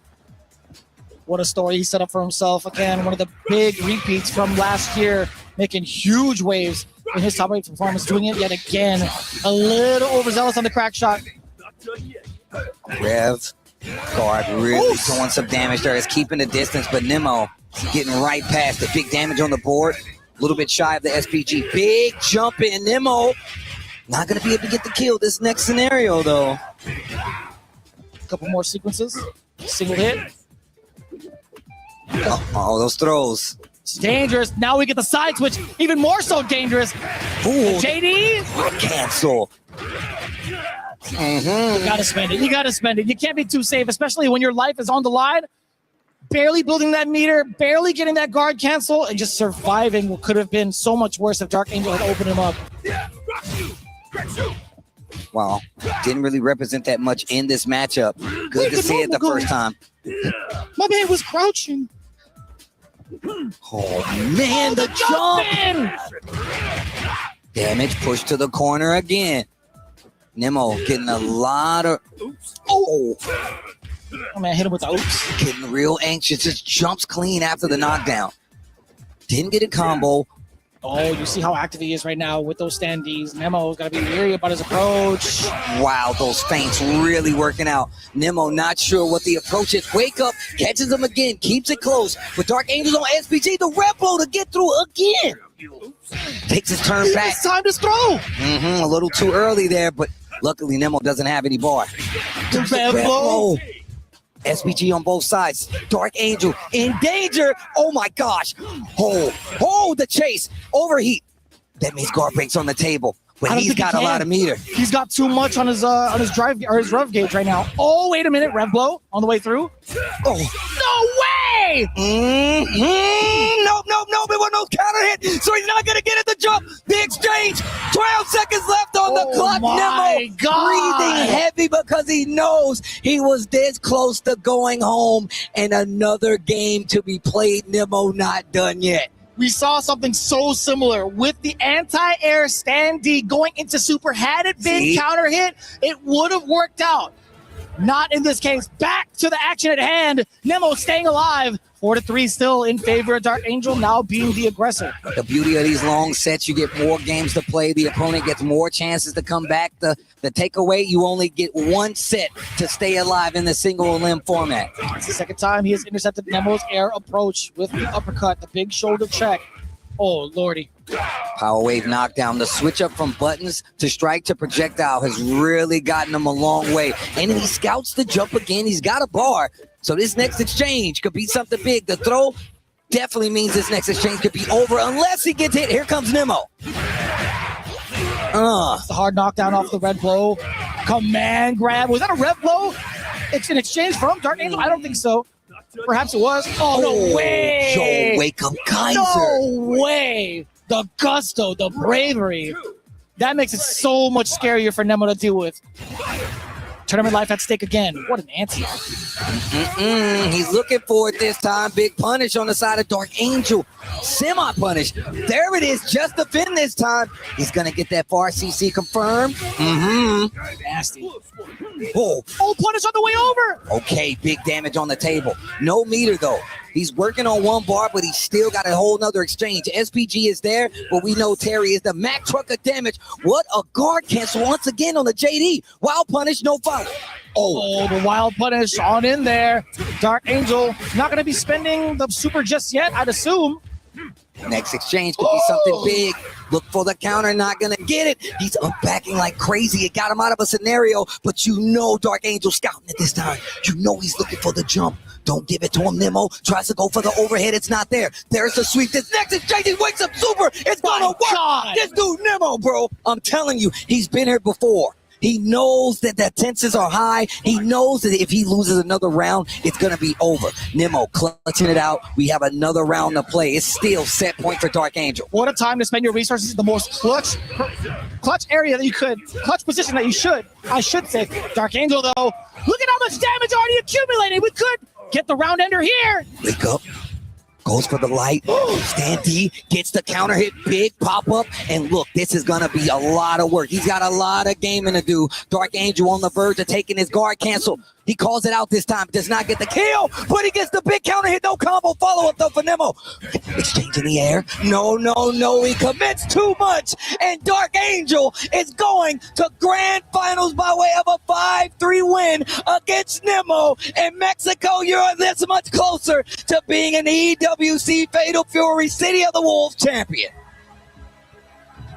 A ridiculous showing thus far, man. It was so difficult to catch the different speeds that Nemo was presenting towards those final sets of the round. But he prevails. A slight error for the side of Nemo. Dark Angel taking full advantage of that. And guess what? He's rewarded thoroughly into a trip to grand finals. Let's take a look now as he crushes the soul of another opponent standing by with Damascus. Incredible match, Vicious. Dark Angel qualified to grand finals, and you can see how much it means. The sigh of relief on the Mexican contender's face. It is time to crush the dreams of Nemo, the one who came all the way from Japan. Got an amazing one, but it's time to get that key crushed. Only 2 keys will remain after this one. It is Dark Angels and Mitsuhashi. Let's get this. Ooh. I don't know what's with this guy. They're so loud today with Dark Angel, but that just shows how much power he gets into his game. Dark Angel qualifying to grand finals of Esports World Cup 2026. He will face Mitsuhashi a bit later, but before that, let's take a look at the highlights of the game.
For every click, every clutch, every respawn.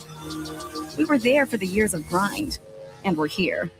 Now, the proud founding partner of EWC, powering the biggest event in gaming, shoulder to shoulder with the world's best, making history. Greatness deserves the stage.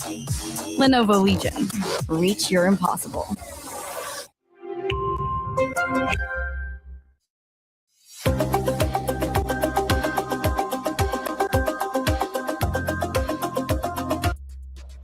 Two great matches, none of them disappointing. Grand Finals is set, and so is our third place matchup. What a tournament it's been, and we still got more to get through. I'm Taylor Reflections, Noble Logan Sama, El Colt. First off, El Colt, congratulations, Dark Angel. He's in the finals. It's a new world, baby. It's a new world. Like the young people are beating the gods, and they are grabbing this new generation of power. What a day to be alive. Aren't you not entertained, people? Wow. Inspiring. Inspiring. Absolutely. And it's Na'Vi versus VP in the grand finals. However, there's still a third place matchup. 200 championship points going to the way of whatever org they're representing. And let's not forget, it's also a $20,000 matchup. The difference between fourth and third is $70,000 to $50,000, quite a bit. Now, we've got a lot of great watch parties, and one of those great watch parties is Just Frame MX, a pillar in the Mexican FGC, and they had something to say to our broadcast. Hello everyone, this is Bruno of Just Frame. Really quick, we want to thank the SNK community for always supporting us. Without all of you, none of this will be possible. It's been an incredible week with amazing matches, incredible players, and now we're at the finish line. 8 of the best players in the world are facing off, and us, being from Mexico, we are rooting for Dark Angel, but not just us, the entirety of Latin America. That being said, every player is giving it their all, showcasing the best Fatal Fury Zero the World's mastery we've ever seen, and we can't wait to see who takes over Goichi-san's title, who we hope has a speedy recovery. Once again, thank you for the opportunity. Shout out to El Colt for representing us on the mic. That made the better player win. Gracias a todos.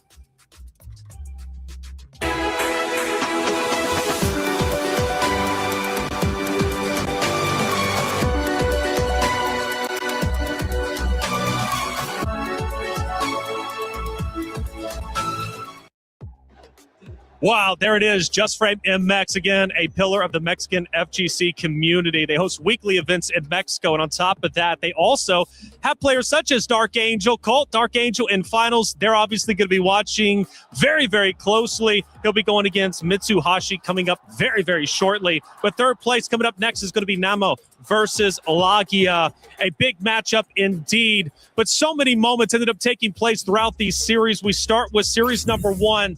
Logan, the teacher finally defeated by the student. Yeah, and it's an incredible storyline. The record was so overwhelming in favor of Lago. We're talking backstage. Mitsuhashi has never, in his history of competition, been able to beat Lagia. And you know what? He almost didn't do it again. It's scary. It was scary. We talk about this with top players and kind of the block that forms in overcoming them. He got to 4-1 up, and it looked like he just wasn't able to find the way. And fortune shined him when at the end there with that Raging Storm. Yeah, man, that neutral jump, the way that hitbox expanded, and of course the cascade of emotions holding it. After all, that's his inspiration. That's something of his sensei. And I cannot believe what's happening inside the mind of a young player. That's it. And talking about young players, Dark Angel representing Na'Vi going against Nemo. What a series this was, but it was Dark Angel who seemed to be in control the entire time. I don't know if he's in control, my friend, but indeed, he is able to rise up to the occasion. A fantastic matchup, of course. Nemo, one of the gods of the fighting game community, but now Logan is a new world, baby. It is. It's definitely a new world for Dark Angel. Last year finishing third. Now he's gone at least one better. Finds himself in grand finals. An incredible performance for him. The only returning player from last year's top 8. And here he is. Finds himself in grand finals. It was difficult against Nemo, though, making the use of Mr. Big's limited defensive options there. That reversal super seemed to hit 100% of the time almost. But even that wasn't enough to keep Dark Angel off of him, was it? And again, man, winning this series is huge. Not only does it put you in contention to win the grand finals, but it also gives you the opportunity to score 1,000 club championship points if you take it all. Now, for our casters, the emotions are also running high. From what I was hearing after that first series, Yipes might have almost shed a tear. In the corner pressure against Mitsuhashi.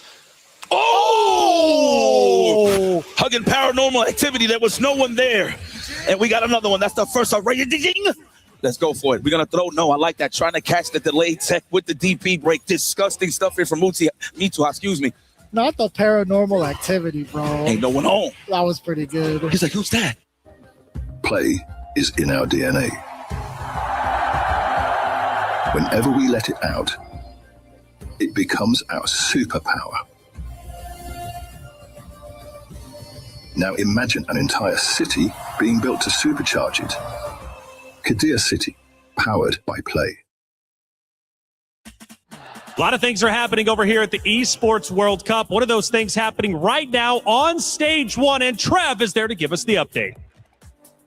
We're well into the semi-finals now in Fatal Fury, but we're over at the Valorant stage with Ginny, who's going to give us a quick update on everything Club Championship. I mean, this is the finals for us, well, semifinals too, so pretty important day. Yesterday, quarterfinals, Vitality got knocked out. I know they're quite big when it comes to the Club Championship points, at like placed third last year. This time around, that's all they're going to get. However, Heretics, the favorites, the ones that were defending that title, got knocked out. Our first finalist is confirmed to be 100 Thieves. So from BBL going up against NRG, we're going to have to wait and see which one comes out on top. Absolutely. Seems like Vitality having a bit of a tough time in both our games. Back to you guys now.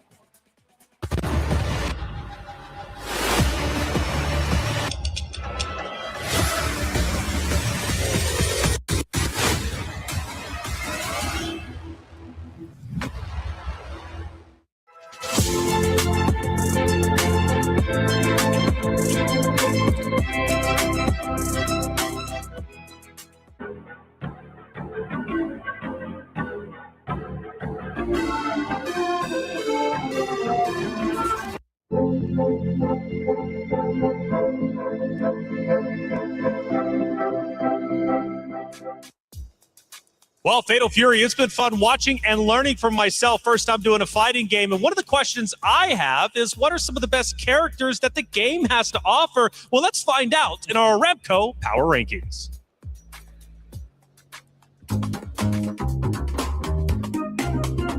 大家好，我是小孩曾卓君啊，来自 Falcons 的猎鹰战队。然后今天呢，给大家带来饿狼传说天梯我认为的角色的等级排行榜1级别的，我认为可能我想到的只有这个角色珍妮、不知火舞，这些都是上场率比较低一点点的C级，还有这个吧，把它放到 S 级没有问题。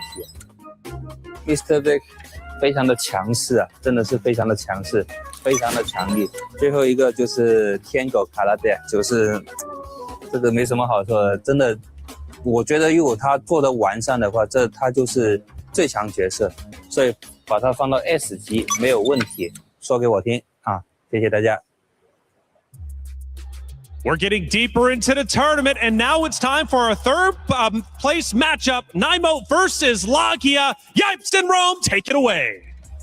Man, shout out to everybody in the desk over there holding it down, doing an excellent job. But we're about to see an excellent match. This is essentially a third place money match. Well, a money match in general. This is going to be a 5-1 classic. I'm IFC Action. Of course, joining me is my guy, Rome himself. What's popping, my boy? Already know New York in the building, baby. And we about to call this action here. Lagia from Japan going up against Nemo, like you said, third place matchup here. 20K on the line. They're both wearing red, but I need to see some green for both. Who wants it more? We're going to get it going. Yes, sir. Woo. And look, I know, look at Nemo right now. I know he's happy that he's still playing some Fatal Fury, both of these guys, but they really thinking about it right now. Like, damn, I cannot believe I did not get first place or even being in the grand final. So they still feeling it, but they know what's at stake here. They're trying to get those extra points, of course, for their team representatives here at the EWC side of things. So let's get it started. Yo, they still dwelling in it, but I respect it, though. They still got to fight through the emotions. That's why I had to chuckle a bit there. I saw my man Nemo on the chair looking depressed. But my man, you could come up on another 20 G's. And we can see that happening here. Of course, Lagia, the prize fighter, going home with a smaller bag than usual. But again, another chance for him to up it up as well on the way back to Japan. This is going to be an exciting matchup here. We are playing for that third place. We got Mr. Big versus the one and only Gato. Of course, that Stan C from Big is going to play up a lot in this matchup. Yes, sir. Already being the aggressor is Lagia. You know what? Hopefully they don't play too scrambly because they're trying to get it over with, but I'm pretty sure they're going to take this match super serious considering what's at stake here. Absolutely. Whole lot of green. Got the jab punish. Goes for the DP break just to get close enough to. I like that. But again, revving up is Nemo. Trying to play the spacing game there with the beats by Big, holding it down. I love how Nemo's rev was high, so it's kind of like an indication for Lagia to just come on over and try to invest himself on some offense, but then Nemo uses that just to check him. But speaking of which, the dash in on the side of Lagia. Ooh, the tech chase, nasty. He's all the way in now, too. But look at the rev meter. It's cooling down for Nemo. Nemo has a chance to go for the big wall punish. Doesn't extend. Could have won all the way in, and we could have gotten a kill there. The guard cancel from Lagia, but the stomps are not invincible. Keeps him in place. We're going to drum it up right here. Trying to drum up some victory, possibly. There we go. Speaking of drumming. Oh, try to go for the command throw. No one home. Try to go for the EX, of course. Had enough cash to finish the job. Nemo with the challenge. Not enough yet, though. Not enough, but I appreciate the level 3 on Wake Up. That's what I like to see. Lagia locking in for this third place matchup here. Letting it rip. Off rip. You know what time it is. Let me tell you something. For 20 G's, you think I wasn't going to do that on Wake Up? I'm doing that for one. I'm doing that for a milli. I'm doing that for a hot dog and a handshake, yipes. Man, I'll eat dirt off the floor for 20 grand. Are you kidding me? All right, now you got to pick his jaws off the floor after that level 3 shocking Nemo. Nemo going to have to hit him with some of his own shocks here. Let's get the 5C, trying to close the distance. Boy, a dash through. Like you're trying to pick up on those strings now. Yes. Okay, the counter pokes here, filling it out. Spacing out, run up throw, of course. Lagia respecting the button, so wise choice. Beat of the drum, of course, HD. Great quality on that vision. He said, I do not like Drumline. That movie sucked as he gets that full DP confirm on the other side right there. That movie was a little trash. It was hopefully they don't watch Fatal Fury. That is what it is. Oh, overheat for both of us. We are both looking red here. This is good for Nemo. Nemo with the super in between. That was nicely done. He has to commit to super. Does Lagia, or he's going to get his guard broken. Oh, break. He's got sight. Oh, my God. Here it is. Another guard break attempt. We're going to wake up with a super. No. That's how you see the mash of the backdash. A pixel on that guard meter.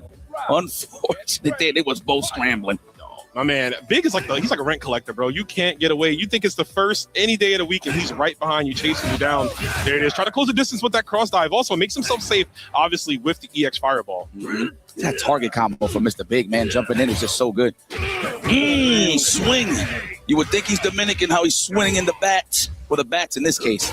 Ooh, speaking of swinging, the short hop, JD, nicely done. Had so much time to hit confirm off the wild punish. My man said prepare as he kicks him down to the ground. Prepare for the overhead, possibly the cross up on the other side, but good defense from Nemo. Man, I haven't seen a chin breaker yet, but I know Lagia is definitely wise about Nemo's defense, right? So he's going to kick back and relax and look for an opening. Usually the delays, but here is the hard knockdown. Oh, there it is. As soon as I speak on it, but it was a little too early. Yeah, missed time to meet. Only salads right there for my man. Nemo going low, though, off the soul bat. Nicely done. And he's going to go spin the 1. Doesn't want to spin the 2. Obviously needs the bar and the kill. Wake up, DP. No hugs here, my guy. Yeah, 20 grand. Yeah, do it. He's going to wake up with a super. I swear to God. No, not even. That's why he's staying out of range. Lagia, why his choice? Yeah, Lagia's got to watch the dash in, right? We've seen him get checked. As soon as I say that, this guy's a madman. He almost got checked again. Thankfully stabilizing. Palm to the guts right there. But Lagia, please watch your feet, my guy. So you think I'm playing over here? Nemo, I got bills to pay. Yeah, who wants some steak? Looking around in the crowd. Who wants some steak? Yeah, put that 20K to use, right? Well, in this case, a yakiniku, huh? Hello. Whoa, that's what I'm saying. That sounds delicious right now. Shoot. Go for anything. And now go for more gains as well, too. Lagia stabilizing on that first one, being a bit more aggressive than we're usually seeing here. But again, that 20K on the line. And he knows, listen, man, I can come up off this bag, right? There's not much for me to do. Unfortunately, winner of this will be done for the day as we move on to the grand final. Yeah, so I love Lagia. So one thing that he's doing, he's raging his normals. Obviously to punish that, but more so looking for the forward fears on the side of Mr. Big. So that's why you see Nemo not even like trying to pace himself to do it. He's just waiting for his turn. And that's what it is, right, Yipes? When you're playing this matchup, my man went for DP on wake up. That was definitely a guard cancel DP. But I wanted to call to action. Of course, when you're fighting Mr. Big, you're fighting the far C. It's one of the best in the game. You're constantly looking for it. So Lagia being able to look outside, look inside from the outside of the box, doing a damn good job. 100%. Here we go, kick back and relax. Look at that, already respecting the far C on the side of Lagia, but he definitely has all the resources in the world to finish the job. Are you serious? No. As soon as you say that, right? As it leaves your lips, my man's about to leave this plane of existence. If he doesn't guess correctly right here, Revlo puts him in overheat yet again, but the sweep is going to catch. He knew the movement option from Nemo. Nemo is going to try to create space, make him walk into a far C, but the dash up 2C inches Gato forward. I like how Nemo just looked at his stick. Like, I don't know what exactly he tried to do. Maybe a JD, not too sure, but he was backdashing, right? So possibly, very possibly so. Yeah, and it's overextended by accident. But right now, we can extend all the way to the outside of the wall. You see that guy in the back? He's a little bit too happy to be watching this happen. He's trying to tell you, Mr. Big, pass me the sticks. I got it right over here. I got the drum. All right, here we go. We're going to get close. Command throw. No, not yet. No one home. Big punish. Easy access to big damage here for Nemo sign. We got a level 1. I love that Nemo started the block, right? The reason why I'm saying that's because sometimes that super can go on the other side, but hold up, we got a meaty stand D all up inside of you. This is going to hurt here. We're taking this round. Nemo looking good, but yeah, blocking that super, sometimes you can get over it, and some players might get lazy, try to track it down, but thankfully enough, he was able to block it on the way. Yeah, this is kind of cool. It's kind of lore just seeing Nemo playing for big bucks. If you followed his career in the past, you've seen him in some high stakes Monopoly dollars, if you will. Just want to throw it out there, but this is just patented right here. Lagia trying to take it away from Nemo and just keep him in that 4th place spot. There we go. We're going to do it. Yes. Let's keep the temperature low on the Rev. Holla. We got one more ball to play with. And just fakes out there. Tries to bait out a super potentially there from Mr. Big. Big gets out of there safely. Guard cancels. That's so good. And he forced him to spend 2 rev meters right there, actually, to go for that punish. So nicely done from Lagia, exerting some more resources out of Nemo. Wow. The JD on the hot dodge. I love it. Jump in, caught him delayed, taking beautiful stuff there from Nemo. He's one of the best conditioners in the game, and you see it in here and play. Is it going to be a throw? JD got to watch it. Space it out. That's why he backs up. Respects his space. Lagia content on it. Tries to go for the side switch up the taco. But again, 28 seconds on the clock. Oh, the whip punish, but too far away to get the rest of the cuticles on his face. Whoa, you're doing cross dive in my grill? I know my eyes is closed, bro, but I can see right through your soul as we get this super confirmed. Nemo going down to Lagia. That hill's getting steeper and steeper for Nemo. Look at Lagia, still thinking about his past losses. I'm telling you, right now, he's an automatic zone. But obviously, right now, at this point, we're trying to fight for the pride of the team, right? So this is going to be an excellent display of gameplay. Nemo, of course, I know he's going to make the proper adjustments to make this back. Yeah, it ain't easy. Nemo, obviously one of the best players to get it done. Multiple titles, of course. What a huge wild punish there off of the fireball enables that juggle. We're getting closer to the wall. My man said, you're not going anywhere. Tries to get him out here. Of course, the corpse hops from Mr. Big, and now it gets real ugly, right? But we haven't seen any high dodges. That's an attempt for Lagia to go through. Finds his way out of the corner. Lagia just stabilizing, looking for anything. The DP is going to be JD. Not that one, though. And mind you, Lagia was respecting the jump-in target combo. If he really wanted to, he could have just waited till Nemo got into low altitudes to hit him with the DP. But we got the corner carry, of course, trying to keep him in the corner, jumping back. There it is. Counter hit. Doesn't really get anything. Catches the rev blow with the command throw. Put a stank on it, too, right? The EX one. Hold that. That was a nice read right there from Nemo. Right back in the saddle, baby. Hold on a second. He could do normal command throw into revs? No, EX. So that was EX. That was okay, EX. so I blinked for a second. I was about to say. No, it happened real fast. Don't worry about it. That was definitely the EX one. Get the enabled cancel combo right there for Nemo. Look at the delay, though, on the palm. Ooh, whipping? That's right. That little rev, man, just put him a little bit, give him a little bit of space to have that. Man thought he was karate, right? Putting his knees up there, talking about, hey, nah, man, not you. Mask off for that one. Yo, I like how the dojo in the back was like, you know, I noticed they don't have their shoes off. Should we say something? Nah, just let them rock. Let him rock. You're going to be holding this big damage from Big. Get the corner control here. And right now, Nemo just trying to leave room for error for Lagia. Lagia not going to overcommit here. Trying to get for the close right there. The close roundhouse is trying to get real comfortable on the offensive side. There it is, the level one. He has to do no level two. Definitely enough, man. Yeah, I was so invested in the match, I didn't even see the life ball. Good stuff there to Nemo. Of course, like we said before, making the proper adjustments to take it to one of these kings, these juggernauts in this tournament, Lagia. It ain't over till it's over, folks. Nemo finding himself here, finding the victory on that one. A little bit of a tall order to do. Not going to be over just yet. Lagia might make some adjustments here as well. We're getting beat in the skies, though. Like you said, that air target combo. One of the best jump-ins, too, from Mr. Big, right? Yeah, because I know he's thinking about JD and it, right? Or just doing a late DP, but you just got to respect that sometimes, man. Nice to bust out. You got to keep in mind it's Lagia. That's really good. Oh, he tried to counter, but was met with the crouch C. No, excuse me, crouch heavy. Yeah, no, you're right. Crouch heavy, crouch CV. It's all the same, brother. Unfortunately for him, too far out. Mr. Big with the range on his side. I mean, got the long John arms in the over. Yo, the sound effect as it cracks your dome. That's insane right there. There's the command grab. Off the string. That's going to do it. Nemo finding his way here, marching to the beat of his own drum as he takes that round. You're going to eat this damn Slim Jim. You don't like snacks or you like them today? Nemo. Getting accustomed here, getting acquainted with what's Lagia's favorite movies. Getting to know him nice. The anti-air that was so clean. Knocked down. I feel like there's going to be a throw here. No, not even looking for the technical. Definitely was. I was saying, brother's using that EXDP like it's an invincible one. Finds the hit off the 2C. This is huge, right? We start with the crazy drum starter, get the massive damage, all the way pushing him to the wall. And another read. Nemo is in full control right here, but keeping it short. Doesn't want to close it out just yet. These guys slugging it. Both looking like Rocky Balboa on the defense. Oh, my Lord. Here, finally gets the hit on the side of Lagia. Pushes them very close to SPG here, but he's got to get the corner switch. And just right between, excuse me, I'm tripping over my words. This is an exciting matchup. Nemo busting out the super frame one, taking that one to a 2-2 situation. Not respecting Lagia's options, just like Lagia did to him in game one. I feel like those are layers, right? It's either he was matching just a mash or mashing with a purpose. But regardless, it was the right answer. No doubt about it. Lagia thinking about it.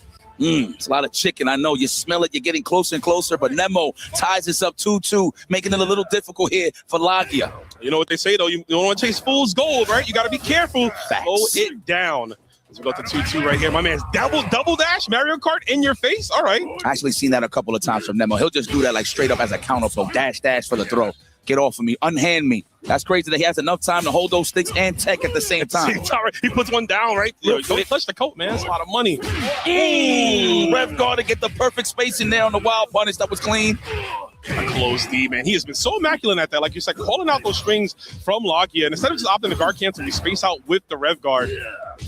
Yeah, don't worry, man. There's water here in this building, Mr. Big. Well, I thought that was going to be a high dodge, but didn't know exactly what Lagia was doing on the jumping side of things. Man, this containment, though. Lagia really been on the back foot the whole time.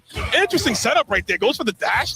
Definitely wanted an overhead there, but he does get it inside. There's the guard cancel. We get an extension. Not going to finish. I was wondering if we were going to go for DP break to set up our play, which we will do right now. Lagia's going to overextend right here. Level 1 supers on the way. Absolutely. Thought he would do the level 2 just to get out of that overheat scenario, getting close to it. Oh, psych! The safest of jumps. Now, mind you, it'll work if JD then did it. Yes. Right? But I don't know if he was just anticipating an empty jump low or whatever the case may be. But Nemo got exposed like bad cable wires. Not here, though. The EWC production is on fleek as we see this matchup coming all the way through. And another super. That one was baited yet again, my guy. Stop grabbing the low-hanging fruit. You don't like money? I mean, he's in a big bag, no doubt, regardless. Absolutely. Still, I want a little extra. Oh, the JDs. I thought he was going to guard break there. Excuse me, guard cancel. Yo, the rare trade on the fireball palm from Gato, you don't see that too often there. Didn't lead to anything, though. Pushes out with the DP break. Could be ugly. It is -5, of course. My man, Lagia was retreating like a Decepticon here, of course, revving up high, 70%. He has to go for the counter poke just to cool down a little bit. I actually thought he was going to go for the cross-up. That was mean. He's the close D instead, excuse me. Man, this is looking a little rough for Nemo. Ooh, that would have been anybody else's behind had they got clipped by that one. But Mr. Big's Farsi, kind of good, man. He can retract it really fast. Doesn't have to commit to the second hit there. Geez, I've seen it so many times throughout this whole entirety of the tournament. Wow. Hit him with the psycho sausage links, of course. One more time. Hard knockdown. Are we going to go for the overhead right here? No, goes for the dash up, using the plus frames on the jump in. That way he can sneak in the dash just to catch the delayed tech. We got Barders finish the job. Are we going to get a representative DP here on the side of Lagia? No, the finish from Nemo's side. I think we were scared of command grab, Yipes, right there. Obviously, eating the jump in, waiting for the other side. Command grab is such an obvious round ender. Nemo opted not to use it. Go to the other bags, though, and close it out. As he does cleanly right there. Beautifully done. Sliding across the gym floors to get that 2B anti-air. That definitely sounds like it give you a little bit of that oh, you already know. Sound effect. Waxing the floors. Absolutely. Stripping and waxing. Oh, no backdash. Wow. I figured, unless, of course, he was trying to force the crossover so he could get a crossover of his own. Nemo, bar on his side now. He wants it for the finish. No, the commando. No punish, though, on the side of Lagia. Yeah, a little tough to do that one. It recovers faster, but the backdash extending Lagia way too far. Lagia needs to overextend to find the victory here. He's going to go down in the set after coming in so dominant, but Nemo on the back foot here. Ooh, that was an interesting situation right there. Goes for the double JD, puts him in the corner. Nemo going to be able to close this one out. He's spinning the 2. Yo, that's kind of grimy. You only need to do 1, but I understand sometimes the job's got to be finished here. Making sure he's done. Nemo up 3-2. That was I'm going to send you my invoice level 2. Yeah, 100%. That's right. Gotta spend it, man. You gotta spend it, man, on the first date. I'm telling you. I'm pretty sure these guys met up a couple of times in tournaments, but that is a proper way to just let them know that I want some bread. For sure. The match history is there, and we've seen already a player who wasn't in this finals because they didn't spin that additional bar. Sorry, Shadow X. But hey, we move on to the next one. It is what it is. And right now we see the 2B anti-air tip from Nemo. Now his spacing is so good. He's leaving himself out to just be right outside of the range where Gato wants to operate in properly. And man, those JDs again, the target combo. What are you reaching for? That was a great way to catch the delayed tech. And remember, guys, fighting games, these guys look like gods, but there is a lot of human error in gameplay right here. And you're seeing it right now. Catching the legs. He could have confirmed it to the level 1. There it is. Bing, bing, bing, bing. Little more. Yes, he's definitely hitting the drums on the side of Lagia's legs. Jesus. Spend it. Ooh, that was enough. Yes. Zapped him up after playing Donkey Kongo on his dome. It's kind of insane here, the way Mr. Big is just so brutal with it. But Nemo reflecting that through his eyes. You see that, man. He is still hungry for this victory after suffering that horrible loss. Is that a bear in the background? Yeah, man. I'm sorry. I'll be in the warehouse all day. I tell you, I don't see these stages. This is crazy. Oh, the gym memberships go crazy, man. You let anybody up in here, man. Kyukagiri just doing anything. And we got that Farsi to punish whatever Nemo was trying to attempt there. Right on the white beard of Mr. Big. Lagia trying to tie this up. Nemo with a chance to, wow, the chin breaker. You got to watch out. There's going to be another one. I would have done it again, but he was standing. Definitely was expecting that. Gets caught trying to get out of the string there. Once you see the green, man, you just got to hold that back. But Nemo going to be holding forward here on his stick. We're going for the mix, possibly looking like season 1. Ooh, all for the rev. That's what he's doing. That's why he ends it with the rev low, just to pump up that percentage there on the rev side. Oh. Ow, acupunctures. That hurts. We got a level 2. Are we going to spend it? I think so. Don't play with your food. Yes, get out of that overheat scenario. You need to cool down. Again, quite a bit of startup here, right? Because of the command grab starter, it is going to scale, but you never know in this game, Mr. Big. Dishing out the big damage. No, not going to be it. One more setup is going to do it here. Lagia looking to find his way back here on the press. Oh, my God, the Farsi. That could have cost him his death here. There's the palm on the end. Oh, it's going to linger out, though. One too many hits, not too many combos. Lagia going to go down, unfortunately. Correct me if I'm wrong. I asked this earlier. I think this is true. Just correct me if I'm wrong. If you're in overheat, lesser damage, right? If you're in overheat, no. Your damage is normal. You just lose invincibility on DPs. Okay. Yeah, invincibility on DPs. Obviously, you can't block certain moves. You can't block at all. You lose Yeah. damage. Yeah. Okay. But yeah, no, crazy stuff there. But it's like your second health bar. It feels like you do less damage, right? Yes. Rev meter is so important in this game, as you saw right there. Nimble constantly attacking the rev gauge. We've seen that work out so far. Logia, usually great with guard cancel types, hasn't been able to get any off. Okay. Oh, nice check. I like that from Nemo. Sometimes Nemo, no matter what game he plays, he gets comfortable. Even when he doesn't have advantageous situations, he's just going to press the issue. What a way to read the throw. Big damage and, of course, corner control once again on the side of Nemo-san. We're trying to open up like presents on Christmas. Can we pop the top? No. Where you going? You're going to stay right here, my friend. It's crazy you say that. That's the lore, too. Big be giving Christmas gifts to the orphanage in lore, man. He's a nice guy when he's not doing all this right here, but he's getting his knees checked. See how old he is with the reactions. Gato throwing him back to the corner. Logia just trying to find that big hit, but Nemo's defense, man, so rock solid, so foundational. It's hard to break him down. Yes. I just like the taps on the rev guards. That's so important here in this matchup. Oh, my God. We got meter. We're going to have to go for the level 1. Let's go and see the chandeliers in the dojo. That's soccer balls? Random. Okay, here we go. Overhead. Not even. Oh, the commando, the catch him jumping. I thought that was going to be a high dodge. That was supposed to be a DP, but he got drip instead. That's so unfortunate for Logia. He baited out the jump as well. You see him in the camera already shaking his head. That was so bad. Nemo's going up to final round possibly off of the hugest mistake from Logia. That's why you saw the kick. Yeah, that 2D was he did back turn to bait the jump. Yes. And won a DP, yeah. But he got that instead. That's unfortunate. All right, well, Nemo's like, oh, sucks for you, brother, but great for me. He's in match point here and already starting strong. Oh, no, it's going to be a throw. Oh, my God, the overhead. Bro, overhead in your face here. This one might be over. I've seen some of the best players in the world using that EXDP like it's an EXDP. Doesn't have no invincibility frames. Nemo in the flow state. Might as well play the Mario Star music because this guy is cooking. That's going to be it. Logia going down, 20K in the hole. Nemo will be your third place here at the Esports World Cup. Dominant.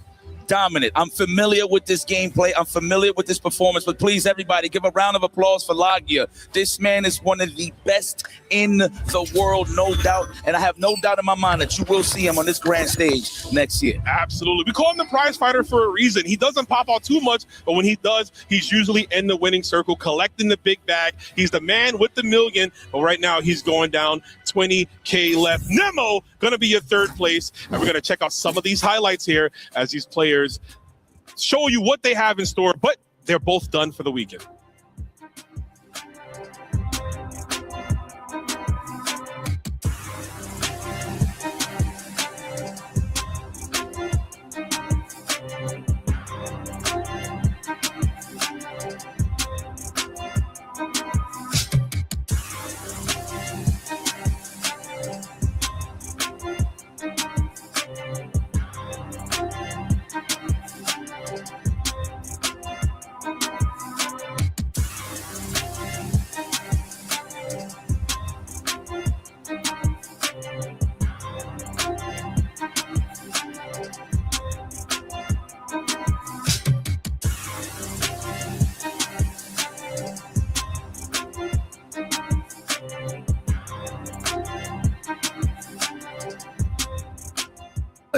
Is in our DNA. Whenever we let it out, it becomes our superpower. Now imagine an entire city being built to supercharge it. CotW City, powered by play.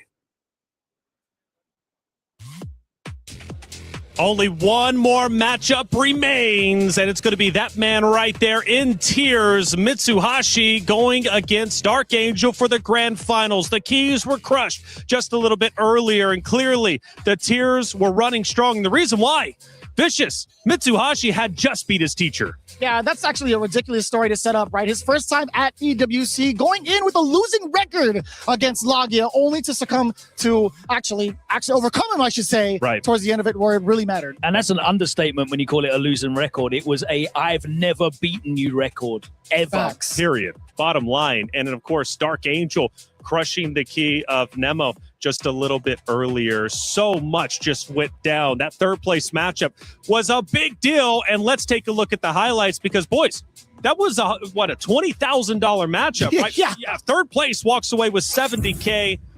Fourth place gets $50K. But more importantly, the club championship points going their way. It was a great series. It ends 5-2, and it was Nemo versus Lagia. Now, for Nemo, getting that win, getting third place, how big is that? Dude, this is huge, right? If you had followed him on social media, followed him in his professional career, he had dropped everything for this game. He had even dropped his team from Street Fighter League over into City of the Wolves. That is a phenomenal deal to see him get paid out in this way with all the hard work he's been putting in and all the tech he's been developing for all the characters that come out in City of the Wolves.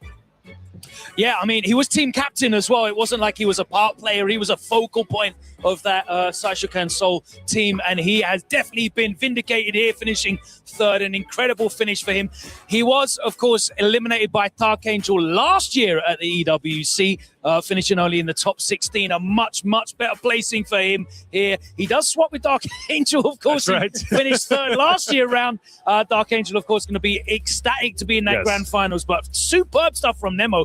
I have to give him credit, of course, coming back from 2-0 down with a reverse sweep. And 5 games. Insane. Insane indeed. And the crowd has been going insane. And luckily, we've got Reinhardt out there who had a chance to talk with some of them.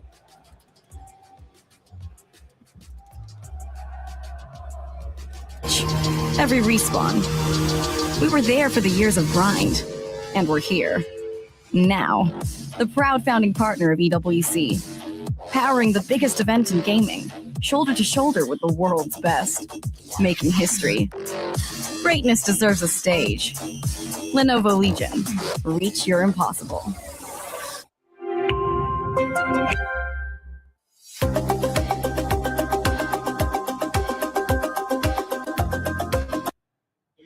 Here with William in the crowd on Grand Finals Day for City of the Wolves. How are you enjoying the action so far? I'm doing pretty good so far. It's pretty interesting to see all of these players. It's very interesting to see all of these matches, all of this tension between the players. Every time I see them, it's very, very. I'm very, very happy to be here. Of course, it's been super, super exciting and thrilling all the way through. Now, finals are coming up. This is third place match. Who is your money on to take the tournament? For me, I would think it's what's. Sorry. It's going to be Mitsuhashi from Japan versus Dark Angel from Mexico. Yeah, sorry about that. I think it will be Mitsu for my part.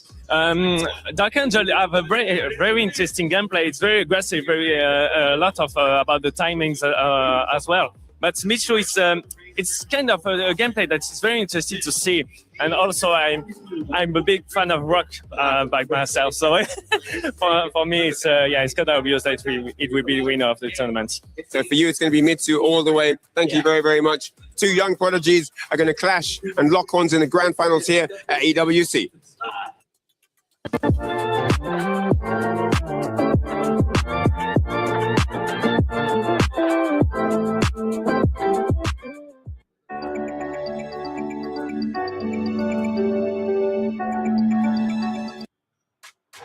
Thank you, Reinhardt, for getting out there with the fans. Shout out to all the fans in the arena watching throughout the entirety of the 4 days and culminating to the grand finals that's about to be before you. A ton of money on the line, and let's not forget to be the first champion for the 2026 Esports World Cup. And now it's time to kick it over to our Lenovo Crosscut Grand Finals.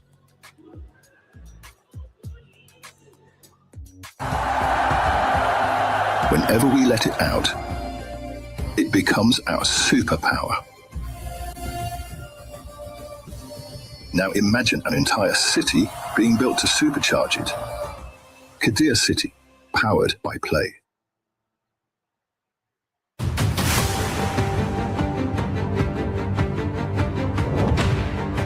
The final battle is about to begin.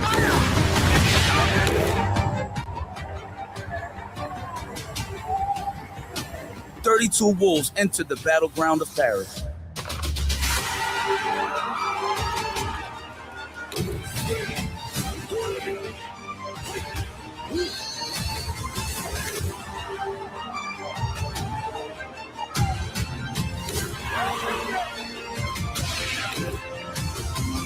Now only 2 are left standing. Se ha logrado llegar a la final y espero dar el mejor resultado posible para mi Team Navi. 全身全霊を持って、本当に完全燃焼を目指して悔いのないように全力を尽くします。¿Estás listo para quedar segundo, Mitsuhashi? Who will lead the pack? Who will be the EWC 2026 champion?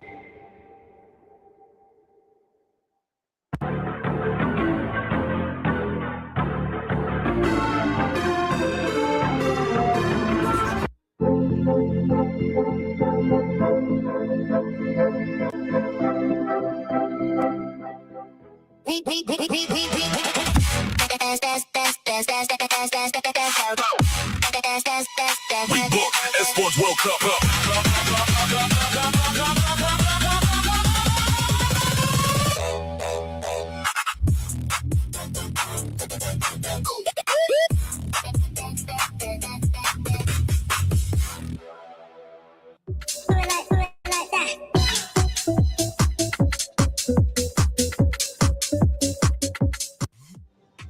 Grand finals are just moments away, but we need to set the stage. It's two giants going against each other. One representing VP, the other Na'Vi. Boys, let's break it down. Mitsuhashi versus Dark Angel, two different regions, but one goal to become a champion. Vicious. Yeah, this one's kind of tough to look at, man. I still don't know who's going to take it over the other. You're taking a look at the current storylines. Dark Angel coming back, making a huge difference from his previous performance. Then Mitsuhashi overcoming his main bracket demon, especially the way he's been moving. I genuinely cannot call it. I'm so excited for it. They both had to work incredibly hard to make it through these final brackets. Very tight sets, both of them. Incredible stuff. They've got a very even record as well. They only met once at Dream Happening Birmingham. It was 2-1, so there's no track record where we can find any difference between them. We're going to crown a new victor. Someone's going to become a legitimate giant. It's the breakup moment here at the Esports World Cup. I can't wait for it. A fresh matchup. Grand finals. It comes down to this. Who wants to be the champion of the 2026 Esports World Cup? Fatal Fury, City of the Wolves. We knew once the Giants ended up exiting our tournament, we would have a fresh face lifting that trophy, and now it's here. Will it be Virtus Pro with Mitsuhashi, or will it be Na'Vi with Dark Angel? Both with one goal, to become the champion, to get the club championship points, and most importantly, to earn their share. First place, $250,000 up for grabs. Who's it gonna be? Let's go to our stage for grand finals. Play is in our DNA. Whenever we let it out, it becomes our superpower. Now imagine an entire city being built to supercharge it. CotW City, powered by play.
Ladies and gentlemen, it's show time here at the Esports World Cup in Paris, France. We started out with the 32 best players in the world, but in the end, 2 names reign supreme above all. Today marks a new chapter in the history of Fatal Fury, City of the Wolves, and I cannot wait to get started. Absolutely, Rob. We're about to crown a new champion. 32 players at the beginning. Only 2 players remain. It is time, of course, for the grand finals. And I see that the crowd has been there as well. Je vois que tout le monde est venu. S'il vous plaît, est-ce que vous pouvez faire un match de bruit pour la grande finale?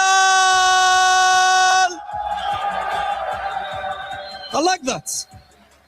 Ladies and gentlemen, it is time for us to get it started. Please welcome our first competitor in grand finals from Japan, Mitsuhashi!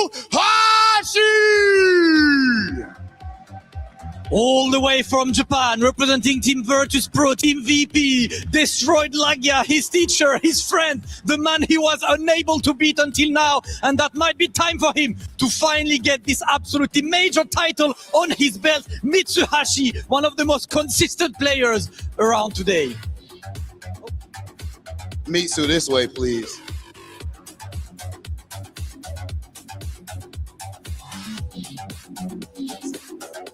Okay, Mitsu, recently you got second place at EVO, and then here you are in grand finals again. What has led to you being so consistent as of late, and did you learn anything from your last second place finish to win this tournament? エボでは2位という成績を収められました。で、今回はこのように決勝まで進まれたわけですけれども、どうしてそのように常に安定して勝ちを続けられるんでしょう。そしてそのイボの2位というランクから何か学んだことがあったのでしょうか。そうですね。安定して残ってるっていうのは単純に努力の方法が正しかったのかなっていうのと、やっぱり日本人のプレイヤーの皆さんがやっぱその協力 し合ってその技術を高め合ってるっていうのがやはり大きいと思います。で、2位になって感じたっていうのはやっぱりシャオハイ選手に負けたんですけど、レジェンドプレイヤーの本当間違いないレジェンドでして、本当に力の差を味わったって感じだったんですけど、今回、同じぐらい僕すごいと思ってるライアーをぶっ倒したんで、そこに混ざれるよう優勝目指します。Well, if you ask me, how consistent I am, it's just due to my tremendous efforts. That has been fruitful, and to be successful so far is that Curie to be cooperative and hardworking with all the Japanese team members and the players, and to have been here is that I've spoken to Shanghai as well, that he is a tremendous player as well, but also beaten another legendary player as well. So I am ready to win. Okay, absolutely love that answer. Mitsuhashi, extremely consistent as of late, and now trying to punch his ticket to actually being the champion of EWC. Absolutely looking forward to that, Rob. And listen, in absolutely perfect lore, the grand finals had to be the 2 poster boys of this game. Brock versus Terry, the Terry Master, coming all the way from Mexico. Please make some noise for Dark Angel!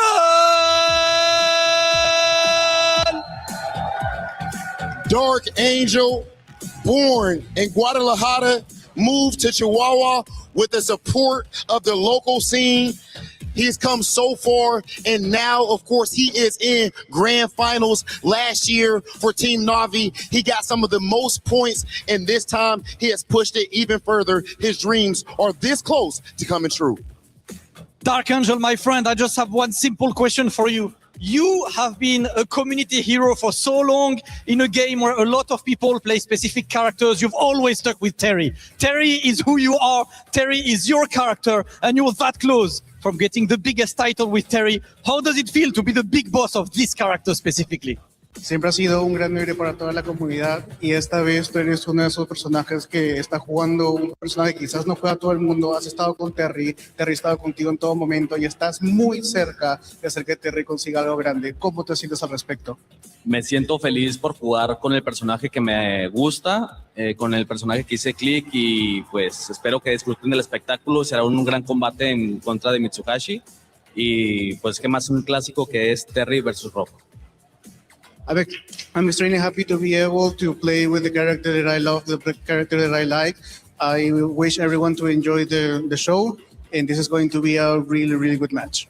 All right, I love to see this. Rob, it is time to get our two players to face off, Dark Angel and Mitsuhashi. And I want to ask the crowd, please, to make the loudest noise you could for the grand finals of Esports World Cup. Dark Angel versus Mitsuhashi.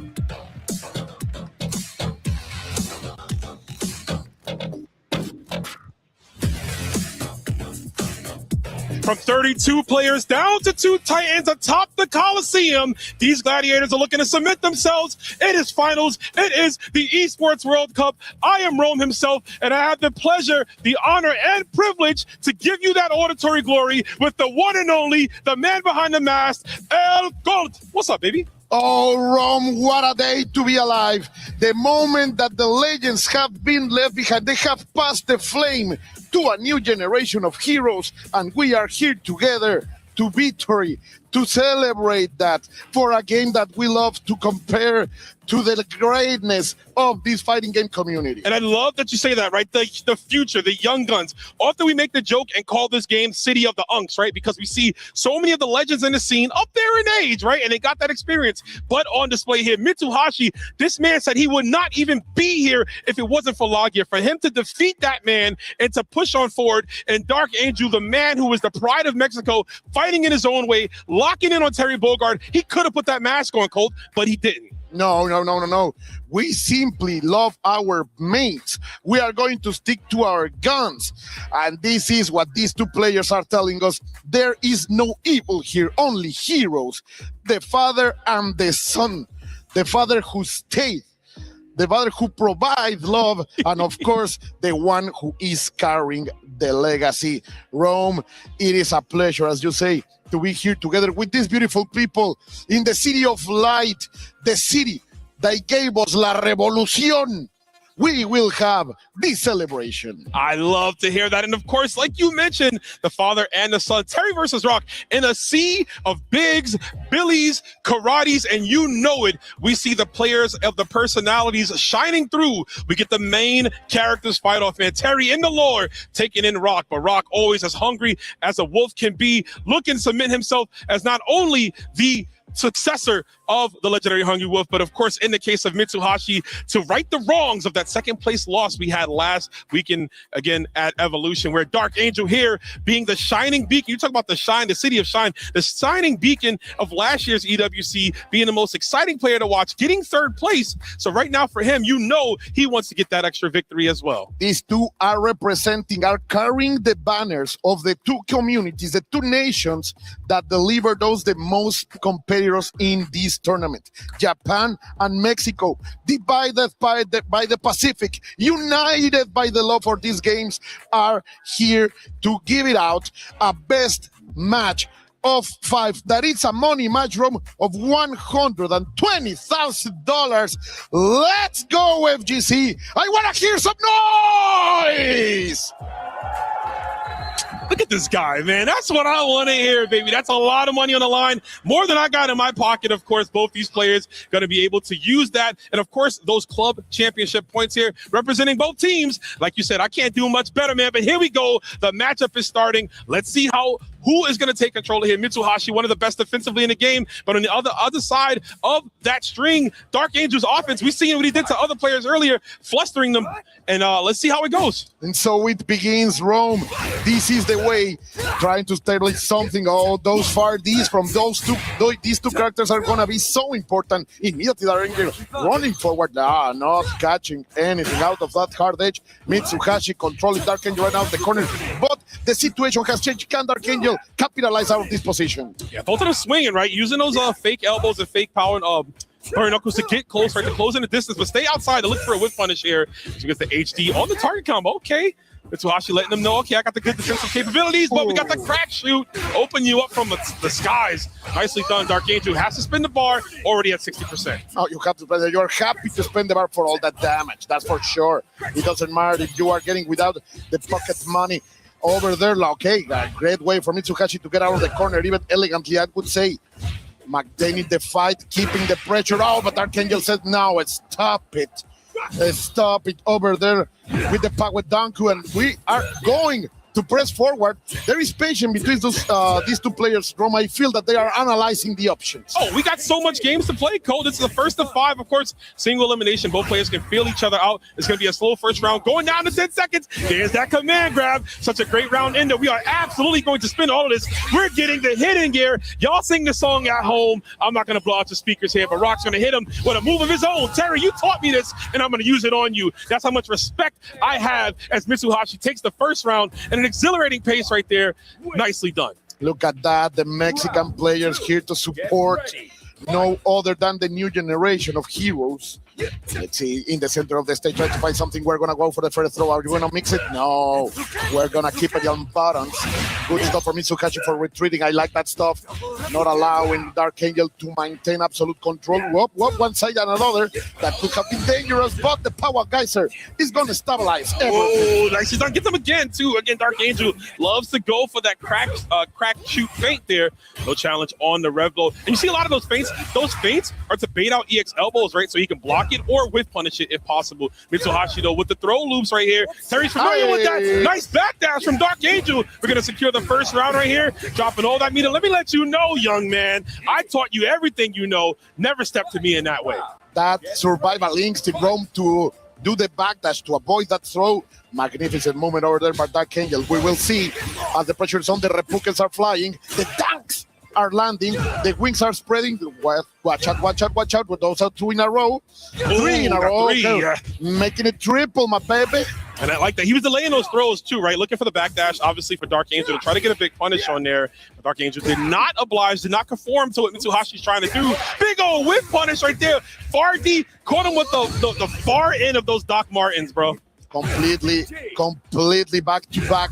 Oh, and now we are going to serve him the same spoon. Okay. No, you're not going to give me that elbow. The hard edge is a soft edge right here. Dark Angel is going to land. The first one of these points is still a long road ahead. Oh, the City of the Unks. But. That's OD. Why you say that to them, man? That was the first step. It was. And you know what I want to say with that matchup? Both these players known for their great executionary skills, right? The guard cancels usually being on deck. All those run-up throws for both of them is to mess with each other's guard cancels. They respect each other too much, not trying to leave their strings and let them linger too long to get punished on the uptick. And you are establishing a mess. And you're trying to already condition your opponent with each one of these interactions for sure. Okay. Mitsuhashi a little bit passive in this round number 3. The first one of the second match. 1-2. Dark Angel getting a lot of those pokes. Ooh, that's dangerous, Rome. Yeah, that was a little scary. The backdash is out though. And like hesitation, doesn't want to go all the way in. Knew he was far enough to get anything out there, but Dark Angel yet again another throw, and he is on my man Mitsuhashi. Really unable to get the offense started here, cutting off all the times with another throw on the way down. Blocks the low though, nicely done. The rev guard here. Mitsuhashi trying to get his offense started, and look at that, Cole. The first time we commit to a string, we see the immediate guard cancel. That's why the throws have been so prominent in this set. Those cannot hurt you, that's for sure. They can take, yes, but they cannot punish you out of it. Dark Angel showing how dangerous it can be to have the resources, to have the positioning, to have the reflexes in order to do more crack shoot or in order to maintain the pressure. No, you're gonna respect me, father. Get out of my room, Dad. What a beautiful punish right there. Rock's fireball hits so low to the ground, using a crack shoot to navigate, right? Navi's zone ends up going to get cracked in his face though with a shining finger. You just love to see it. The shining knuckle. Oh yeah, my bad. I was referencing the No, sorry. The middle range battle right here. Ooh, that was a big punish. Both of them are gonna be throwing those far Ds for sure. The blood is boiling and the punish is perfectly executed by Mitsuhashi. Virtus, bro. What a draft for this team, for this player. So happy that the young talent is being represented right here at the City of the Wolves Mighty Row. One of Rock's underrated buffs was that close D having such a good proximity recognition on it, right? So you're able to kind of get that animation from that far out and get a proper punish. We're already into the next game. Checks him on the run right there. The two Bs are right back to the throw again. Both players, and he baits it out. Yo, he just defended that. That wasn't just a bait. That was, I know what you know that I know that you know I'm going to punish you. That's such a big read. The hardest of reads right there by Mitsuhashi. But Dark Angel is not slowing down. He's pressing it, the pedal to the metal, trying to go forward. Magnificent stuff over there, Mitsuhashi. Again, beautifully done. The defensive capabilities. Most people see that EX fireball from Terry and they jump out of the way. Try to get out of dodge. Mitsuhashi relished it with the guard cancels. Right now, he's going to block the incoming here. Red blow for both these opponents, but look at the meter of Rock. He's revving him all the way up, and you see Dark Angel happy to push him here. That's a friend that is willing to spend your money for you, man. Order them hot wings, bro. You can break it. No, he decided he knew he was going to get overheated himself. He doesn't want to catch the fever. He wants to be careful. Now maybe he can do it. He's going to reset it. There you go. Sure punish. Checkmate, my brother. Magnificent play over there by Dark Angel. 2 games, Colt. 2-0. Of course, we got a first of 5 to play. 3 more on the side of Dark Angel to win, but you don't want to let this lead carry you. Mitsuhashi already deep in thought for what could be his options here. Again, the guard cancel capabilities. Both these players respect each other enough, know that their execution is high, that they've been opting to go for throws. They've been super non-committable on everything, right? They've been super reserved because we know how explosive they can be, but also because of the money match here, because it comes, to being the champion, both players are being very reserved. So hard edge in order to punish those buttons. Dark Angel catch with his guard low. 1, 2, 3. Look at the maximum range confirms over here by Dark Angel, who's gonna finish with target combo. The waves are coming now. You have to stop there, old man. El futuro es ahora, anciano. Colt, the implications of this matchup here is going off as we get the close D confirmed. Nice rebuttal from Mitsuhashi. Oh, and he doesn't continue. That could have been it right there. Does get the low confirmed again. Yeah, the DP break is good, but I got one of my own. Dark Angel with the guard cancel. And he's saving it for the big hit, and he gets it again. That was the delicious mix-up over there. La mezcla. La mezcla first down, then the dodge on the up. You just love to see it. Dark Angel is bringing la cumbia sabrosa, la tapatía to this beautiful city. Oh, are they feeling the Latino rhythm roll? Oh, wait a minute, Colt. That's a huge loss from the side of Mitsuhashi. This man might be flustered. Dark Angel with the variable options here, really mixing them up so well as we get a guard cancel elbow. But again, look at the health deficit. It just started here. Dark Angel playing with his food here, looking for any option for Mitsuhashi, cutting him off at the seam. Finish your plate. I don't think he's playing with his foot. Mitsuhashi has proven to be incredibly skilled. You saw that hard edge. Oh, there you go. First it was the hard edge out of the first hit of a card cancel, and now he's making the wins simply rise. Oh, but you are going to stop it. You are going to stop it, Dark Angel. He's playing so solid, Rock, as if he was the Gibraltar Stone. Colt, I've said it earlier when we were watching the matches here. I have all the respect in the world for Mitsuhashi, but I saw him really emotional in his interviews with Reinhardt. I hope that wasn't him already celebrating, because a player like Dark Angel will see you cry and know that is blood in the water, and he will strike down against you and look for the victory. Here's the Angel of Death after all. Mitsuhashi needs to grab that rope of life to continue. That boy was running a little bit too far. Okay, you're going to get into the corner. Oh, El Rincon. You're going to feel it. No, great stop over here by Mitsuhashi, escaping out of it. Some people would say in this country, très bien. Oh, you got me on that one, bro. You was respecting the rebuttal. I'm good. My friend, super good. It's down to 1 or 2 words here. That's me going to be trying to go down to another game. Dark Angel 3-0 right now. Heavy crack shoot puts him in overheat. This is going to be dangerous. Okay, the throw it is. There is a corner here. Dark Angel has the hit in order to Mitsuhashi let it rip in order to survive. But Dark Angel is going to fight the hit.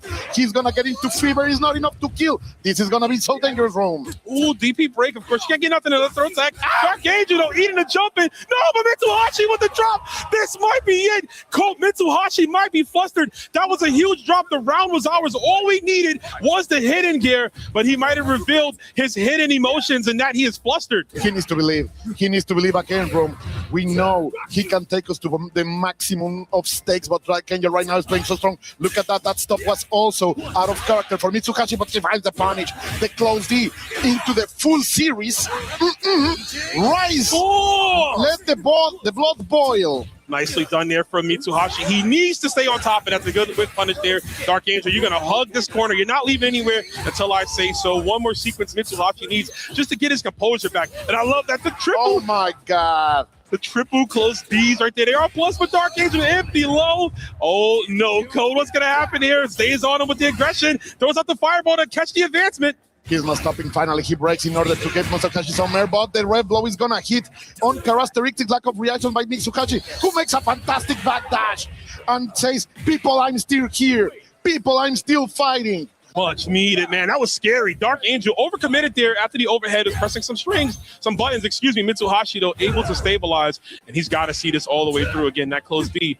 Just gonna lock him down. The air trade. Can Mitsuhashi maintain this life lead? Okay, look at this straight go on forth of those Joe's defense, bro. This is a beautiful game to master. Power Gazer. Bring the love of Gaia to the feast of this man. He's educating his son, Rome. This is education. He said, yo, I stepped up, man. I killed your pops, and then I claimed you and stepped up. And right now I'm about to put you in the dirt next to him if you keep talking back to me. Cardage, you just love to see it. The rising storm, you just love to see it, Rome. Oh, there's a raw red blow. Checking everything with those jabs. He is. Yeah, he's stopping him, but hold up. We got the clip right here. We're going to build the meter in time. Huge. Mitsuhashi has to drop every single bit of that red blow juice, and he gets the raging storm as the waters purify Mitsuhashi's mind, empties it, and helps him get a win right here. We needed that, Cold. It was looking bleak. I'm not going to lie. The future was looking bad. Sonic CD. Yeah, it doesn't matter how much I want Archangel to win, man. Like, I want this. I want this to go the distance. I want these two to prove themselves that they are the best in the business. We are as great as the power of our opponents, Rome. And this is what I love about fighting games. Here we go. Full series yet again. Going for the throw. Are we going to make it double? No, la copia no sale. Oh, I like that. Right on the beat of the two fireballs, too, right? Looking for the guard cancel. Of course, the counter hit fireball enables so much. But speaking of counter hits, Dark Angel, man, some of the best JDs in the business. Get out of here. Another one. Stealing that momentum. And right back, he is onward, pressing forward like a locomotive. Oh, but look at that. Both of them are trading those just defense. But this is such a precise game right now. They are playing like surgeons, like clockwork right now, Rome, and Mitsuhashi gets out of the corner with the shining knuckle. This is very dangerous for Dark Angel. Yeah, it can get ugly, but if you know what, if you just press forward, you don't have to block, right? You don't have to worry about getting put into an infinite block string here. The delayed JC trying to catch something, and Mitsuhashi leaves him on a pixel. The red blow not going to break the guard here, giving Dark Angel another chance. That was so close. The wave two going for the overhead. Mitsuhashi has blocked all of those during this game. Gets the command grab. He's finding his way. The world is going to be enough to kill. What a steal from Mitsuhashi.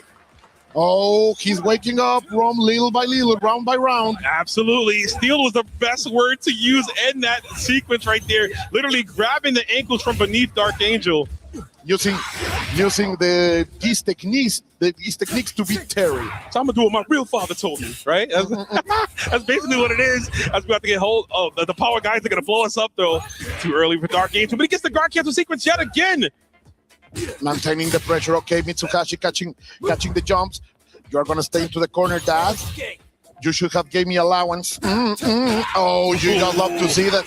That backdash perfectly punished. He might not need no allowance after this one, right? With all this money on the line, Mitsuhashi. Let's see what he can do to close out this round. Dark Angel with the sequence there, just trying to maintain and stay close. Attacking the rep here. Backdash is out, but no punish. A little bit too far. That was so dangerous by Mitsuhashi, and now he's gonna get the fire. No! Not like this. Not like this, Mitsuhashi. Come on. Yeah, double replica in order to control the space, but the neutral jump. Dark Angel is also dropping the combo. What is going on, Rome? The nerves are in full swing here as we get the two-way punish. You can see both players, every single action, they are wincing in pain as if they're taking IRL damage. The nerves are at an all-time high. Both these guys want to be the EWC champion so much that it hurts, but they got to clean it up. This is the last place that you want to waste any motion. 50% is gone. Dark Angel trying to fight his way out of the corner now, breaking. Fantastic stuff over there as the kicks are trying to find a target. Yeah, full series yet again. So what's going on? This is so uncharacteristic. They have been playing so close. Finally, the overhead is going to hit on the backdash. Dark Angel finally gets out of that corner. Wants Mitsuhashi to approach. Both fishing for that far D, right? You see them looking for the counter to confirm. Almost a good jump in for Dark Angel, trying to stabilize in the rebuttal. Fireball catches in motion out of Mitsuhashi. I think he was trying to guard cancel there, and he eats the close C. How refined this game has become. In only 1 year, we are seeing art in this master craftsmanship.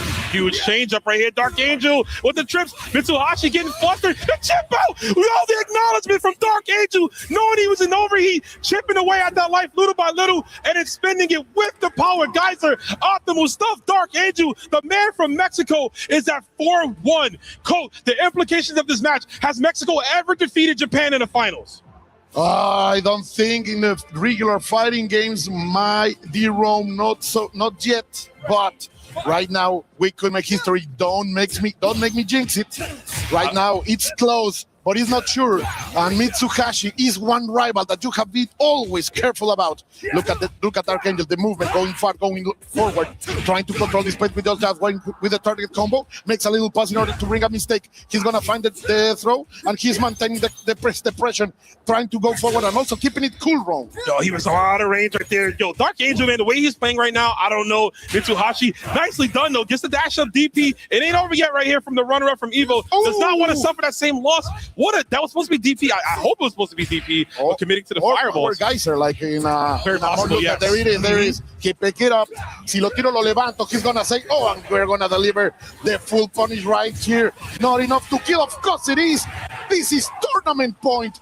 EWC point, history point for Dark Angel. We might have to change his name to Delayed Angel. Those delayed C's catching the movement from Mitsuhashi yet again gives Dark Angel a round. Colt, this is looking phenomenal. Dark Angel coming to Millhouse right here.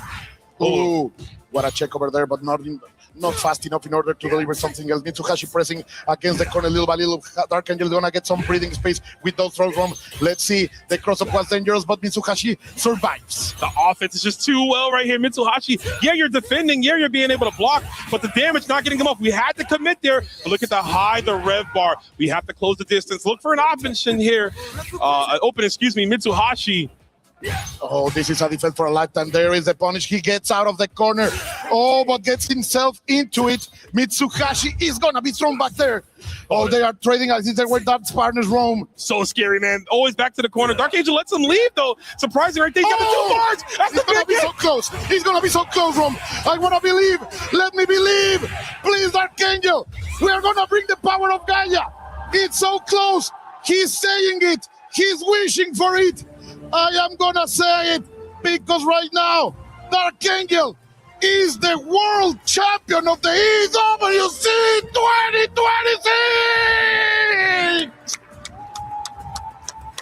2023! Phenomenal. We know how good Dark Angel is. We understand this. We've watched this man for a while. There was times where we wondered if we ever get to see his display of brilliance in public. Dark Angel, no foul string was online. Thank you to Navi for putting yourself behind this man, because you have forged a champion, a man that the people of Mexico and everyone around the world can believe in. An emphatic, dominant performance. The Angel of Death, Dark Angel, is your EWC champion. History has denied this glory for our people, Rome. Not only history, but fantastic players.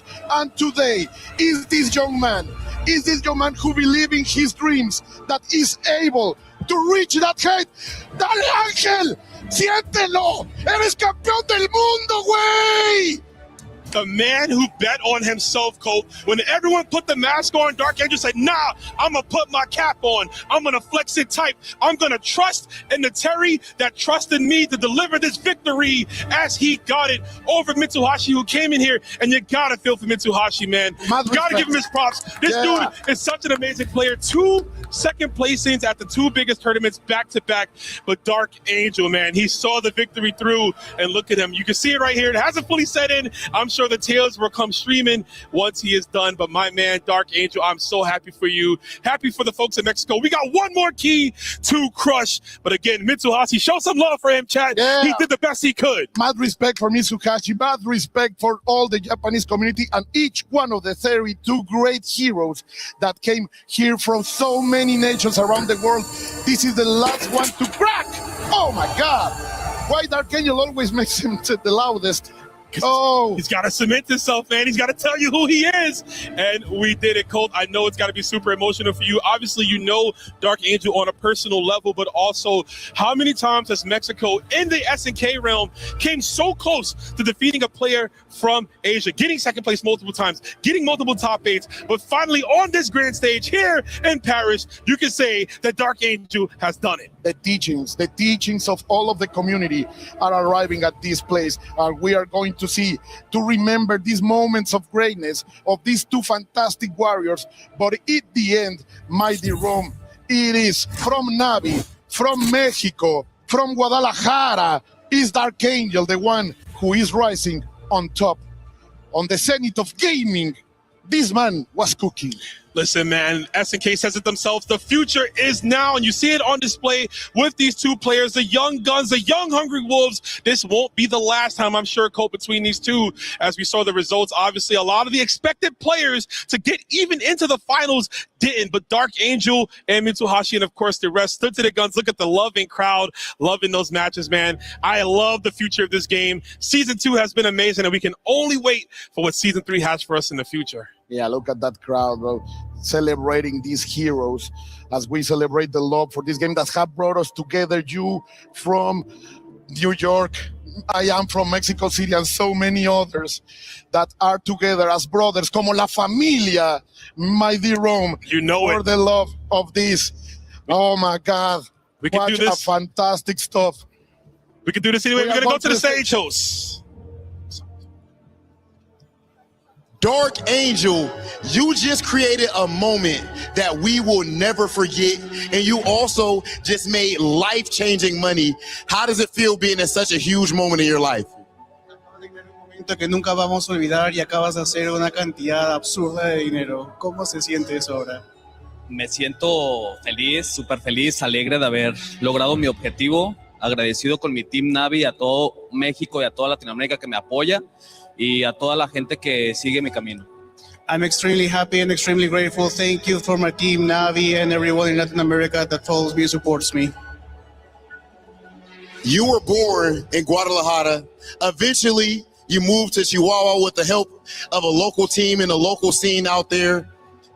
Coming all the way from Guadalajara to now being the EWC 26 champion, how does that feel? Naciste en Guadalajara, te mudaste a Chihuahua con el apoyo de un pequeño equipo, un equipo local. Cuéntanos cómo se siente estar desde ahí hasta ahora, de donde naciste, a ser el campeón de EWC 2026. Sí, mi trayectoria empezó profesionalmente ya en Chihuahua, ya que mucha gente me quería de ese lado del estado porque había mucha competencia. Y pues gracias también a los teams y a las personas que me apoyan sin ser team, me apoyan individualmente, se las agradece de corazón. He tenido demasiada experiencia a base de buenos y malos resultados con todos mis oponentes y estoy muy agradecido de que se me haya dado el resultado del día de hoy. My career started in Chihuahua because people wanted me in that side of the country. I've learned a lot through every single people who has played with me, from the wins, from the losses. Thank you to everyone who has ever helped me, even though you're not on my team specifically, but I've always learned from them and I'm extremely grateful. Ladies and gentlemen, this right here is what it's all about, whether we're talking about esports or even more specifically, the fighting game community. I need you all to put your hands together one more time for your EWC 26 champion, Dark Angel!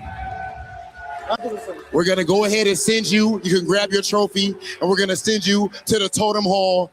We're going to send things over to the studio.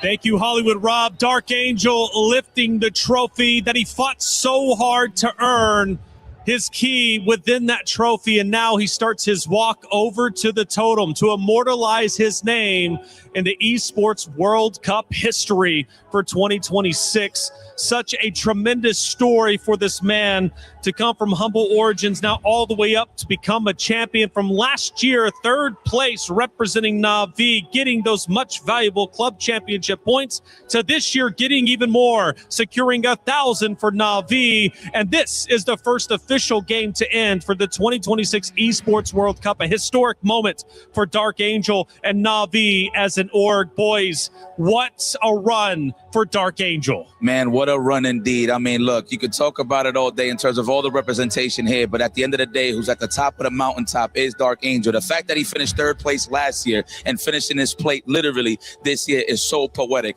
I'm more than excited for not only him and his family, but for the love of Mexico, man. I appreciate Dark Angel. The only returning player from last year's top 8 finals, and he's gone even better this year, showing that the consistency's there. And we know that throughout his career, he's been playing SNK titles for a very, very long time. He has been grinding and not had the opportunity to travel until, the past several years, but the EWC has definitely brought him out here on the world stage and cemented that now. His legacy is going to be engraved on that totem, but also the legacy of Mexico, because it's such a big deal, them overcoming Japan in the finals. There were 6 Japanese players in that top 32, 3 Japanese players in that top 8. A lone Mexican remained, and it's Dark Angel that manages to take that over. He might be walking alone where he's at, but behind him, his fans supporting him all the way as they join him in the journey to the totem. Again, a historic moment. A man that has worked so very hard to hoist that trophy. Not only does he immortalize his name, but also $250,000 going to him. Historic money and life-changing money indeed. And I love, Logan, that you mentioned his community behind him as well. We heard earlier from Just Frame MX, of course, supporting them with the watch party, listening to El Colt do his thing up there as a caster, quite literally in tears, watching the championship moment. Unbelievable momentum from Dark Angel from start to finish. We've told his story over the past 4 days, and we continue to tell it now. Yipes. Again, just such a big moment. Bro, listen, I come from the arcade side of things. When I heard about just SNK period, I just see SNK players period play. You see 2 nationalities. That's China and Mexico. And this is me coming up. So, fast forward. Yeah. And look, a long history, obviously, that you have. You can continue on. I'm so sorry, but just fast forward and actually seeing Mexico taking reign again, once again, for the SNK side of things is one of the most beautiful things that I get the privilege to see. And mind you, any man that could take care of their family out of the love of the game gets so much props from me. I'm talking about this guy really holds down his family from buying houses for their family and stuff like that. And now he came up big. You said $250,000? Right. Jesus Christ. Yo, bro. Yo, I'm very proud of you, Dark Angel. And big shout out to Na'Vi as well, giving him that back and that support. He got here to EWC last year, was in the money then. They continue to support him on his trail to qualify, to make it back. And damn, it's definitely paid off, not just for him, but of course for Na'Vi as well. Those points going on the club championship. Absolutely. And of course, his name going onto the totem in just a moment's time. He takes that walk. His fans now forced to stop, but he continues on. This is his moment. He will lift it high. And again, his name will forever be immortalized in Esports World Cup history. Such a tremendous moment, such hard work, but it all pays off for that man on your screen. Dark Angel representing Na'Vi, your champion of Fatal Fury. Ladies and gentlemen, it is time to welcome our Fatal Fury, City of the Wolves champion at Esports World Cup 2026. He comes all the way from Mexico. He's been a community hero for so long, and he represents Team Na'Vi. Please make some noise for Dark Angel!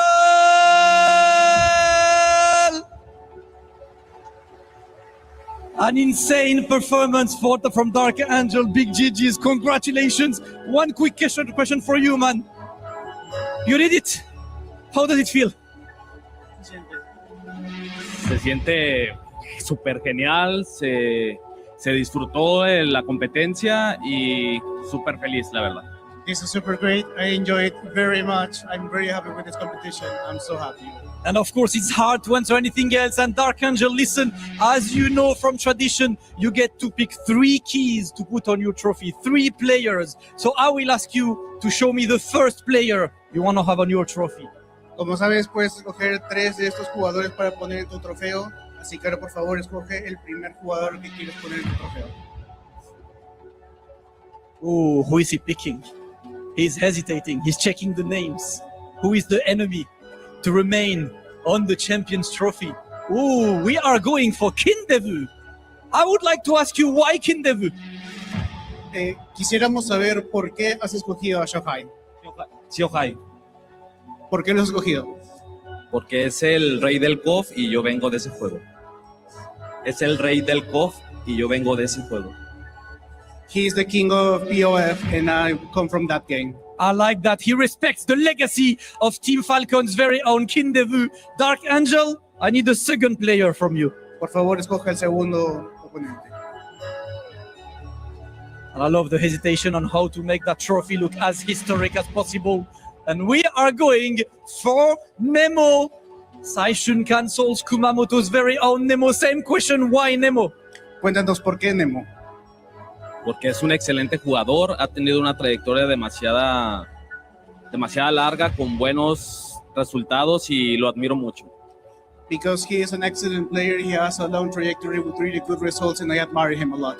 And of course, it's only respect between the players, between the Warriors. Dark Angel, you get to choose one final key for your trophy. Which one would it be? Escoge la última llave para tu trofeo.